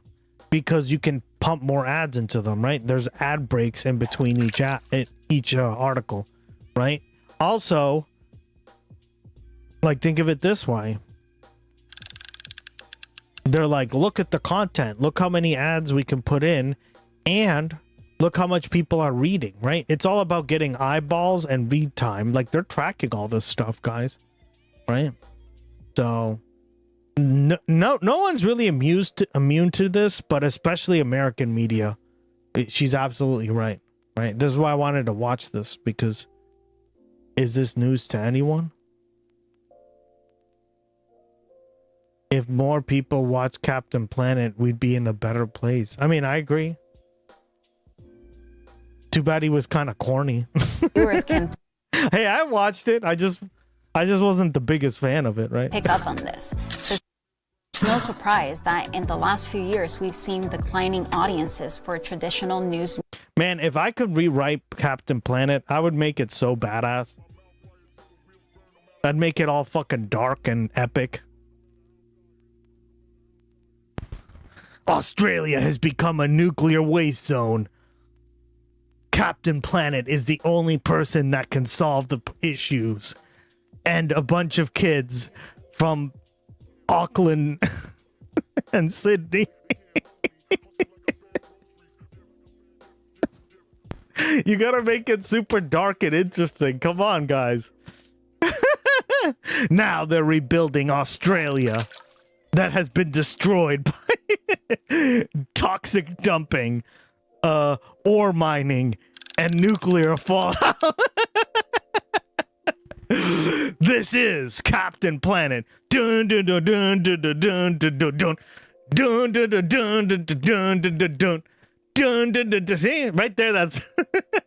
I'm even making the theme song as I go along. Nerding out. Girl, I used to do writing for this shit, okay? Media in the U.S. And I'm not saying that what I just described was all of my work in local news. I did other stories I was proud of.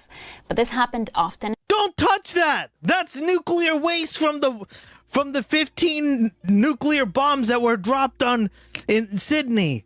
Oh, shit! Right? They're swearing because we're not doing not swearing anymore, guys. Oh, damn! How do we put control against this? We gotta have lead suits. What a W, man. What a W. Jersey would watch that show. I used to watch Mr. Screwlock Kids show with different like agros, cartoon connection. I wonder that if that Captain Planet Netflix live action will ever be made. I know, how corny would that be? Oh man. Yeah. There's different levels of it, right? But honestly, like Captain Planet's it's corny, but it's cornier in like a good way, right? There's corny in like a really bad way, and like it never gets that bad. I mean, you could argue, right?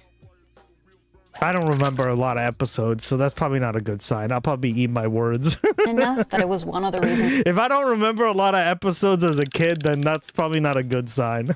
I wanted to quit. And again, what was so frustrating is that I was pitching other stories that I actually wanted to report on, topics that I was curious about, and where I thought I could provide context and depth.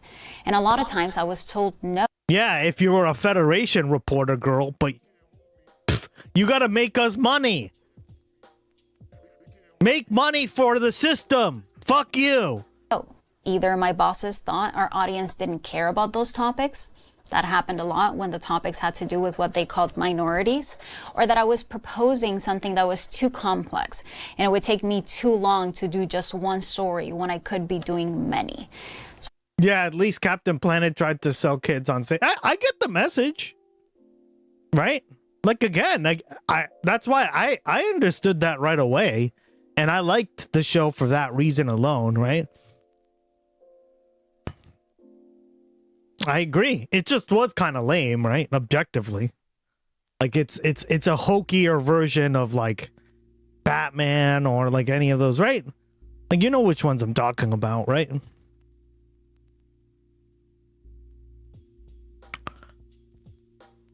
If you've watched them, no reports on the marquee.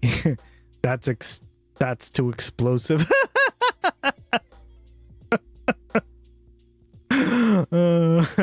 I became really frustrated seeing how time and time again we chose quantity over quality. But it's quite literally how it works, right?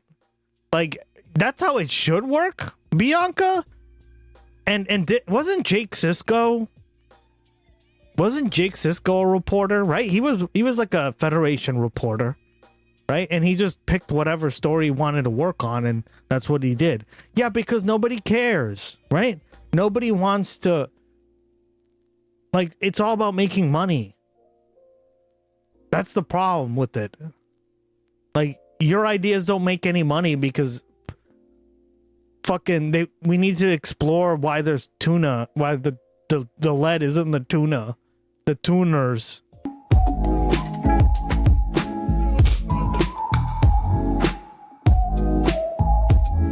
Now I work on stories that take me months. Nobody wants to work anymore. Yeah, there's lead in the tuners. to produce, because it is delicate Oh, work well, to do I'll eat research it based still. on primary sources, to fact check everything to make sure you can back up your claims, and either reveal something new to your audience or break down information that's useful for how they see and understand the world. That to me is quality, and that's the luxury I have Picard now series. that I Oh, work yeah. independently. Ugh. That show sucked. Jesus, that show was awful. I also care about the visual quality of the work. I had long been wanting to do content that was visually compelling, with beautiful shots and graphics. I watched it and I like had a disgusting taste in my mouth after watching that.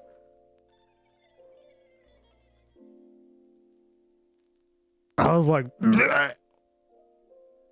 That broke down the information, and I couldn't understand why at the stations where I worked we couldn't make the best use of the resources available to us to make that the norm, not the exception.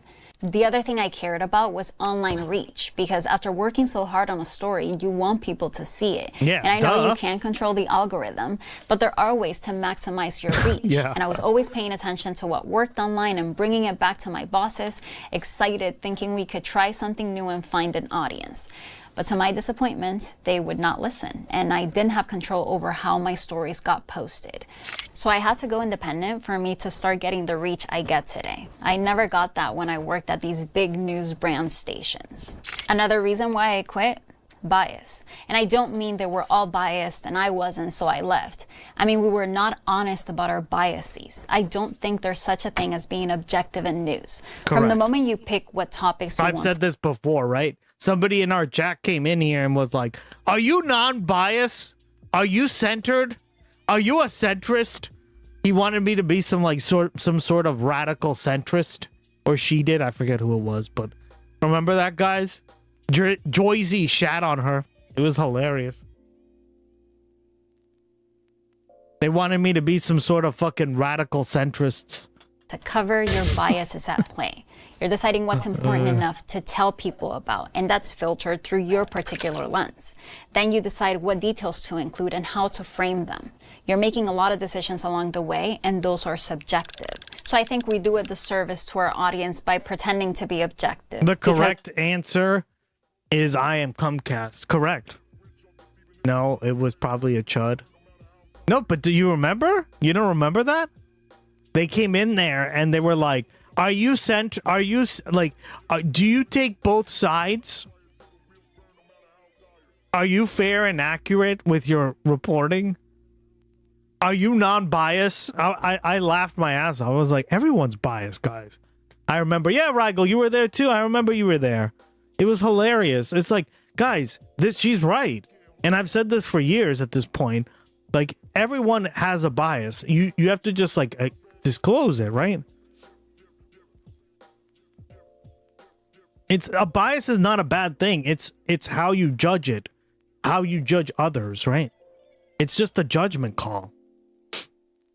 What I saw is that in corporate news, being objective often meant aligning with the establishment, Bingo. with corporate interests. Yeah, and with the that's kind of the problem I have with it, right?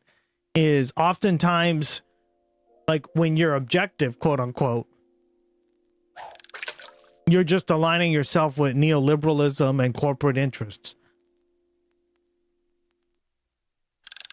Right. And that doesn't exist. It just doesn't. We actually studied this too. Like, there is a person who made this a big deal, and this is why you can't do this. Right? Because he made it a really big deal. I forget his name. He was a reporter in the 50s, and he was not. Like, he put this notion into people's minds that non-bias was the way to go. Right? When in reality, it wasn't. Like, everyone has a bias. I think we watched something on Gaza and it was a typical rage baiter. Yeah, exactly. Western perspective of the world. I was told, for example, that saying Puerto Rico is a colony is biased. And my argument is that not calling Puerto Rico a colony is also biased. It's just Bingo. a different kind of bias. It is. When Exactly. See, that's what I'm trying to say, right? Because it may not be like a old school colony, right? Like, guys, all a colony is some group of people move to another place and take roots there, right? That's all a colony is. However, when you're talking about the way she's saying that Puerto Rico is a colony, right? It's different than like what I just said, right? That's the traditional, that's like the definitional word. But then you're talking about a historical word, right? The historical sense, right? Like exerting colonial pressure like a colonial empire, right? These are all differences. When you don't reveal that, that's like when I think you're completely biased. Like 100%. The Germans started a colony in Gus chat. Exactly. You guys colonized my chat.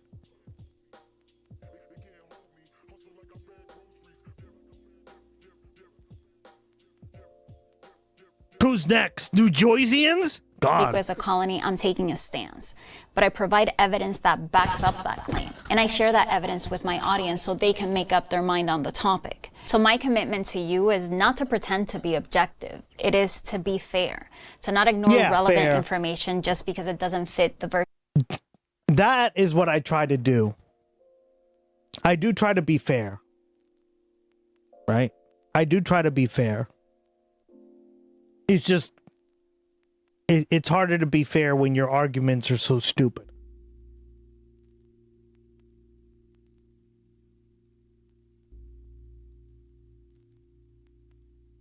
Right? And that's like why people say like, well, why do you support like Graham Plattner? And it's because these are fair arguments, right? Like there's going to be one person in that Senate seat regardless, right? That's me being fair to the to the political process, right? Not what I like, right? You already know what I would probably prefer. But that's what we got, guys. And those are the two candidates. And unless you want to run over there, then fuck off, right? Time for bed. All right, Turtle, take care. Have a good rest. My man. Sleepy time for the turtle. Version of the story I want to tell. And I'm not always going to get it right, and I will correct it when I miss. But I think providing you that context is so much more valuable than just giving you a he said, she said story. But in traditional media, I had bosses tell me that I was too close to the story. I think having journalists with diverse lived experiences is an asset, not a liability. And for me, that was true, especially in spaces where I was often the only one who spoke Spanish, who was born and raised in a colony of the U.S., and from a younger generation. My perspective was sometimes uncomfortable in those spaces, and I was treated like I was problematic. But, and this is really important, this is a critique of the way these companies are structured, the culture within them, and how that affects the news you end up getting. This is not a knock on all the amazing journalists that work at these stations. There are truly talented people that you see on TV, and some that are behind the scenes who do amazing work. And I wouldn't be where I am today if I didn't learn from them. So for all my complaints of corporate media, it is where I got formed as a journalist. I started my YouTube channel shooting and editing all my own videos on top of writing my scripts. And I learned how to do all that while working in traditional news. I took with me everything I learned, and those are the blocks on which I've been building the kind of work I do today. So how did I become an independent journalist? Well, let me tell you, because it has been a journey.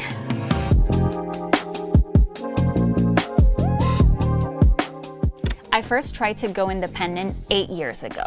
My contract at my station was up, and I saw an opportunity to try my luck. But I had no real plan, just a desire to tell Who's videoing her video? Stories I cared about. I bought a camera with my savings and started traveling to different places with my friend to cover stories like family separation at the border, protests against a pipeline in North Dakota, and trans issues in California. We posted mostly on Facebook, and our videos were getting millions of views, but they were making us no money. So during the day, I would write scripts and edit, and at night I was there's that word. Money. Making no money. God, why does Jersey like money so much? Driving for Lyft and teaching English online to kids in China. A crab crawls. Good job, Tina. You get a star. I couldn't really What afford the rent in hell? California without a stable job, so during this time, I was sleeping in hostels, on my friend's parents' couch, or in my car. And it was getting really difficult. I was racking up credit card debt and had no idea how to live off my independent journalism. So I caved and took another job with corporate media, and then another one. And I kept running into the same issues I described before, while still dreaming about being independent again. So in 2020, I tried again. I quit my job, and this time I moved back home, cut my expenses, and was no longer shy about asking my audience for their support. I opened a Patreon, and that is what Damn. has kept me afloat all these years. Patreon? My supporters make my work Patreon. Damn right, guys. possible. And over the years, we have worked on so many stories I love, and there is so much more coming. We're expanding our team, I'm doing brand deals, but only to promote things that align with my values. And next year, Like Ground News. Use code Gustex to get some Ground News subscription off, I guess. Yeah. 50% off, I think. Gus needs to chill like she does. I know. I really do. Support the Patreon, guys. God, I'm sick of it. it's the first time I'm going to say this publicly. Next year, we're going to start publishing monthly. This is something I've been wanting for a very long time, and we finally have the structure and support to do it. So expect a lot of videos about interesting and complex issues that make you think and question. And yeah, because that's not all. I'm bringing back my podcast. On my Spanish channel, we're going to be posting weekly episodes about a wide range of topics, and we'll make those videos accessible in English too. So subscribe to this channel and to that one so you don't miss any of it. Thank you so much for being here, and I'll see you soon.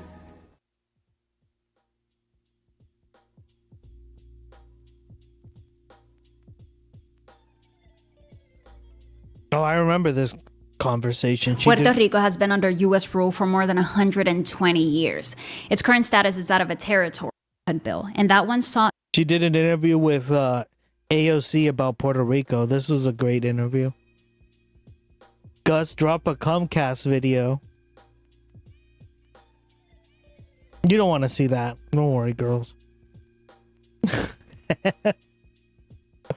I actually got a sponsorship idea, or sorry, offer. I just have to get it set up. But it's a pretty good sponsorship. But the thing is a lot of these sponsorships you have to sign up for to get the like, it's not like something they pay you. Not yet anyway, right? But I did get one, and it was a pretty good one. So Proton Mail, they're a great service. So, or Proton Pass, which is a part of Proton Mail, right?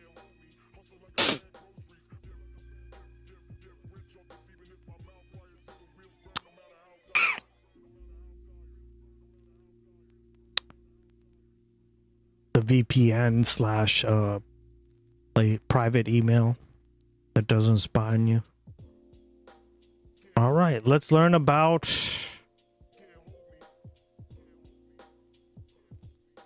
oh my god, some breaking news in Idaho. Imagine that place. The airfield where you are right now. Is the offer still on the table? It is. I just have to set it up. I have to get a code. Also, like, I just want to do it properly. I don't want to be like one of those streamers who's like, this stream is sponsored by Proton Mail. Jersey, go sign up for Proton Mail right now. Use code Gustex. Right? Like, I want to do it properly. Maybe I will have to do it like that.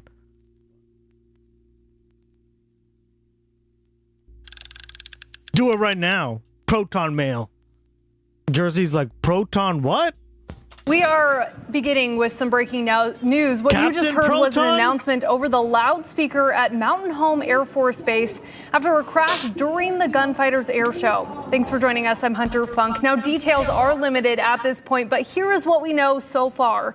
A spokesperson for Naval Air Force U.S. Pacific Fleet says it happened at about 12:10 this afternoon during an aerial demonstration of two Navy jets identified as EA-18G Growlers.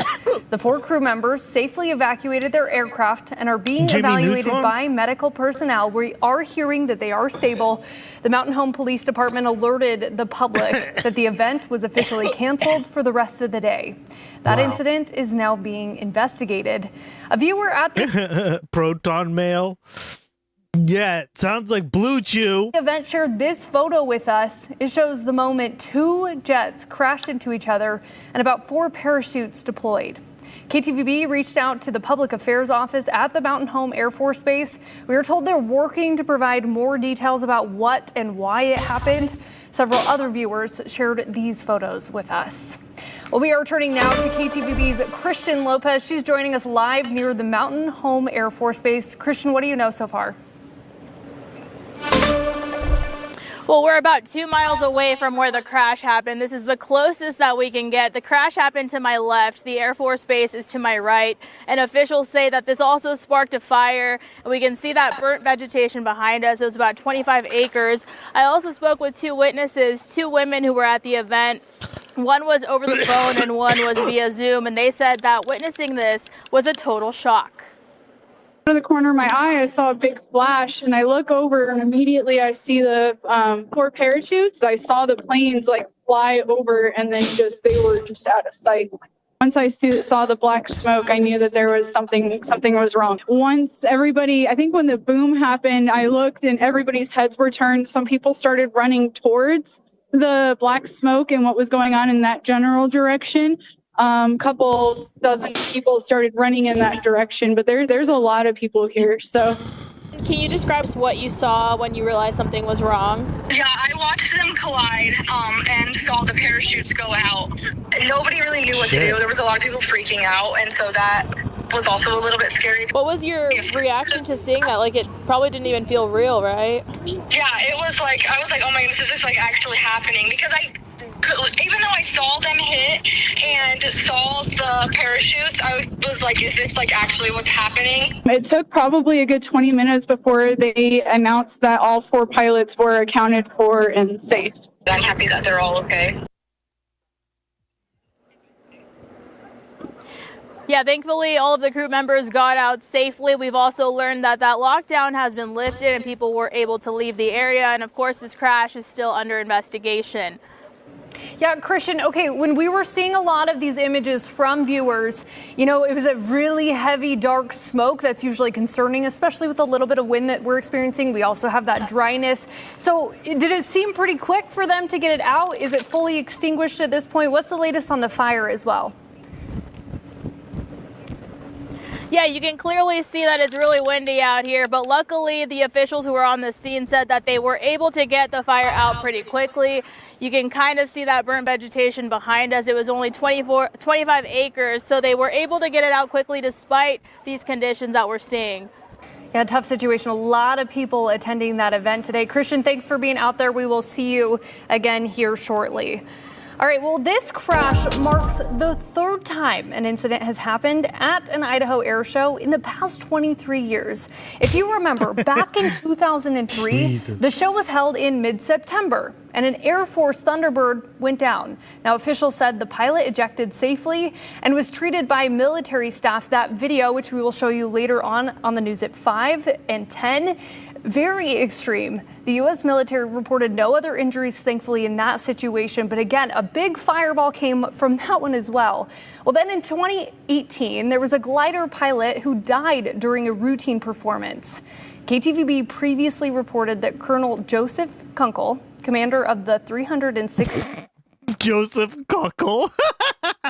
Even she had trouble saying that name. Sorry, guys, I'm a child. 66th Fighter Wing. Colonel Joseph Kunkel, commander of the 366th What a name. Fighter Wing, said that pilot, Dan Buchanan, was doing an act that he had performed countless times. Well, you can see smoke from that jet crash billowing up and those strong, strong winds today. Now, we have Christian, and she just mentioned that fire has now been contained. We have that confirmed. Thankfully, with those dry conditions, it was able to be put out pretty fast.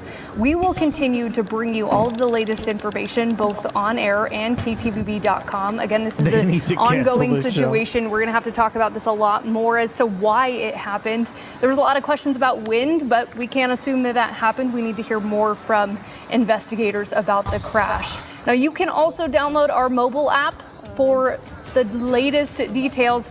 And again, coming up at 5, we're going to have more in-depth coverage of what happened over at the Mountain Home Air Force Base during the gunfighter show. Again, stay tuned, stay with us. We're going to have a lot more updates to come.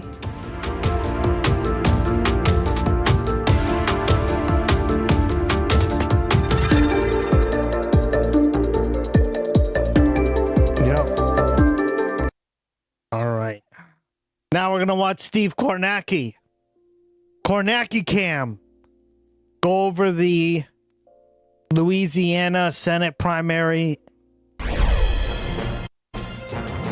The GOAT of elections. And there it is. Polls have now closed in the state of Louisiana. It is 9 p.m. Eastern Time. And we are coming to you live from Washington, D.C. Another one of our Just the Results live stream specials. This one for tonight's Louisiana Senate primary. Now, this is a race. I think you know the basic dynamics, but Bill Cassidy is the incumbent Republican here. Right. So he's the incumbent. And there are, I think, 2 Trump endorsed candidates. I think John Fleming was also endorsed, right? He, as a senator in January of 2021, was one of the Republican votes to convict President Trump in his second impeachment. Oh, yeah, he's definitely losing. Kyle, 6-year term, so he wasn't up until now in 2026, and he's facing challenges here. 2 main challengers in this primary this evening. Kanaki the khaki. Letlow, Congresswoman from... That's how someone in Boston would say, Kanaki. Sort of the Mississippi border region of the state here, north of New Orleans, Baton Rouge. She's running with the endorsement of Donald Trump. And then there's John Fleming. He's the state treasurer and a former congressman. He has aligned himself with President Trump, but doesn't have Trump's endorsement. But he is running as a Trump-friendly candidate here. A lot of dynamics we'll get to. It sort of have shaped this race here. But the question tonight is, does Bill Cassidy survive tonight politically? Now, remember, this is a top 2 primary. You'll see that in the screen right here. 50% rule is in effect. There's a runoff on June 27th, meaning if nobody gets more than 50% tonight, then this will go to a runoff. And frankly, the expectation is it'd be a big surprise. It will probably go to a runoff, yeah, obviously. If somebody got 50% tonight. This has been a very hotly contested race. But will Cassidy be one of those top? He did, yeah. That's a spoiler alert, Jersey. He's lagged a bit in some of the polling that's out there. And certainly, I think you know the storyline that's been developed. God, Jersey, why are you spoiling the chat? This month, we've been talking about this. You're spoiling the story. That's like watching fucking a movie and being like, they all blew up and died at the end. Thanks, Jersey. Sort of informally, this is Donald Trump's revenge tour month here. We were in doing that live stream, if you were watching, in Indiana last week. All of those state legislators who had voted against Trump and his wishes to redraw the state's congressional districts.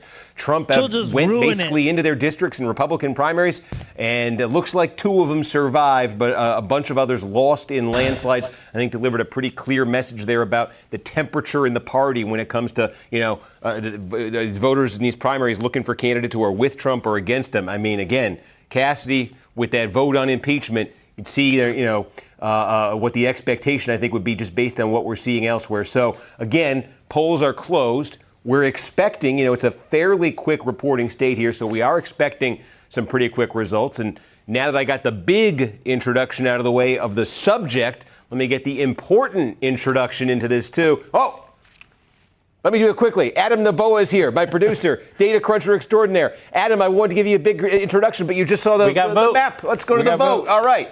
I said it's pretty quick. So we've got some results coming in, and let's just take you through what we have again. Letlow, Fleming, Cassidy. Oh boy, if you're Cassidy, you see those numbers right away. So Livingston Parish here, again, this is sort of between Baton Rouge, just outside Baton Rouge, New Orleans right here. And again, you see 43% of the vote just came in. Typically what you're going to get in these parishes, not counties, parishes in Louisiana is the early vote. That early vote, that mail vote gets reported out in one big chunk first. Everything else is the same day. And right there, right away, you see Letlow, the Trump-endorsed candidate here in this county, with the lead, the clear lead. Fleming in second, Cassidy running behind him in third. Take a look here. Again, this is what you're getting here is it's a third of the vote, a little bit more than a third of the vote here in Washington Parish. Letlow, the Trump, now this is in her congressional district, I should say. This is part of her congressional district. All of these counties, excuse me, I'm going to do this a lot tonight. I apologize. Yeah, it's parishes. All of these. In Louisiana, they don't have counties. They have parishes. So, like, that's the same thing, right? It's just they call them differently. These parishes you're seeing in this sort of, what would you call that, puce color? These are in Letlow's congressional district. She's leading in all of them with that early vote. You can see there Washington Parish. We can go up here to Madison Parish here. This was a very big parish for Donald Trump when he first ran in 2016. He narrowly won the Louisiana primary 10 years ago. So it was a big parish for him. Letlow, his endorsed candidate. Again, in her district here with the big number there, Cassidy running third. You see Cassidy running third, single digits. And in Union Parish here again, Cassidy. Yeah, so the reason I wanted to watch this with you guys is to break it down, right? So it looks like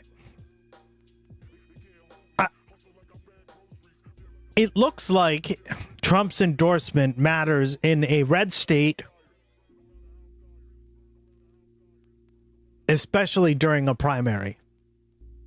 A very red state, right? Louisiana's pretty red, right? So it looks like Julia Letlow and John Fleming, the two Trump dick suckers, right? I mean, so is Bill Cassidy, but he's just less so. That's why he lost, right? So that's why I wanted to examine this, because it's interesting how this went, right? It was very quick.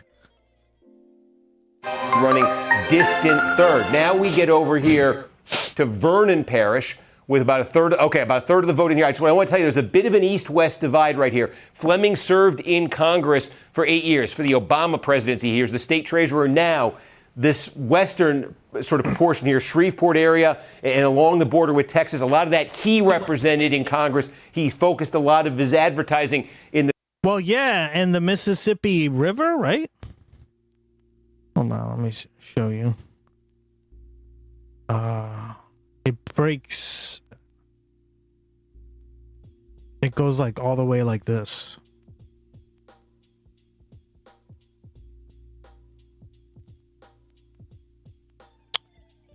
Right?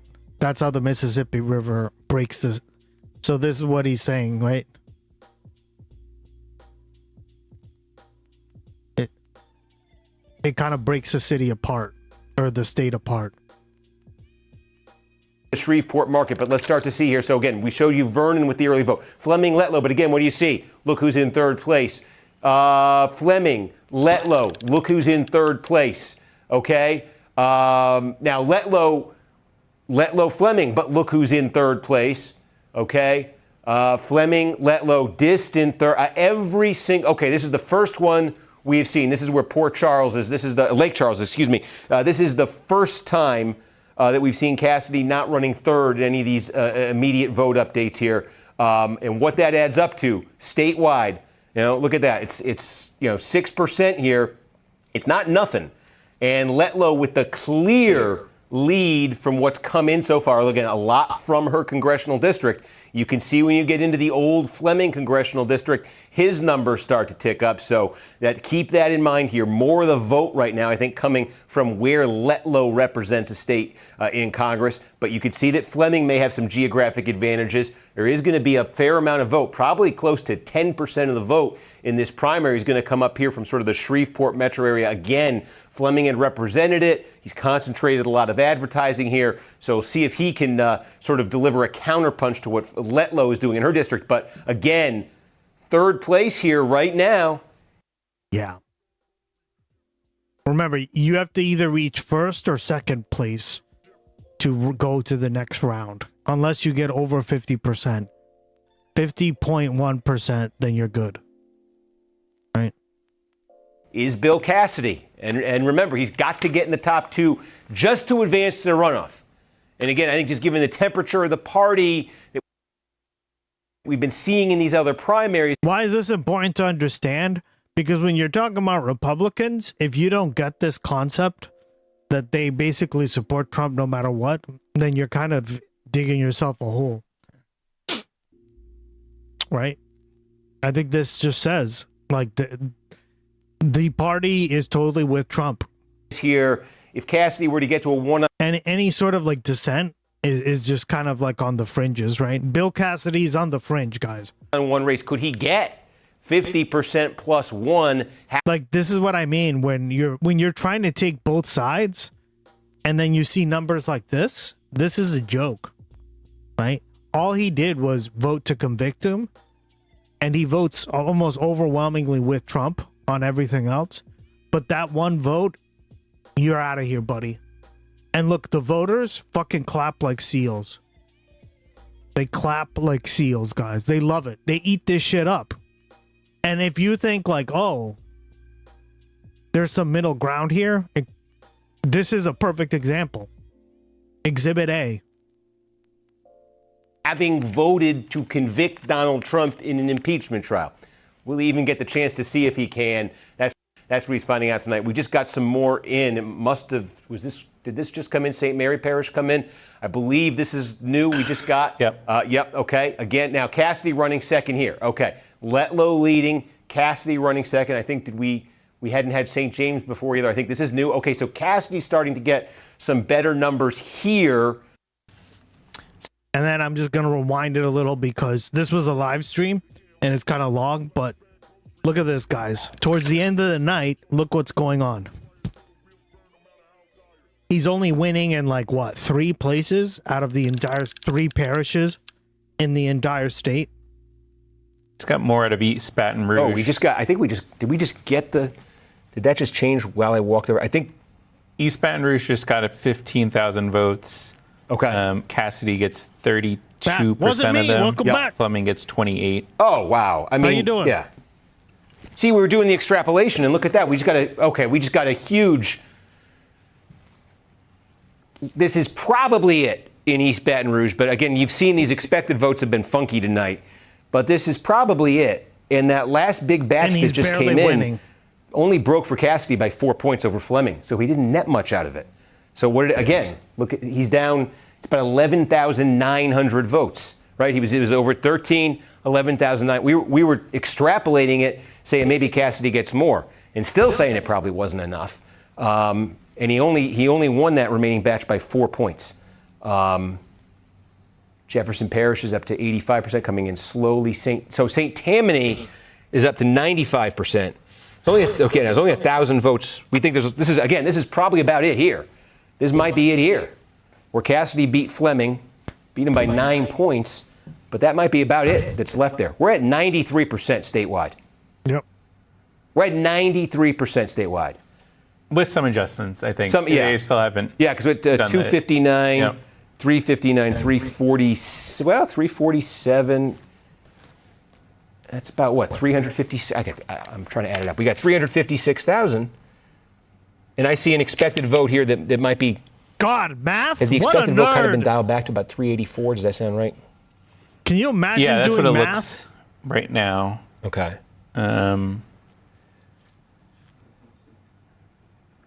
Yeah. I mean, just I think this is, look, there's what's happening right now is, as you can see, there's been an unusual amount, I think, here of volatility maybe with the turnout, just the high turnout that we've seen today, and trying to account for Okay, high turnout. What does that suggest? That people don't want to vote, that they're turning out to vote against Bill Cassidy. Right? That means like the high turnout generally doesn't help incumbents.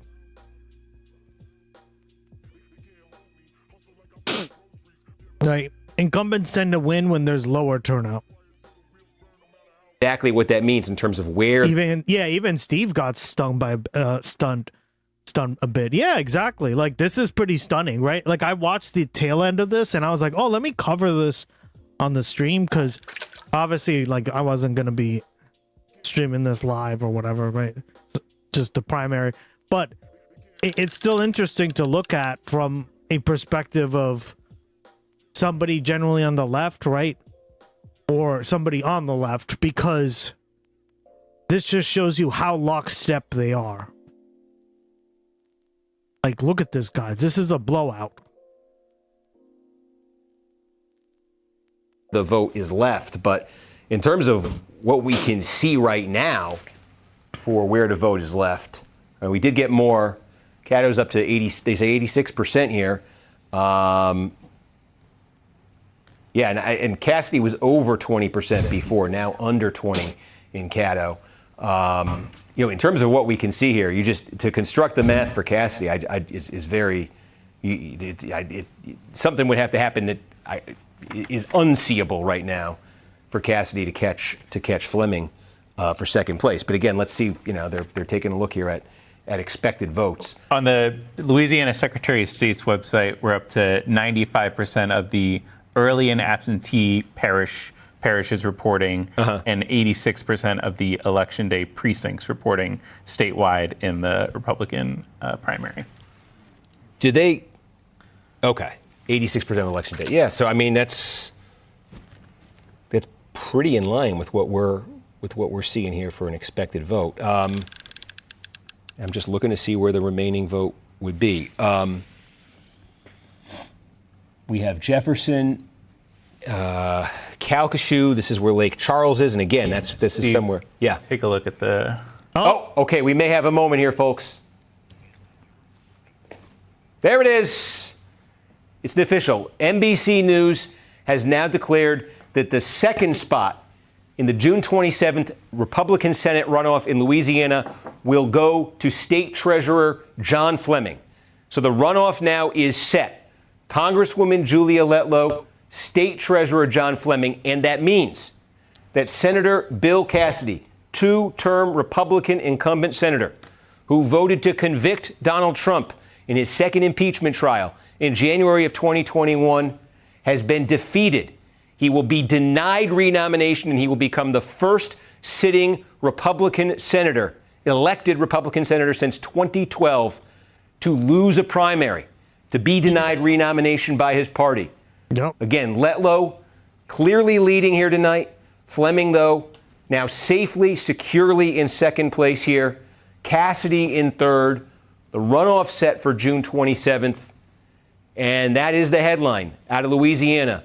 President Trump decided he wanted to go after Bill Cassidy because of that impeachment vote. He endorsed Letlow for it. Letlow having obviously an extremely good night. He's going to be so happy, so proud of himself. I defeated Rhino Bill Cassidy. Right here, Fleming, without Trump's endorsement, but tried to align himself closely with Trump, gets that second spot. And one way of looking at this is that basically 3/4 of that vote in this Republican primary tonight was on the pro-Trump side. Yep. Just a quarter of the vote, a little bit less than a quarter of the vote. Is what Bill Cassidy is getting here. And what does this teach us? This is why I wanted to show this, right? It's you're kind of missing half the story if you hear that he loses. It's how he lost, right? And like the dissent against him, right? And the total sycophancy, like, what is it? Almost 2/3 of the party basically voted for Donald Trump again, right? and this is why when you try to make your arguments, oh no, they're rational people. They will make the right decision. Somewhere in between is the right answer. Just take a look at this. Examine this. Basically, he lost because he didn't suck enough dick. Yes. Yep. It's really that simple. Like, even he's shocked, right? He's like, wow. Wow. Right? Trump endorses Julia Letlow, right? Letlow. And John Fleming is Imagine also being that misguided. They win. Could never be me, but it could be you. Yeah. Tasted like fascism. He's shocked, right? Yeah. Yep. So here's what we're going to do, folks. I got to do, in 3 minutes, I got to do a breaking news cut-in. And it's a Saturday night, and I so appreciate you guys staying up for us. And you saw a bit of a history here. The first Republican incumbent senator, again, to lose a primary, elected Republican since 2012. Just think about the context here, though. Again, this month of May, we're calling it, some are saying the Trump revenge tour. The Indiana state senators who voted against congressional redistricting that Trump wanted. He didn't beat them all, but Trump beat a lot of them, and he clobbered a lot of them. Bill Cassidy, certainly on Trump's list here. Cassidy, this is he lost, and he lost badly. And Trump's endorsed candidate, by the way, finishing first here. What's next? Tuesday, Kentucky. Trump going after Republican Congressman Tom Massey in Kentucky. Is this pattern we've been seeing here? Is there a pattern, right? This is another thing I wanted to watch this of. Will this continue? Will Tom Massey be next? I don't know. Too many stupid people. Well, that's my point. Welcome back, Crack and Pill. But I tend to hear people be like, "Hey, why aren't you being more?" There you go. I like patterns. Rare. Me too. I like patterns too. These Republican primaries going to continue in Kentucky, and we mentioned it a minute ago. The president has not weighed in on that Republican Senate runoff in Texas. John Cornyn versus Ken Paxton. He's not weighed in. Maybe he's going to let that one go. He says he likes them both.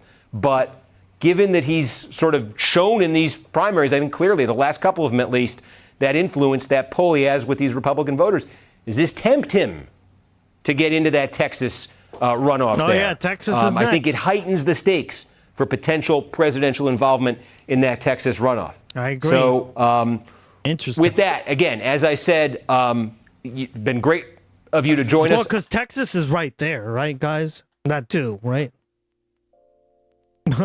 Like, people don't realize this, but that's Texas.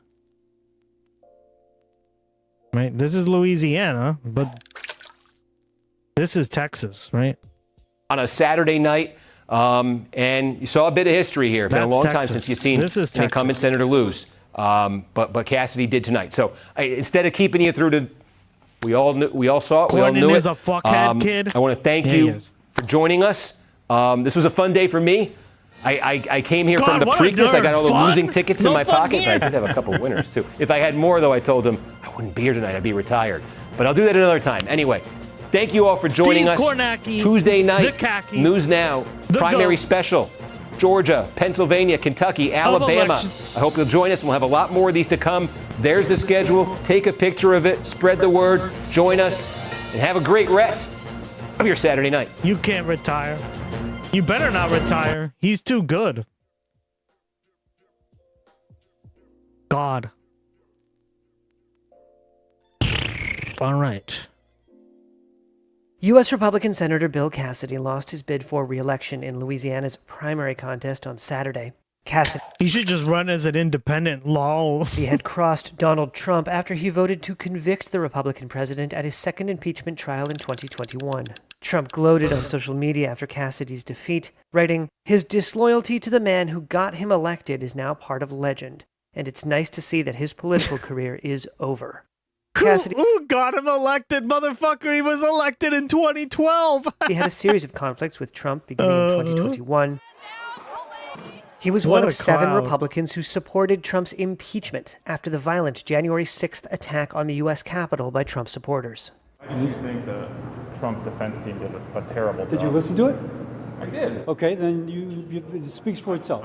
He is now one of only 3 still in office. Cassidy later called on Trump to drop out of the 2024 presidential race after his indictment for allegedly mishandling classified documents.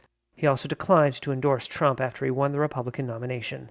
Cassidy was projected to finish in 3rd place, behind Trump-backed challenger Julia Letlow and Louisiana's state treasurer John Fleming. Those 2 candidates will face each other in a June 27th runoff election to determine which candidate will compete in the November general election. Jesus. Crazy.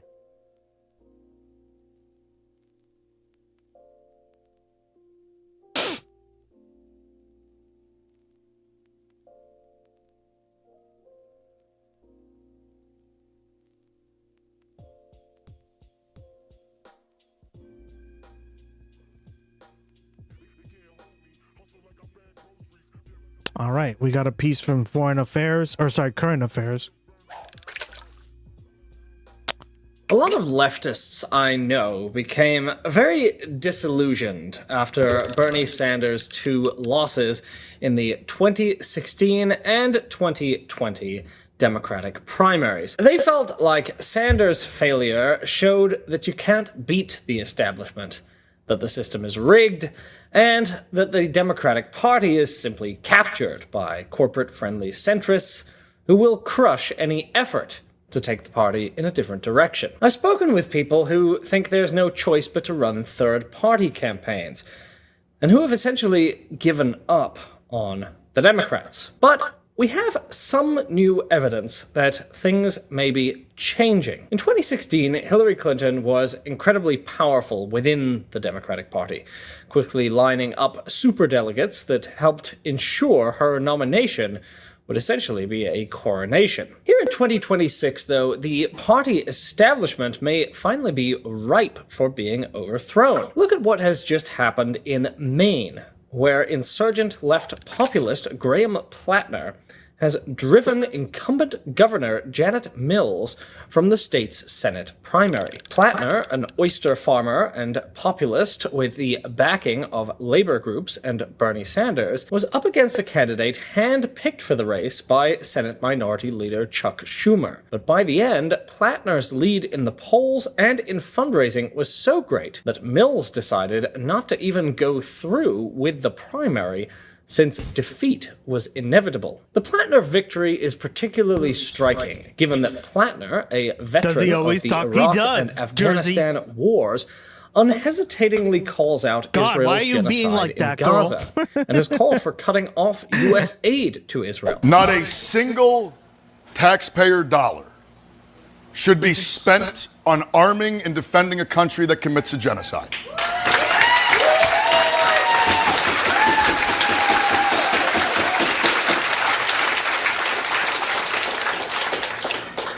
I would absolutely support Senator Sanders' bill to restrict military aid, but I'll be entirely honest, looking down the road, this is a nation that right now is exterminating people.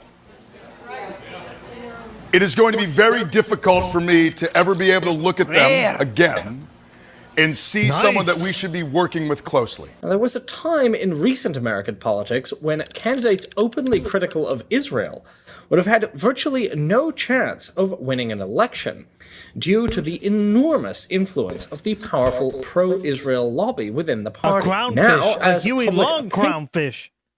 Has turned Holy shit. against I love that. Oh, out of the loot.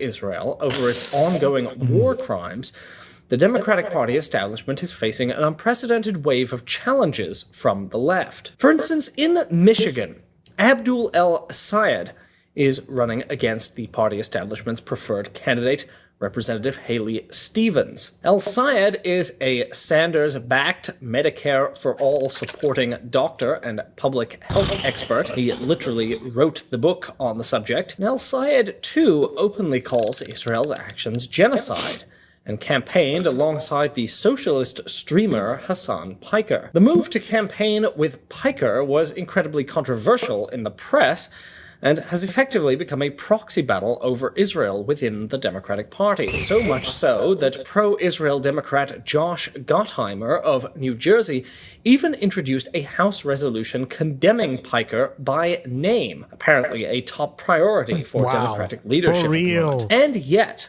El-Sayed's poll numbers have only increased since then, and he's now tied for the lead with State Senator Mallory McMorrow, who recently faced backlash over deleted social media posts trashing the Midwest and yearning for California. The Current Affairs first discussed Abdul El-Sayed in 2018, when I suggested he might be the ideal candidate to lead the left insurgency in the Democratic Party. In his gubernatorial race that year, El-Sayed was defeated, but times have changed, and it may be that Michigan Democrats are finally ready for El-Sayed's unapologetically progressive politics. And just a side note, if elected, El-Sayed would be the first former Current Affairs writer to serve in the Senate, which would really be a mark of changing times. The Intercept notes that the primary map is only getting more challenging for centrist Democrats around the country. Good. It's about time. The New York Times observes that Plattner's ascension quickly became a powerful signal that the Democratic base has grown impatient with the party's establishment and is eager to embrace a generation of new leaders. I've talked somewhat incessantly before in the pages of Current Affairs about New York City's socialist mayor, Zohran Mamdani, who also managed to defeat the well-funded party establishment, even as all kinds of Islamophobic smears were thrown at him. Mamdani's victory was highly improbable, but demonstrated that even the scions of powerful political dynasties like Andrew Cuomo are in fact vulnerable when the left gets organized behind someone charismatic, competent, and hardworking. Of course, Alexandria Ocasio-Cortez's run for Congress was an early harbinger of this trend. She managed to overthrow one of the leading Democrats in the House of Representatives. Shoykat Chakrabarty's run to replace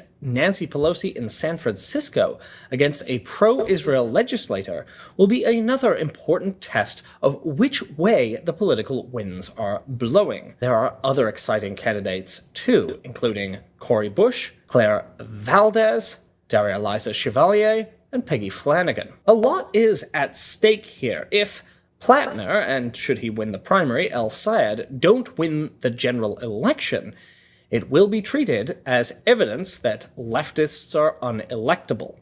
El-Sayed's opponents have already pointed to polling showing he fares less well against Republican Mike Rogers than his opponents do. But El-Sayed has predicted that he can beat Rogers by 7 points if given a shot. Now, having personally seen myself how good El-Sayed is on the stump, I don't think that's as outlandish as it may sound. And if he pulled it off, it would totally shatter the conventional wisdom that while Mamdani might win in New York City, a milquetoast centrist is necessary in swing states. On the other hand, if Plattner and El-Sayed won primaries and then lost their general elections, the centrist argument would have new life breathed into it. I do think the establishment seems moribund, though.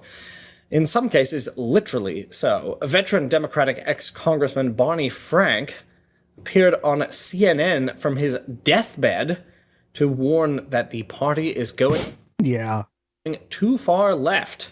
Ugh. Fuck you, Barney.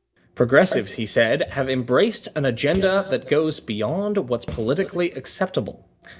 Having the fuck you, Barney argument be made by someone clearly in the last months of his life does not do much to counteract the impression that the left wing of the party represents its future. The 2028 election is still a looming problem. Polling still shows Kamala Harris is the Democratic favorite, even though Harris's last campaign was a total catastrophe that ended in a shameful, avoidable defeat. The field for 2028 is currently weak, and there's no obvious leftist candidate. But things can change fast. Mamdani's rise, after all, was sudden and improbable. And if Plattner and El-Sayed end up in the Senate, the conventional wisdom about electability will have been dealt such a shattering blow that it may make a lot more people seem like potential presidential candidates. How about a labor leader, for instance? It would also help, of course, if the Democratic Party released its internal autopsy of Kamala Harris's campaign, which supposedly contains research into what mistakes were made. So far, DNC chair Ken Martin has reneged on his promise to release the report. Yep. But I suspect he's done so because he knows that the contents actually vindicate leftist arguments that Harris's stance on Gaza and her refusal to break with the unpopular Biden helped seal her doom. Martin's clear desperation about the report, you can witness him being grilled by one of the Pod Save America hosts, who are no leftists themselves, seems to me to be yet further evidence that the party's centrists are on the defense. How far can this go? Could we see the older generation of corporate Democrats thrown out of office with a massive wave of pro-labor, pro-Palestinian, pro-Medicare for all candidates inspired by Bernie Sanders? Well, I hope so. It's what I've wanted to see personally ever since Sanders' second crushing defeat. Do think it's clear that something is changing. Public opinion on Israel has undergone a real shift. Plattner would simply not have been a viable candidate 10 years ago, and this year he quickly achieved such dominance. Finally off work? Hell yeah, girl! Opponent, welcome back, didn't even finish out the race. I would encourage fellow leftists to internalize the realization that we are no longer in the world of 2016, where the party establishment seems like an immovable force that will inevitably mobilize and quash any uprising. Exciting new things are possible, and we must seize our opportunity. Damn right.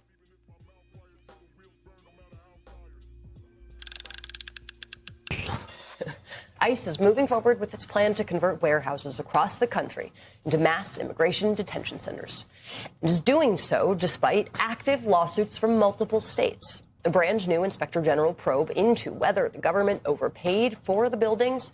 And just this week, a Georgia town of fewer than 5,500 people suing to stop a facility for 10,000 detainees from opening up in their backyard. A town, by the way, that gave Donald Trump nearly 3/4 of their vote in 2024. Joining us now is Andrea Flores, founder of Securing America's Promise and former DHS official in the Obama administration. Andrea, thanks for coming on set this morning. Thank you. This $38 billion plan, there's going to be in 11 towns, 8 states, and holding detainees for up to 60 days before they are deported. What is the end game for the administration when you look at the outlines of this plan? I mean, the end game is to deport as many people as possible. But more importantly, the end game is to make these detention facilities as miserable and as inhumane as possible. So that way people voluntarily self-deport, making their job in many ways easier. We've seen that in the existing detention facilities. The conditions are not up to any standards. We're seeing deaths hit new records. We're seeing basic medical care. And so there's no way in the current plans that I have seen that they can keep people safe. And 60 days is too much. And they're using detention as a punishment. And that is not an appropriate use of detention. And we should be really concerned about this expansion right now. Because detention is not supposed to be punitive. They're not supposed to be treated as if they're in jail. Yes. To your point, USA Today wrote about the conditions worsening at California immigration detention centers. At multiple facilities, detainees reported overcrowding, undercooked food, inadequate clothing, and poor access to clean drinking water, Rob Bonta said. That's what you hear from everybody who's gone in, talked to anyone that's been in those facilities. But these communities that voted for Trump organized against this for a lot of reasons. They don't want to be the location where these kinds of things are happening. They're the big and ugly. Like, there's a lot of reasons why people did it. What does it tell you that there's such a gap between the immigration politics that Donald Trump and Stephen Miller and Mark Wayne Mullen, the new DHS secretary, are doing, and the on-the-ground reality, how even his voters are taking this all in? Well, to me, it means they're so deeply committed to their extreme agenda still, even though there seems to be a narrative growing that Secretary Mark Wayne Mullen is de-escalating, doing things more professionally than Noam. Or quietly. You can do things quietly, and you can still have an extreme political agenda. And so they don't seem to care about any part except the most extreme, members of their base. Yeah. And it's interesting. There's bipartisan opposition to these warehouses. They do not care. Right, because what they care is about getting their numbers, and they want to change the demographics of this country. It is a project to change demographics. They're doing that in voting rights. They're doing that here with immigration. These are all connected issues, and now we have a new face of the problem, and they can keep blaming Noam. But there is so much corruption also in these plans, which the American people, I think, are going to continue to reject. I mean, billions of dollars. People are losing food stamps, and we're building warehouse detention centers so you can send senior citizens to go be detained for 60 days. Like, that's what the president is doing. Speaking of senior citizens, the Associated Press reported on May 12th, 85-year-old French widow caught in Trump's immigration crackdown describes her detention. She was held in a dormitory-style room with 58 other women, mostly mothers, quote, "Some of them didn't know where their children were," she said. "I think it's terrible for a woman not to know where her children are." But also in the story was this that jumped out at me.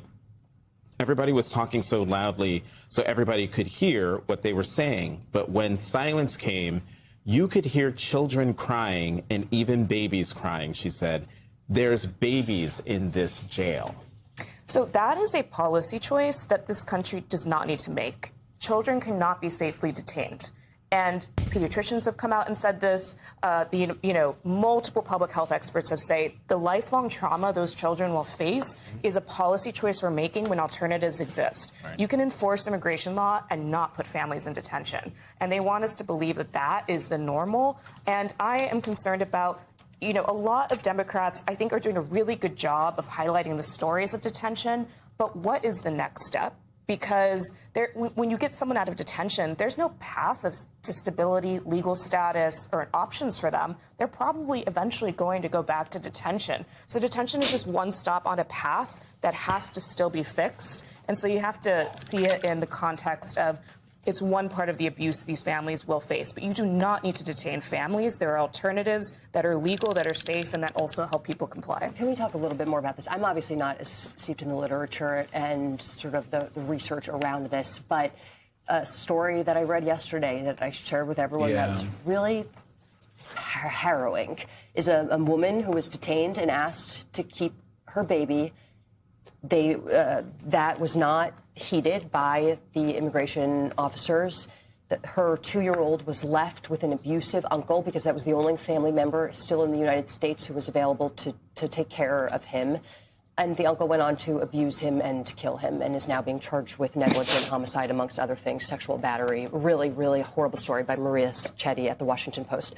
So what are the other options? I mean, if I were a mom, even if it was probably a worst case scenario, if I were a mom who were being detained and it was worst case scenario to bring my child with me, I would still want to.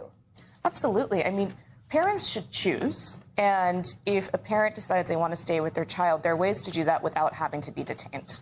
Right. So that's step one. If a parent chooses to leave the country, why is that child not allowed to go with that mother? That was a preventable tragedy. I mean, we will look back on some of these stories as some of the greatest human rights kind of consequences that we all contributed to. And that child should be alive today. And so, but when you're trying to hit thousands of numbers and you're trying to hit a number of 1 million in a year, you don't have the time to do what old, ICE policies would have allowed, which was to say, let's wait.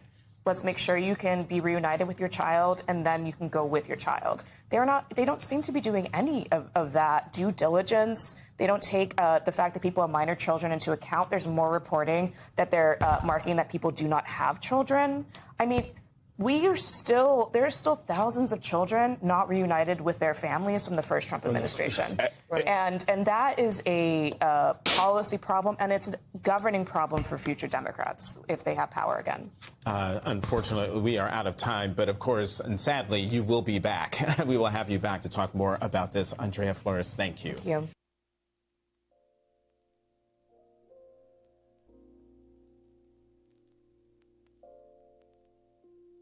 Oh, Jesus. Oh, God. We are so cooked.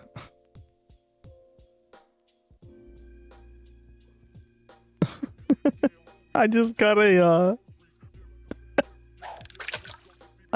video called MAGA Trekkies and Their Meritocracy Myth. What the fuck? We're gonna talk about a new progressive that just dropped. What up? Austin Allman. Now, we might watch that just because I'm kind of curious by the title alone. MAGA you probably haven't heard that name before, and until MAGA? yesterday, neither had What a I. I joke. just learned that Austin is running for Congress as an independent in Nebraska, and in just 24 hours, his campaign launch video has garnered over 2.2 million views. He's pissed off both the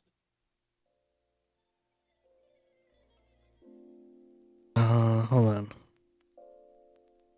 What's his name?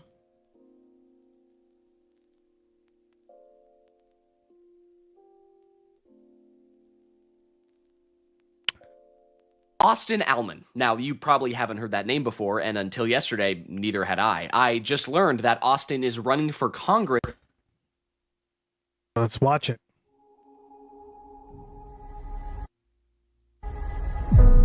I saw my parents break their backs every day on the meatpacking line to provide for me and my siblings. I was only 8 when Tyson started the Norfolk plant, so I learned young what big corporations do to towns like ours. They strip them bare and leave them for dead. They just did it again to our neighbors in Lexington, and the politicians who looked down on us didn't lift a finger to stop it. But my mom did what Nebraskans have always done. She took care of the people she loves and did her best to turn the bad into something good. She built a new career out of nothing but grit, gave her kids a better life, and even managed to buy a little house on an acre outside town like she and my dad always dreamed. I never took the sacrifices my parents made for granted. I became the first person in my family to go to college and tried to make my living in the world the right way, uncovering corruption among Democrats and Republicans and taking on the corporations that are destroying our way of life. But the security we worked so hard to build didn't last. My dad got cancer, and my mom's employer collapsed. The executives got paid, and the workers got screwed. She didn't have the heart to tell us, even when the bank took the house. And when she took her own life, the eviction notice was in her pocket. Damn. In the darkest moment of our lives, I remembered what she taught me.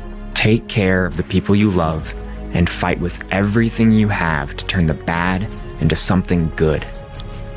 So I took on the bank, and my husband and I got our family's home back.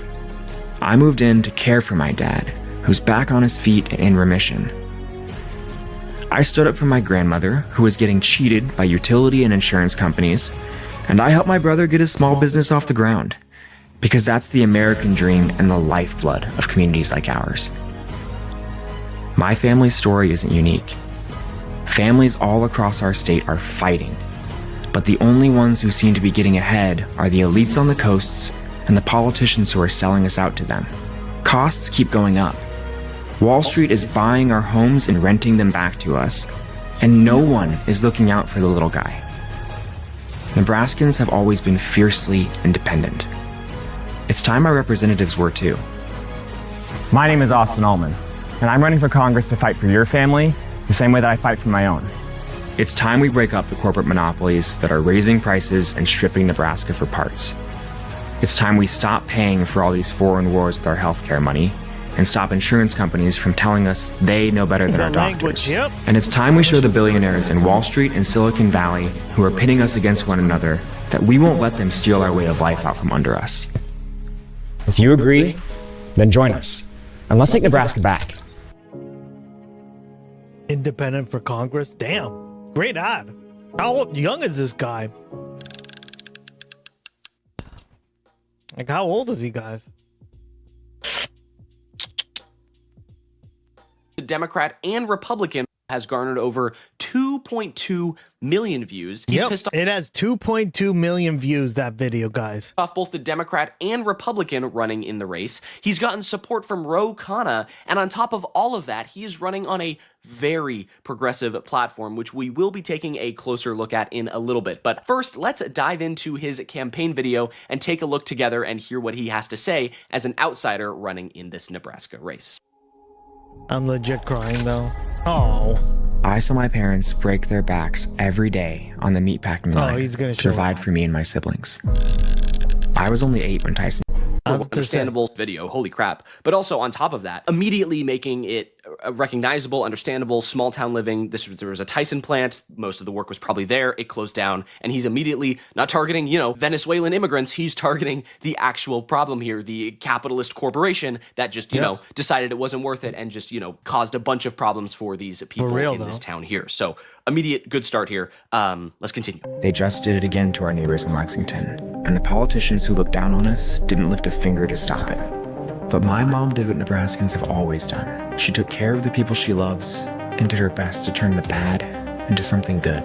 She built a new career out of nothing but grit, gave her kids a better life, and even managed to buy a little house on an acre outside town like she and my dad always dreamed. Really relatable messaging here. Again, I continue to be impressed by the content here, right? And the production value. It looks really good, even though he's just driving a car in the still frame and it's just close-up of photographs. They do a really good job. It really tells a story. Very relatable messaging, talking about his mom, losing her job, everything like that. Really cool. Really, really good work here, especially relating to, especially in like a state like Nebraska. It's like, how do you get people on your side as someone who has a very progressive platform? Well, you actually target the system, right? You go the way of Bernie, you go the way of like a Graham Plattner candidate, where it's like the system is the problem here, not, your neighbors, right? And talking about his mom here, a very, powerful, emotional story. Really, really, really nice. I never took the sacrifices my parents made for granted. I became Classic the first American person in my dream, family to go kind to of college and tried to make my living in the world the right way, uncovering corruption among Democrats and Republicans and taking on the corporations that are destroying our way of life. Yeah, again, there it is with the corporations, right? Taking on corporations and also Republicans and Democrats. Screw both parties. They both have their problems. We are all Americans. We are all fighting against the monopolies, the corporations, the big oil lobbyists, right? That is what is causing all of this struggle, all of this hardship, right? A very class-first messaging here. Super powerful stuff. Wow, I'm just continually impressed. Let's continue. But the security we worked so hard to build didn't last. My dad got cancer, and my mom's employer collapsed. The executives got paid, and the workers got screwed. Worker first She didn't messaging. have the heart to tell us, even when the bank took the house. And when she took her own life, the eviction notice was in her pocket. In the darkest moment of our lives, I remembered what she taught me. Take care of the people you love and fight with everything you have to turn the bad into something good. So I took on the bank, and my husband and I got our family's home back. I moved in to care for my dad, who's back on his feet and in remission. I stood up for my grandmother, who was getting cheated by utility. Wow. I mean, I'll go back there just for a second, but super powerful messaging here. Really terrible. I mean, that is a terrible loss. And again, it's like it's so dark, and it's so serious. And this is the consequences that people go through, like that corporations put people through, all of this pressure, all of this anxiety and stress and bills and, oh my God, terrible. But he's clearly, doing some good work out of it. So God, yeah, that's amazing. All right, let's roll it back a little bit to hear about his grandma here, because again, he's talking about now getting into the health insurance part of it and just the struggles that everyday Americans are going through, really real struggles like this one. Yep. Wow. Okay, here we go. I stood up for my grandmother, who was getting cheated by utility and insurance companies, and I helped my brother get his small business off the ground, because that's the American dream and the lifeblood of communities like ours. My family's story is unique. Families all across our state are fighting, but the only ones who seem to be getting ahead are the elites on the coasts and the politicians who are selling us out to them. Costs keep going up. Wall Street is buying our homes and renting them back to us, and no one is looking out for the little guy. Nebraskans have always been fiercely independent. It's time our representatives were too. My name is Austin Ullman, and I'm running for Congress to fight for your family the same way that I fight for my own. It's time we break up the corporate monopolies that are raising prices and stripping Nebraska for parts. Yep. It's time we stop paying for all these foreign wars with our healthcare money. Yep. And stop insurance companies from telling us they know better than our doctors. Yep. And it's time we show the billionaires in Wall Street and Silicon Valley who are pitting us against one another that we won't let them steal our way of life out from under us. If you agree, then join us. And let's take Nebraska back. All right. There it is. Super impressive messaging right there. Very like, there's this constant idea of, right, like the corporations and people at the top are having us fight all down here. You know, we're fighting, looking left and right, fighting with each other instead of looking up, right? And I feel like that Allman is talking about that right there. That, you know, the problems, especially he's pushing this in a state like Nebraska, extremely red state, right? So he can't be like, I'm the Democrat, I'm the blue dog Democrat, I love Democrats, and oh, you better boy. You know, like, obviously not, right? Both parties have their issues, and I think that a messaging like this works so much better in a state like Nebraska, and honestly, all across the country, right? Just relatable messaging, you know, true American experience, and also like, I'm gonna fight for you. I'm not gonna fight for corporations. This is the problem up here, right? Not left and right, not left and right, up, right? That is where we need to be looking. So extremely good campaign. Oh, this is the DSA's YouTube channel. I was about to say, yeah. Main video here, paid for by himself, right? Paid for by Allman for Nebraska, his own campaign. Really, really good stuff. Yeah, I'm just very impressed. So let's take a look a little bit at the. This is the DSA. The United Democratic Socialists. Reactions from some people online. This one user saying Austin is more of a Lena Khan, an antitrust guy, than a socialist, and I kind of get that from the messaging here. But it's like Summer Lee says she won't talk about her opponent. I'm a socialist who is all in on Austin. One, because he is an unparalleled fighter for the working class, and two, because of an independent left populist can win in a red state that opens the hell yeah doors. Throw down. I'm 100% in agreement here, right? Like, if a candidate like Austin can win in a state like Nebraska, we can go gangbusters, right? It's open season, right? It is just, all across the country, right? We've kind of been seeing that with Graham Plattner a little bit. He is running as a Democrat, he's running in the Senate, but it's very similar kind of style of candidate, right? This, you know, working class guy, farmer, in this case, you know, his parents works for meat packing, and like, then, you know, he becomes a politician and learns the system is broken, and it's just very, very impressive stuff there. Austin has kind of responded to this wave, this tidal wave of attention he's gotten over the past 24 to 48 hours or so. And there was even this thing, this article, forgot the word. There was this article that was written that talked about a little bit about how both the Democrat and Republican are upset that he's joining the race. And so he says, it seems I've pissed some people off. Look, taking on the establishment of both major parties was never going to be easy. They're fighting back, and that isn't very surprising. But here's the deal. The overwhelming majority of real people in Nebraska, whether they're registered Republicans or independents or Democrats, they all want change. 100%.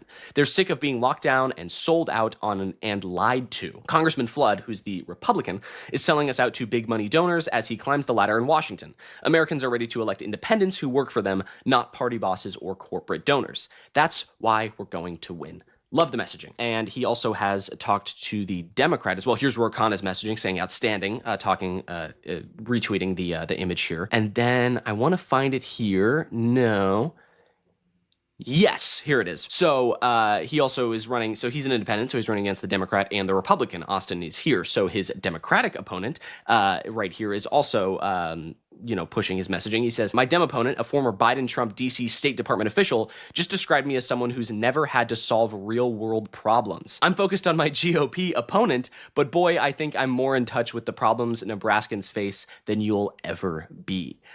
Wow. And then he continues saying, this is what the establishment thinks is solving real problems, rubber stamping decades of catastrophic bipartisan foreign policy failures.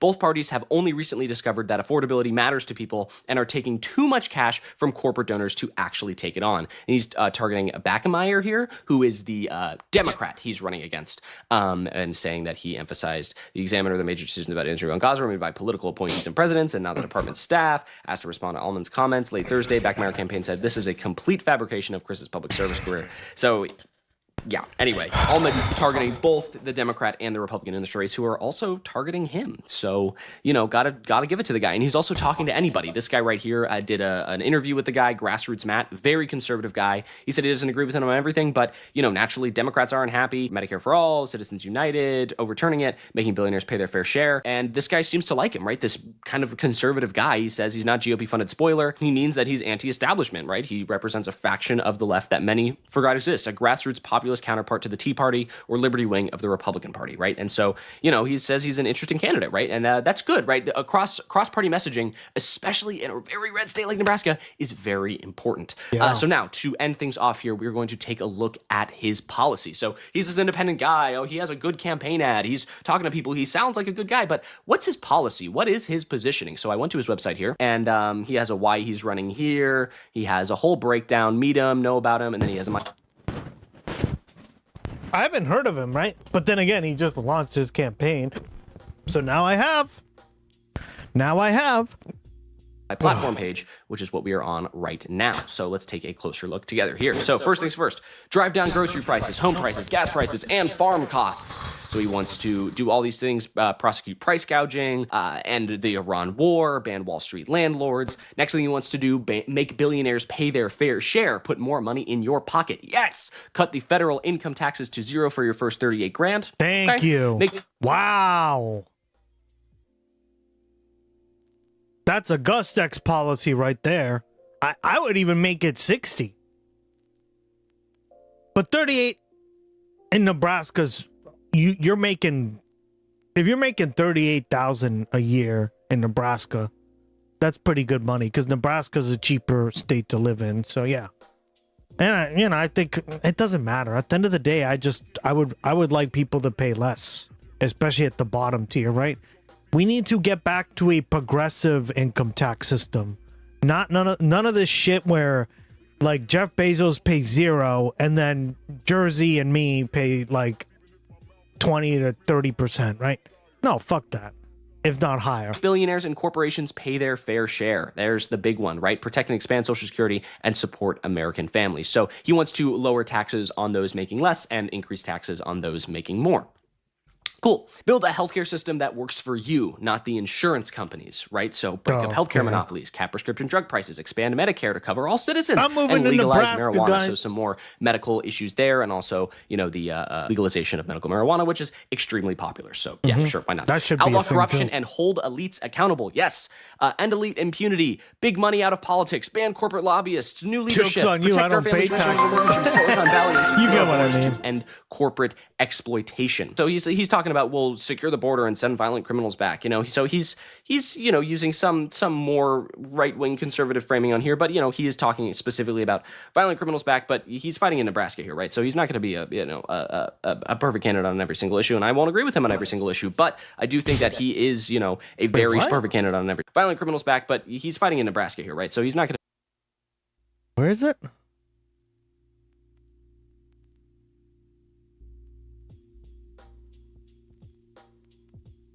Be he is talking specifically about violent criminals. It's time for massive corporations stopped exploiting illegal immigrants in order to drive down wages for American workers.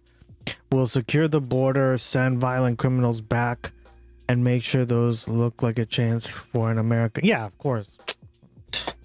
This is just wording. Back, but he's fighting in Nebraska here, right? So he's not going to be a perfect candidate on every single issue, and I won't agree with him on every single issue. But I do think that he is, a very strong candidate for a red district in Nebraska. Yeah. I would much rather have someone like Austin than a Republican or a centrist corporate Democrat who's not going to get anything done for the actual people of America. So again, protect our liberty from big government, big tech, and the surveillance state. Actually put America first. No funding for foreign wars. So yeah, end military blank check. Stop arming dictators. Break up the military industrial complex. Big one right there. Based. Talking about Eisenhower. Again, a Republican president. He coined the term.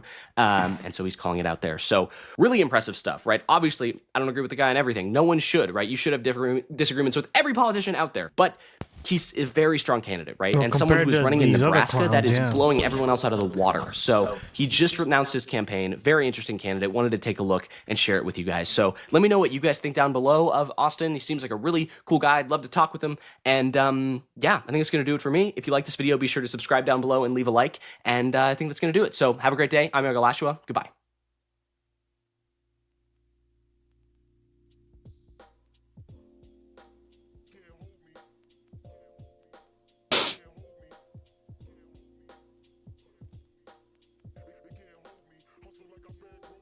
All right. I actually think this is a problem because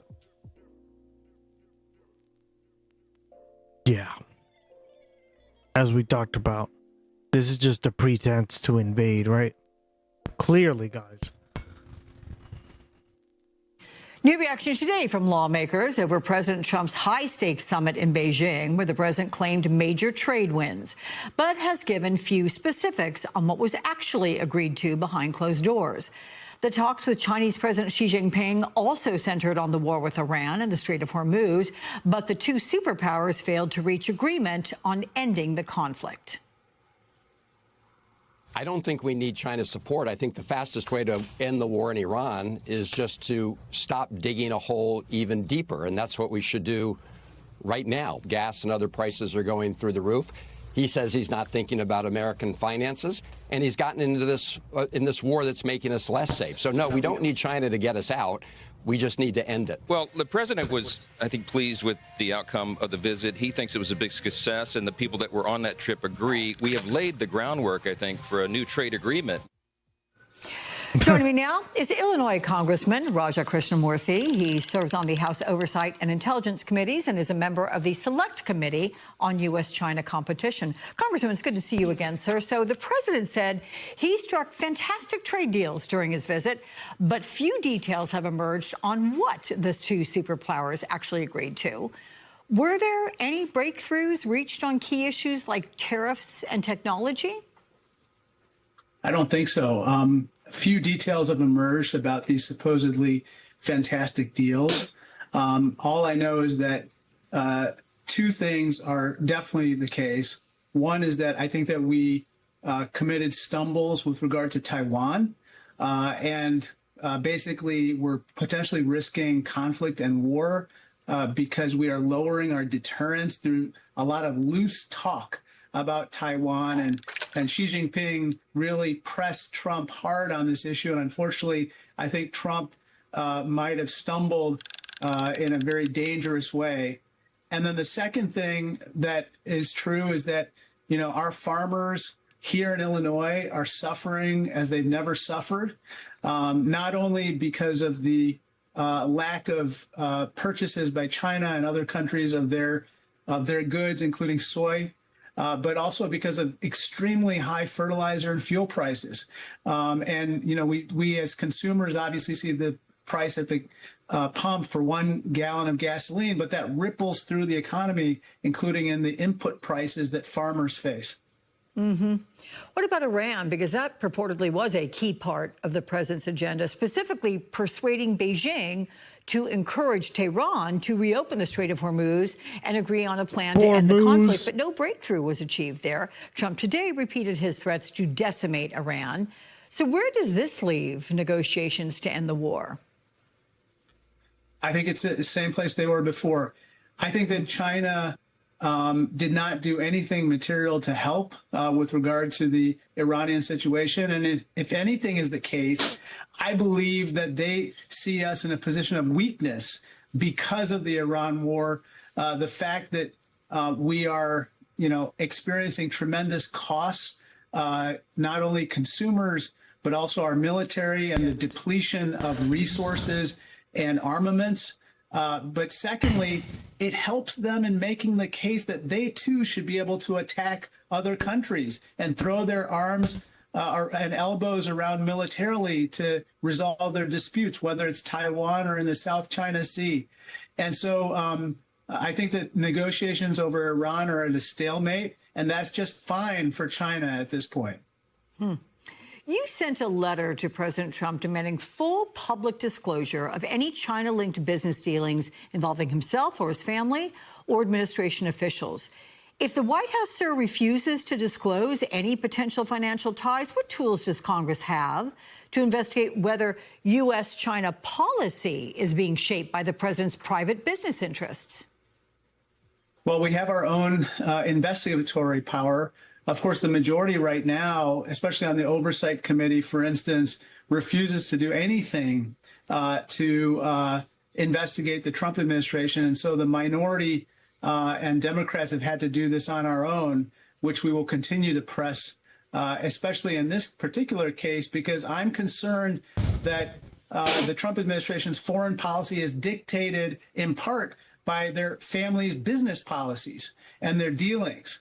And I'm concerned that the Chinese, along with others, know this. And therefore, we operate our foreign policy at the public's expense, the American public's expense, to profit the Trump family. Let me switch gears a moment here because CIA Director John Ratcliffe met with former Cuban President Raul Castro's grandson and top officials. That happened Thursday in Cuba, where he told them the U.S. is prepared to seriously engage on economic and security issues, but only if Cuba makes fundamental changes. And this is as the Associated Press is reporting, the Justice Department is preparing to indict Raul Castro for his alleged role in the 1996 shoot-down of 4 planes operated by an exile group. And as a U.S. energy blockade sends that country into a severe economic and humanitarian crisis. What more do you know about what the administration is planning here? I'm not sure. I'll be going back into the Intelligence Committee briefings this week, and I'll be pressing. I have an idea. Look at his merch. Issue. Yeah, but for it real. Sounds like a prelude to conflict. Where's his it merch? Sounds like exactly what we did in Venezuela, Techmate shit. indicting Maduro in New York City, and then going down to quote unquote enforce the will of the court and capturing Maduro. I'm concerned that again this type of move is going to happen in Cuba. And again, it would be illegal and unconstitutional, just like in Venezuela, just like in Iran. And so that we matters. in Congress have to preemptively take action, whether it's in blocking doesn't certain fucking matter. appropriations or nominations to the administration, or in enacting the War Powers Resolution preemptively now. Let me also ask you about what's happening this week with the Oversight Committee interviewing the prison guard, that's tomorrow, who was allegedly the last person to see Jeffrey Epstein alive, and then Thursday, a former personal assistant of the convicted sex offender. This is after Democrats announced a new phase in the investigation. So what can we expect next? Well, last week I was with survivors in West Palm Beach. We had a field hearing at which we heard these moving stories again from the survivors about their abuse. As you know, these women who were abused as girls have not received a single measure of justice in over 2 or 3 decades at this point. And so we want to make sure that they are at the center of any investigation going forward. And we were able to discover a little bit more about what they know about Miss Sarah Kellen, who's on your list of people who are coming up for a deposition. I think that's going to be an important one because Leon Kellen Black, was an assistant to Max Kathy von Epstein Rubler. in scheduling these supposed massages, as well as scheduling and preparing this abuse. And so we want to know exactly what happened. She might know the operational details as well as potential clients and other details. But at the end of the day, we need all the files to be released. I've also called for the financial files, suspicious activity reports that are filed by banks with the Treasury Department to be filed or to be released and disclosed because they detail over $1.5 billion in wire transactions involving this child sex trafficking ring. It's a stunning amount of money. Congressman Roger. Maybe that's not a good idea, right, Jers? Speaking of which, all while this is happening in Cuba, I wanted to cover this. Thank you, Jersey, for the recommendation.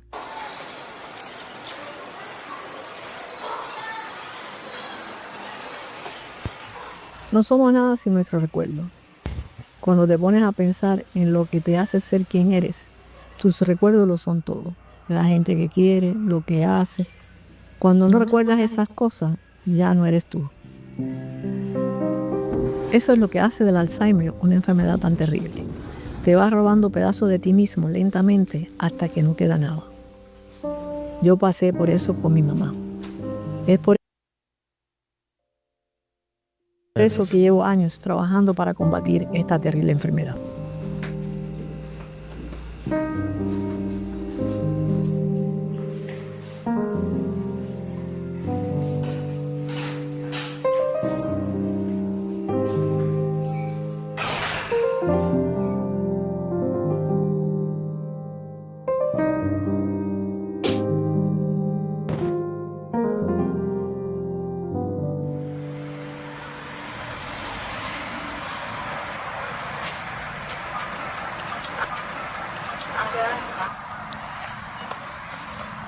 ¿Cómo te estás? Buenos días.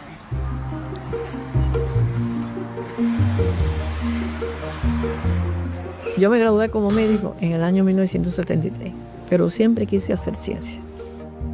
Y a la ciencia le he dedicado toda mi vida. Llevo 53 años trabajando como científica. En los años 80, Cuba se propuso ser una potencia en la biotecnología, y yo fui parte de eso. Estamos hablando de la construcción de decenas de instituciones científicas y la preparación de miles de personas. Yo soy fundadora de una de ellas, el Centro de Inmunología Molecular. El signo de la institución biotecnológica cubana enfocada en el tratamiento del cáncer y las enfermedades crónicas. Cuba ha tenido grandes logros en la biotecnología, pero no ha sido fácil. Mi país es un país pobre y somos sancionados por los Estados Unidos, y eso nos dificulta todo. No podemos usar equipos o productos estadounidenses o que tengan un 10% de parte de los norteamericanos.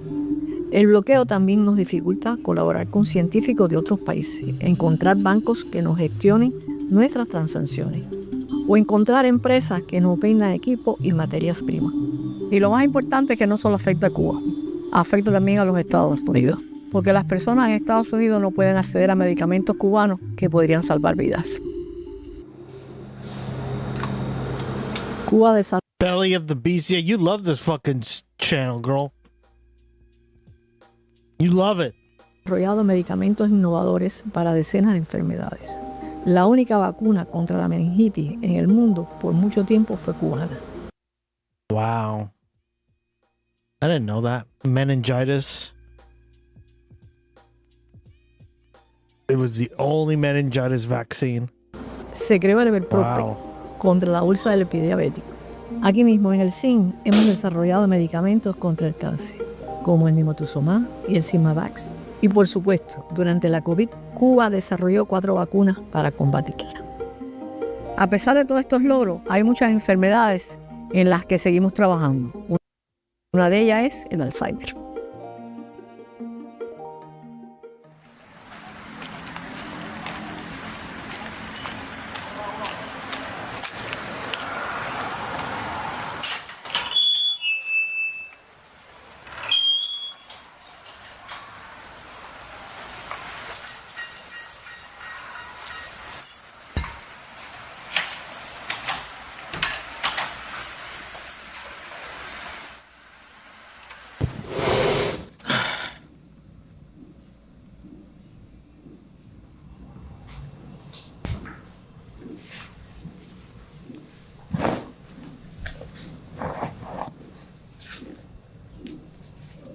Mi mamá se llamaba Amelia Luisa Ovalla Codorníu. Clearly from Galicia. God. Era española, era el niño de la guerra republicana.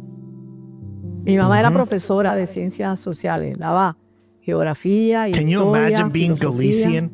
Era una educadora en sí. Mi mamá era una mujer inteligente, muy inteligente. Una gente muy alegre, honesta. Mamá un ejemplo, en todos los aspectos. Mamá no era solamente ejemplo para mí, sino para todos mis hermanos, para sus estudiantes, para el resto de la familia. Nunca permitía que frente a ella se cometiera una injusticia sin que ella no interviniera. Bueno, mi mamá empieza a presentar los síntomas alrededor del 2006. Estaba yo en China, jefa del departamento de calidad de la empresa mixta nuestra en Beijing. Mis hermanos empiezan a decir que mamá hace cosas un poco raras, como por ejemplo que encendía abría toda la llave de la cocina y encendió una sola hornilla. Yo regreso en el 2007 por la situación de mi mamá ya. Mamá evolucionó muy rápidamente, fue muy fuerte, verdaderamente.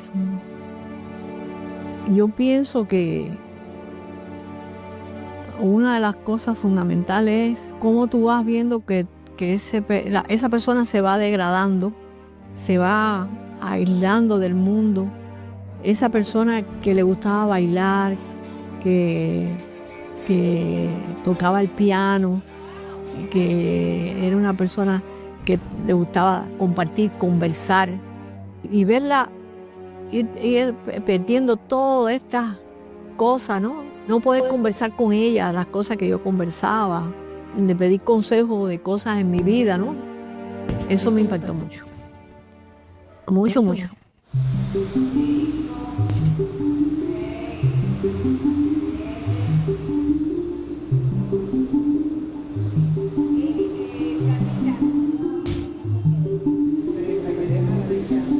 entre un 5 y un 10% de los adultos mayores de 60 y 65 años sufren de algún tipo de demencia. Imaginen una población que cada vez es más envejecida. Aquí hay más de 100.000 pacientes que tienen algún tipo de afectación desde el punto de vista de demencia. El Alzheimer es una enfermedad que prácticamente está huérfana de tratamiento, porque en el mundo solo han sido aprobados por la FDA pocos medicamentos. Los medicamentos aprobados para el Alzheimer son yanquis. No tenemos el acceso a eso. Necesitábamos algún medicamento que fuera un producto cubano, que fuera más asequible a nosotros.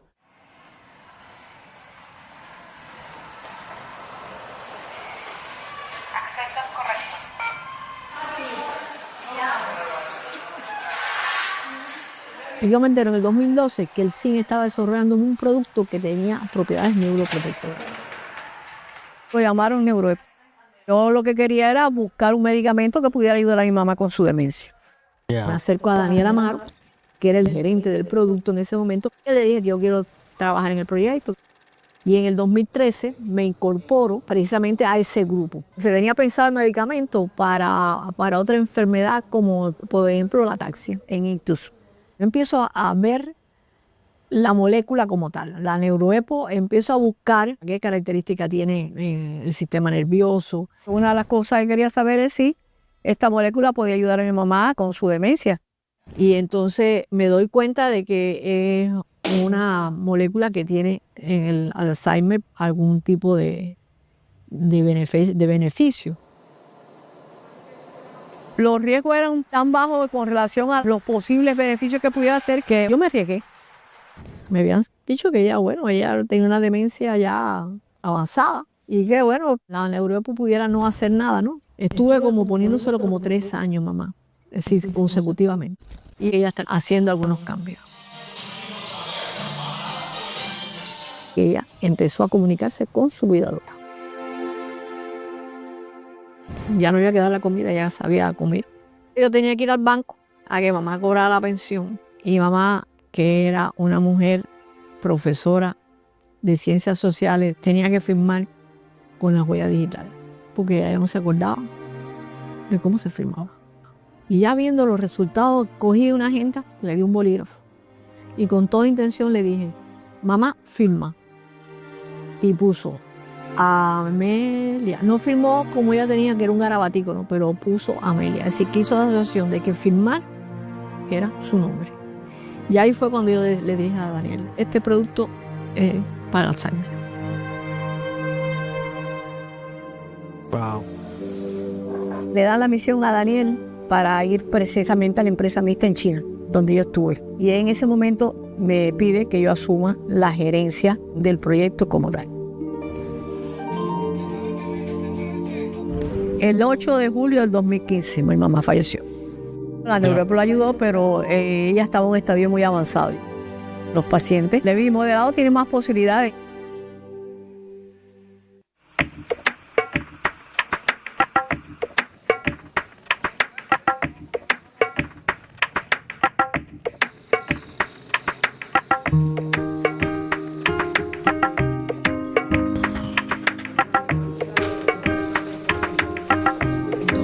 Vamos, Asunción, vamos, mi amor.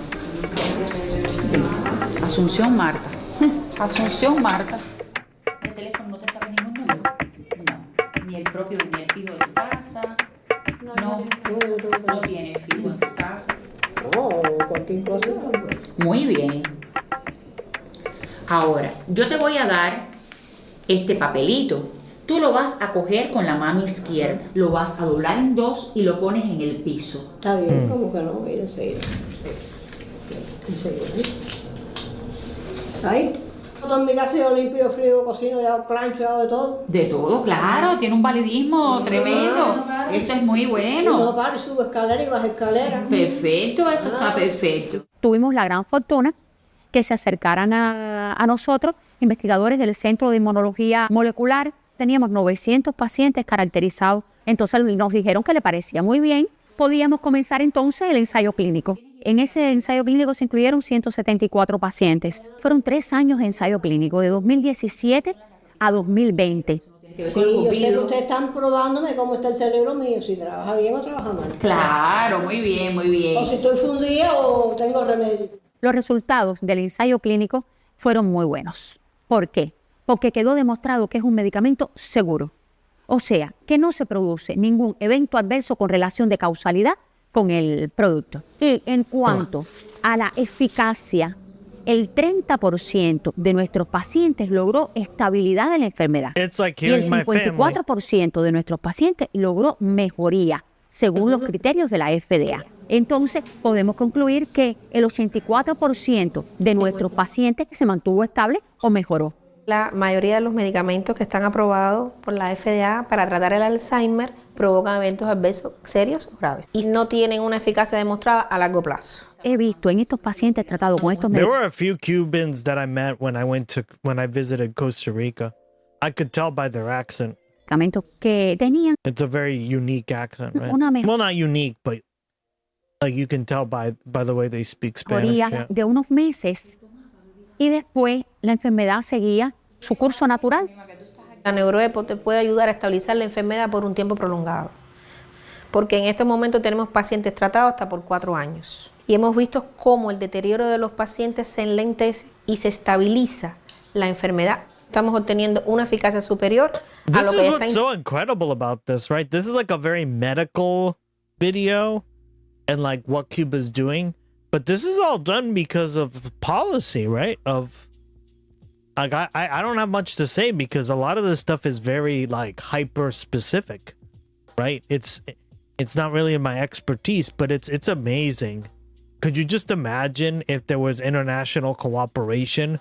We could get so much more like medicines done right out of Cuba, right? But instead we're too busy trying to make money and invade and arrest a 92-year-old man for a plane crash 35 years ago. Oh. en la práctica médica habitual. Basado en los resultados que hemos obtenido en los ensayos clínicos, es uno de los más seguros para el tratamiento de la enfermedad de Alzheimer.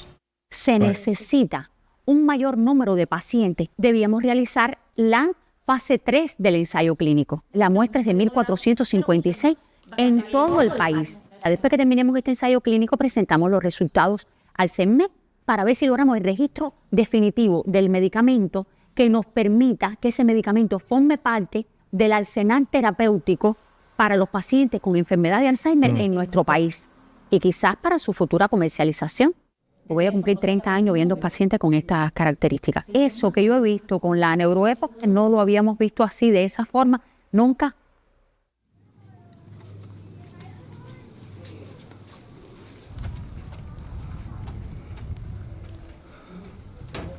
Mis padres hace muchísimos años viven aquí. Mi familia es una familia linda, unida, donde todos nos ayudamos, nos preocupamos los unos por los otros. See, she has blue eyes, Jersey. God. Hola. Why can't you have blue eyes, girl? Remember you kept fucking shitting on me for that? Papi y mami ya llevan de casados 60 años. Papi tiene 84 años y mami ya tiene 81. Dale, no mires papá, hazlo tú misma, dale, dale. Sí, papi lo hace. ¿Y cuántas veces lo haces tú?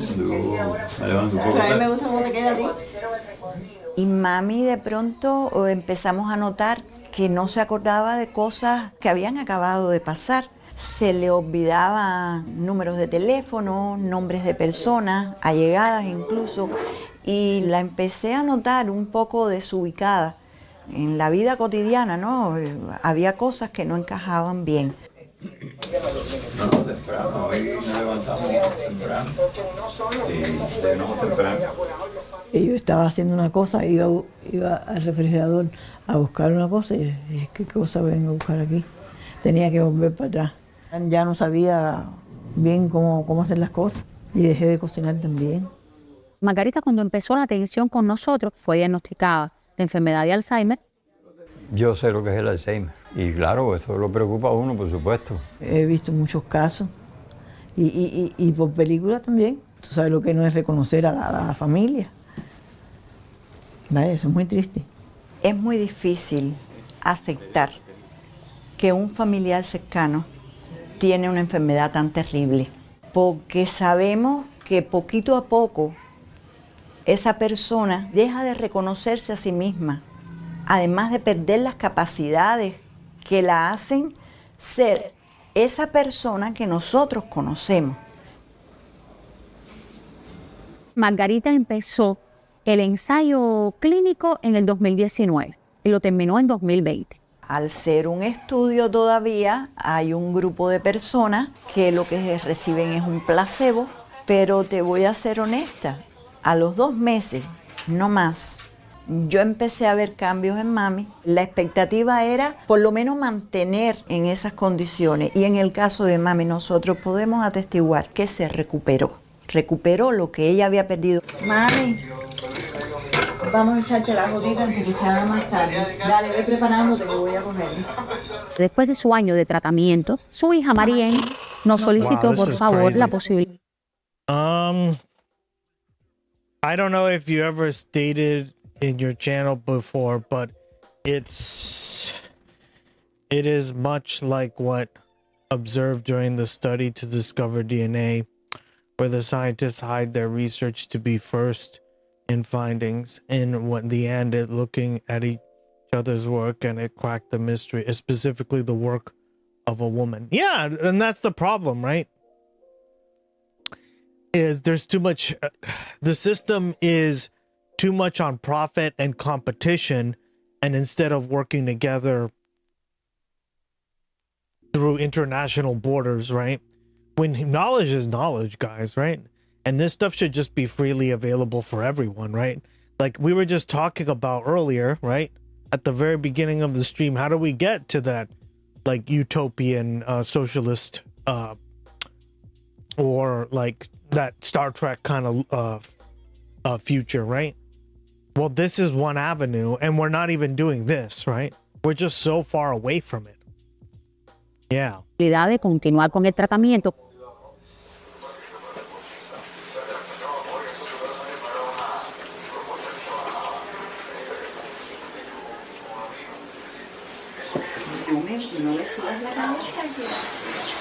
No me recordaba de Welcome back, Kois. How you doing, buddy? muchas cosas. Y ya, algunas veces yo solo recuerdo a mi hija, que estoy mejor que ella. La verdad que he adelantado mucho. Creo que ese medicamento es una tremenda esperanza para aquellos que tienen esa enfermedad. Nosotros le decimos las góticas mágicas.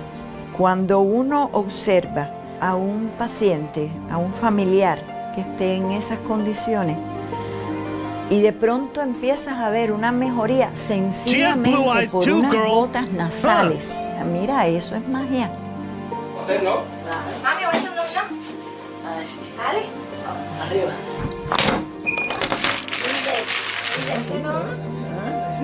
Cuando ellos me dicen, hey, pero que mira para eso, y te acuerdas de esto, entonces ya me da más ánimo. Sin la familia no se puede vivir, mijo. La soledad es muy triste. Y más sabiendo uno que lo quieren a uno también. Eso reconforta mucho.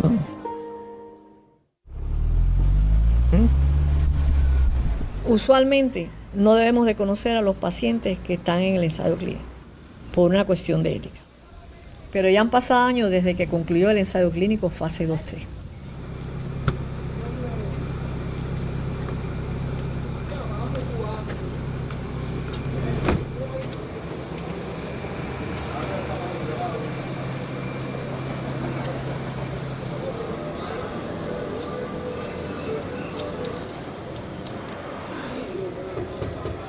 Ay, ¿qué tal, mi amor? ¿Cómo estás? Ay, ¿todo bien? No. Vamos a decir que bien. Vamos a decir que bien. Así mismo es. La doctora Teresita. A la gerente de Neuralcin. Está aquí con nosotros y yo quiero presentársela. Blue Room. What up? Mira quién tenemos Goslings. aquí, que me ha dicho qué honor conocerte. Ella es la doctora Teresita. Encantada, yo soy la hija de La Marien. Encantada. ¿Quién es ella? A ver, dime, que me dijiste ahí ahorita. La jefa. La jefa. ¿Y cómo le van con las goticas? Bueno, con la gotica, gracias al mío que bien, que bastante bien, sí. Gracias al medicamento y a esta evolución favorable que más ha tenido, yo como cuidadora, me puedo mantener trabajando. Right. Ella sigue preguntando por la I agree, Living Lily. Ian Leo, welcome back. Long time no see. Atenta a las cosas. Y Where have you been? yo incluso puedo contar con mami para que me recuerde cosas a mí. Eso es extraordinario. Ella le dice cada rato a la gotica me hacen falta a mí. Pero no es la única familiar que lo dice. O sea, que tenemos muchos familiares que cada rato me dicen, doctora, mami está mejorando, papi está mejorando, las goticas mías, ¿cuándo? Es el momento de decirle a usted lo agradecida que están en nombre de todos los pacientes y todos los cuidadores, porque es muy significativo lo que se logra con la aplicación de Give me the medicamentos. money. Muchísimas Give me the money. Okay? Ian Leo got gifted a sub by Living Lily. Thank you so much, Living Lily. Appreciate it, girl. What a go. Ooh. Living Lily just dropped a tier 1 gifty sub bomb. Everyone take cover. Damn right.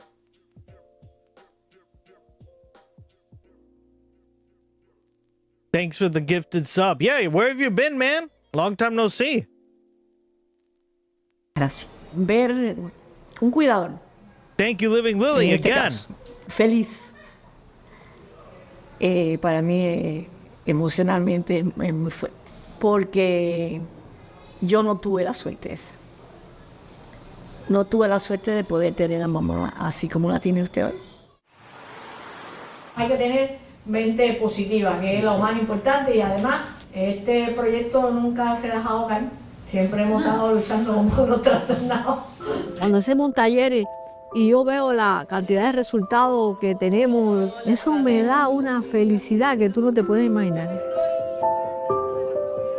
Lo primero que quisiera ya es que pudiéramos de inmediato poner el producto a disposición de... You've been sick? What did you have? Hantavirus? No. You don't want to get that.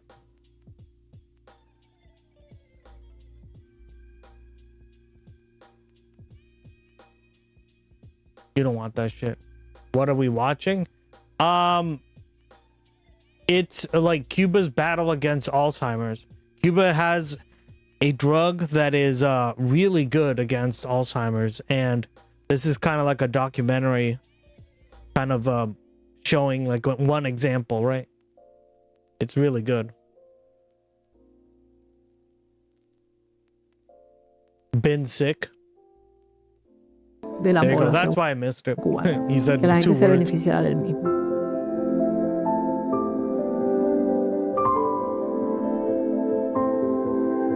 As you can see, guys, Cubans are very diverse, right? A lot of them are white, a lot of them are mixed, a lot of them are black, right? It's a very diverse country. I think like we sort of lose like a lot of nuance when it comes to like stereotyping, right?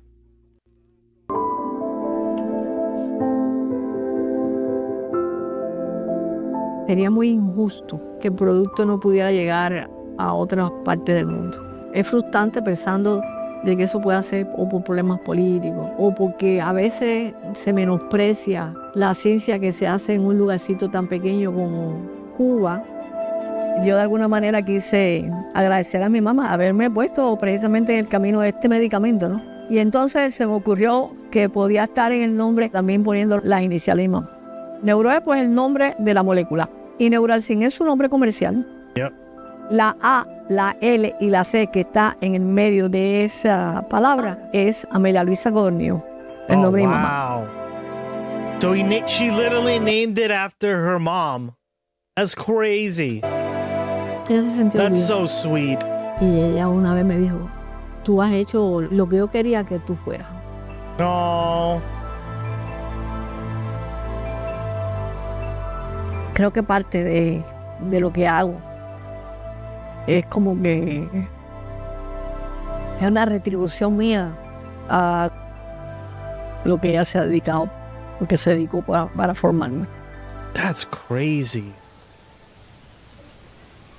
My brain is surely mush. Yeah, this is impressive. As of the release of this documentary, NeuroEpo's phase 3 clinical trials continue to show successful results, right? It's not past the phase 3 trials, but yeah, guys, this is why we should have more of this, right? And Cuba could easily be a big center for this. Could you imagine if there was no blockade and we actually like funneled money into Cuba, into these institutions like this? That'd be amazing, right? We could cure a lot of these fucking diseases. Cure them. Not treat, cure.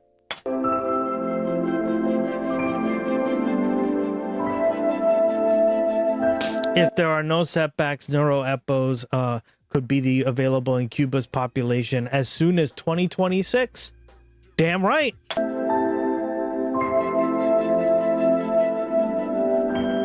Waterworks, blame Jersey. She's the one who suggested it. God, Jersey. Thank you so much for the suggestion.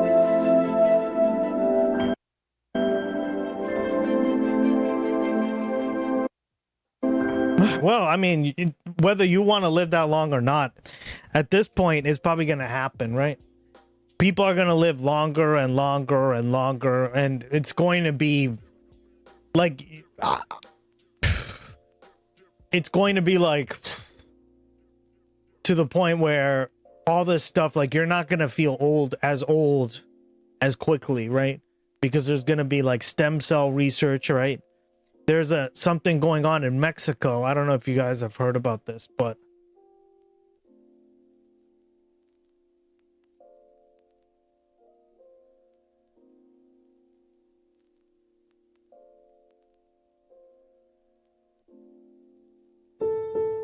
the ultimate goal of my research is to really understand the molecular biology about how salamanders regenerate limbs. It'll take other kinds of expertise to get it closer to the human. But I do hope that humans will be able to regenerate limbs someday, and that could be a real therapy offered to people who... Here's the thing. Technically, it's even more than just limbs, right? You could regenerate, like, hearts, right? Grow whole body parts with axolotls, right? They're a kind of salamander, right? I've unfortunately lost them. My name is Jessica Whited, and I'm an associate professor of stem cell and regenerative biology. Because of stem cells. They're one of the only animals on the planet that actually like have stem cells that they can regenerate. Right? Like we all have stem cells, but we lose them over a period of time, right? And we can't do anything with them. They can. Right? So it's pretty interesting because whether you want to live longer or not, you're probably gonna die pretty old and miserable anyway. You're welcome. But like, at least theoretically in science, you could live to be like 150 years old, 200 years old, right? Yeah. At Harvard University. I grew up the first half of my childhood in a small town called Monroe, Michigan. My dad worked in a factory. Yeah, but you're not gonna feel like that, right? Like maybe like 150 years old will be the new 80. Right? That's my guess. But and my that's mom crazy, right? Like think of it that way. Like that's nuts if that's the case. Stay-at-home mom. My mom's dad, his name was John Zinner. He was affected by limb loss later in his life. He died at 61, unfortunately. Yep. And it was after several years' battle with something called peripheral artery disease, which can predispose a person to needing an amputation. But you see what I mean? This is why Cuba's so interesting, because they're doing a lot of this research and they're not doing it for profit. And we could easily be helping them, right? Or be... if it weren't for these embargoes and all this like bullshit that we're doing internationally, we could very much easily be way ahead on this subject, on these subjects. And instead, we're just fucking doing the same thing as usual because reasons and profit. He lost a few toes, and then he lost part of his foot, and then his whole foot, and then a below-the-knee amputation. That was the first sort of gear in my head that turned about the idea that limb loss is a really devastating problem. It's at least 2.3 million people who are suffering with major limb loss in the United States. These days, fewer people are losing their limbs due to trauma than due to disease. The diseases that can necessitate an amputation, like diabetes and peripheral artery disease, are also unfortunately becoming more common in the United States right now. Right. Or like, say you have a bad knee, some people have to right, and that's what causes all the problems. It's the surgeries, it's the all that stuff. Guys, surgeries are not good for you, right? Generally speaking, especially invasive surgeries. If you really have to have one, then do it. But like in general, right, they do cause like complications, and that's what's going on here, right? So wouldn't it be nice to just be able to regrow a knee, a problem knee or something, right? Like a leg, right? And this is like what a lot of people suffer through, because I know for a fact, like one of my friends lost their dads because their dad couldn't walk anymore, and it was due to his kneecap. So they either said they could like permanently lock the knee in so he couldn't move it, or like amputate, right? Both really, really extreme cases, right? Like really extreme things to do, because that's going to shorten your life. So axolotls are a kind of salamander. They're permanently aquatic, and they have these big feathery gills. Yep. They're one kind of salamander amongst many, and pretty much all of the salamanders where this has been investigated regenerate limbs. Yep. And they can regenerate their whole limb throughout their whole life. Correct. Their limbs are in many ways quite similar to ours. They have similar tissues. My knee is borked as of yesterday. Yeah, that's what I'm saying. Like, imagine not having to worry about that, right? That's like what ends up kind of causing a lot of the mobility problems, is like a bad limb or a bad hip or something. Just rip out the hip. It's like a chicken. Jersey's got a bad hip. Well, just rip it out. Give her a new hip.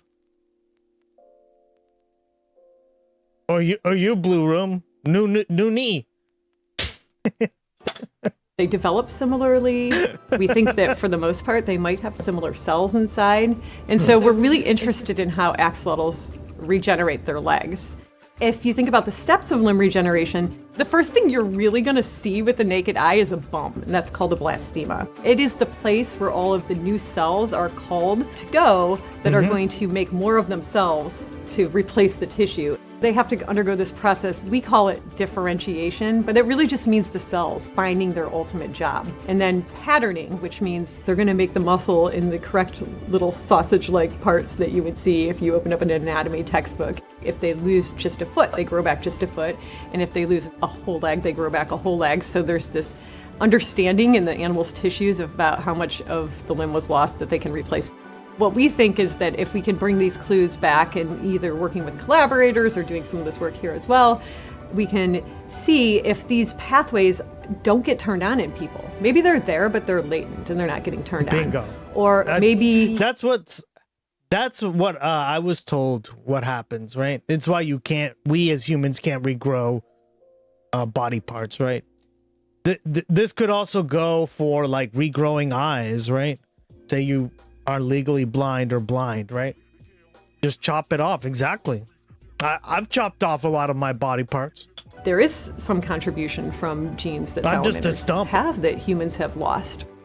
I think that would be the most amazing long-term goal of our research, and I fully admit that, we're taking a long haul approach here. This is really fundamental basic stuff that really only has a home in a place like academia, because the outcomes or the benefits to society are decades away.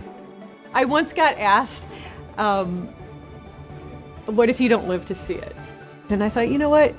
That's okay. I would love to see it, but I still feel my mark. It would be really cool to see all this like Star Trek type stuff, right? But this is even like This is, I think, closer to us than we think, right? Poor Kraken Pill will be 95 years old and they'll inject her with something and make her live to be 150. Watch. I'm calling it.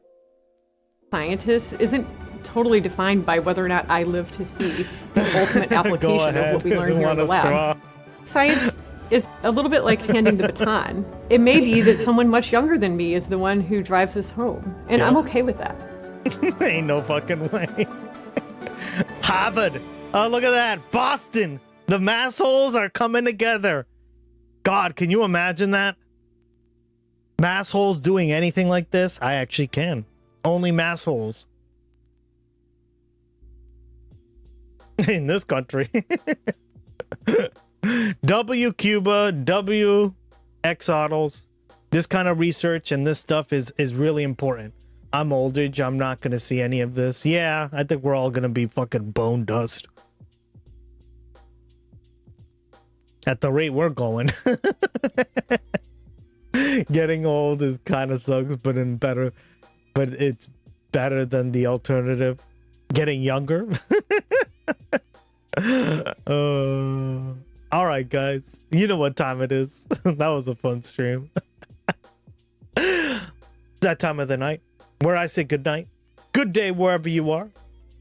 Thank you for joining me on another one of the Gus X broadcast. I'm out of here. Stay tuned for the credits. And remember, live to be 170. No GeoGuessr. Oh yeah. I have to log in using the new browser. I haven't done that yet, so it's already been out. We'll do it tomorrow. Bye, guys. Stay tuned for the credits.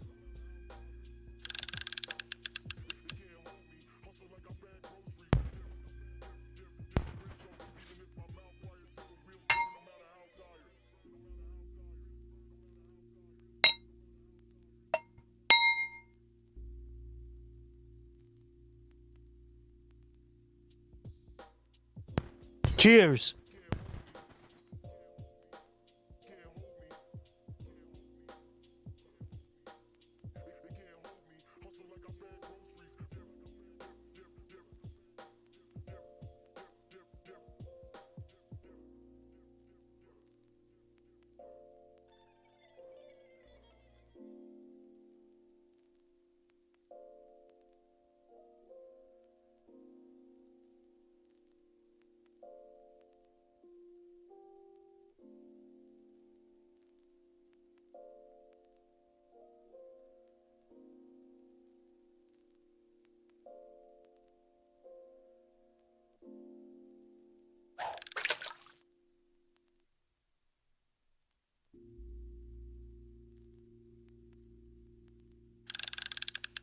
Collecting some credits, damn right.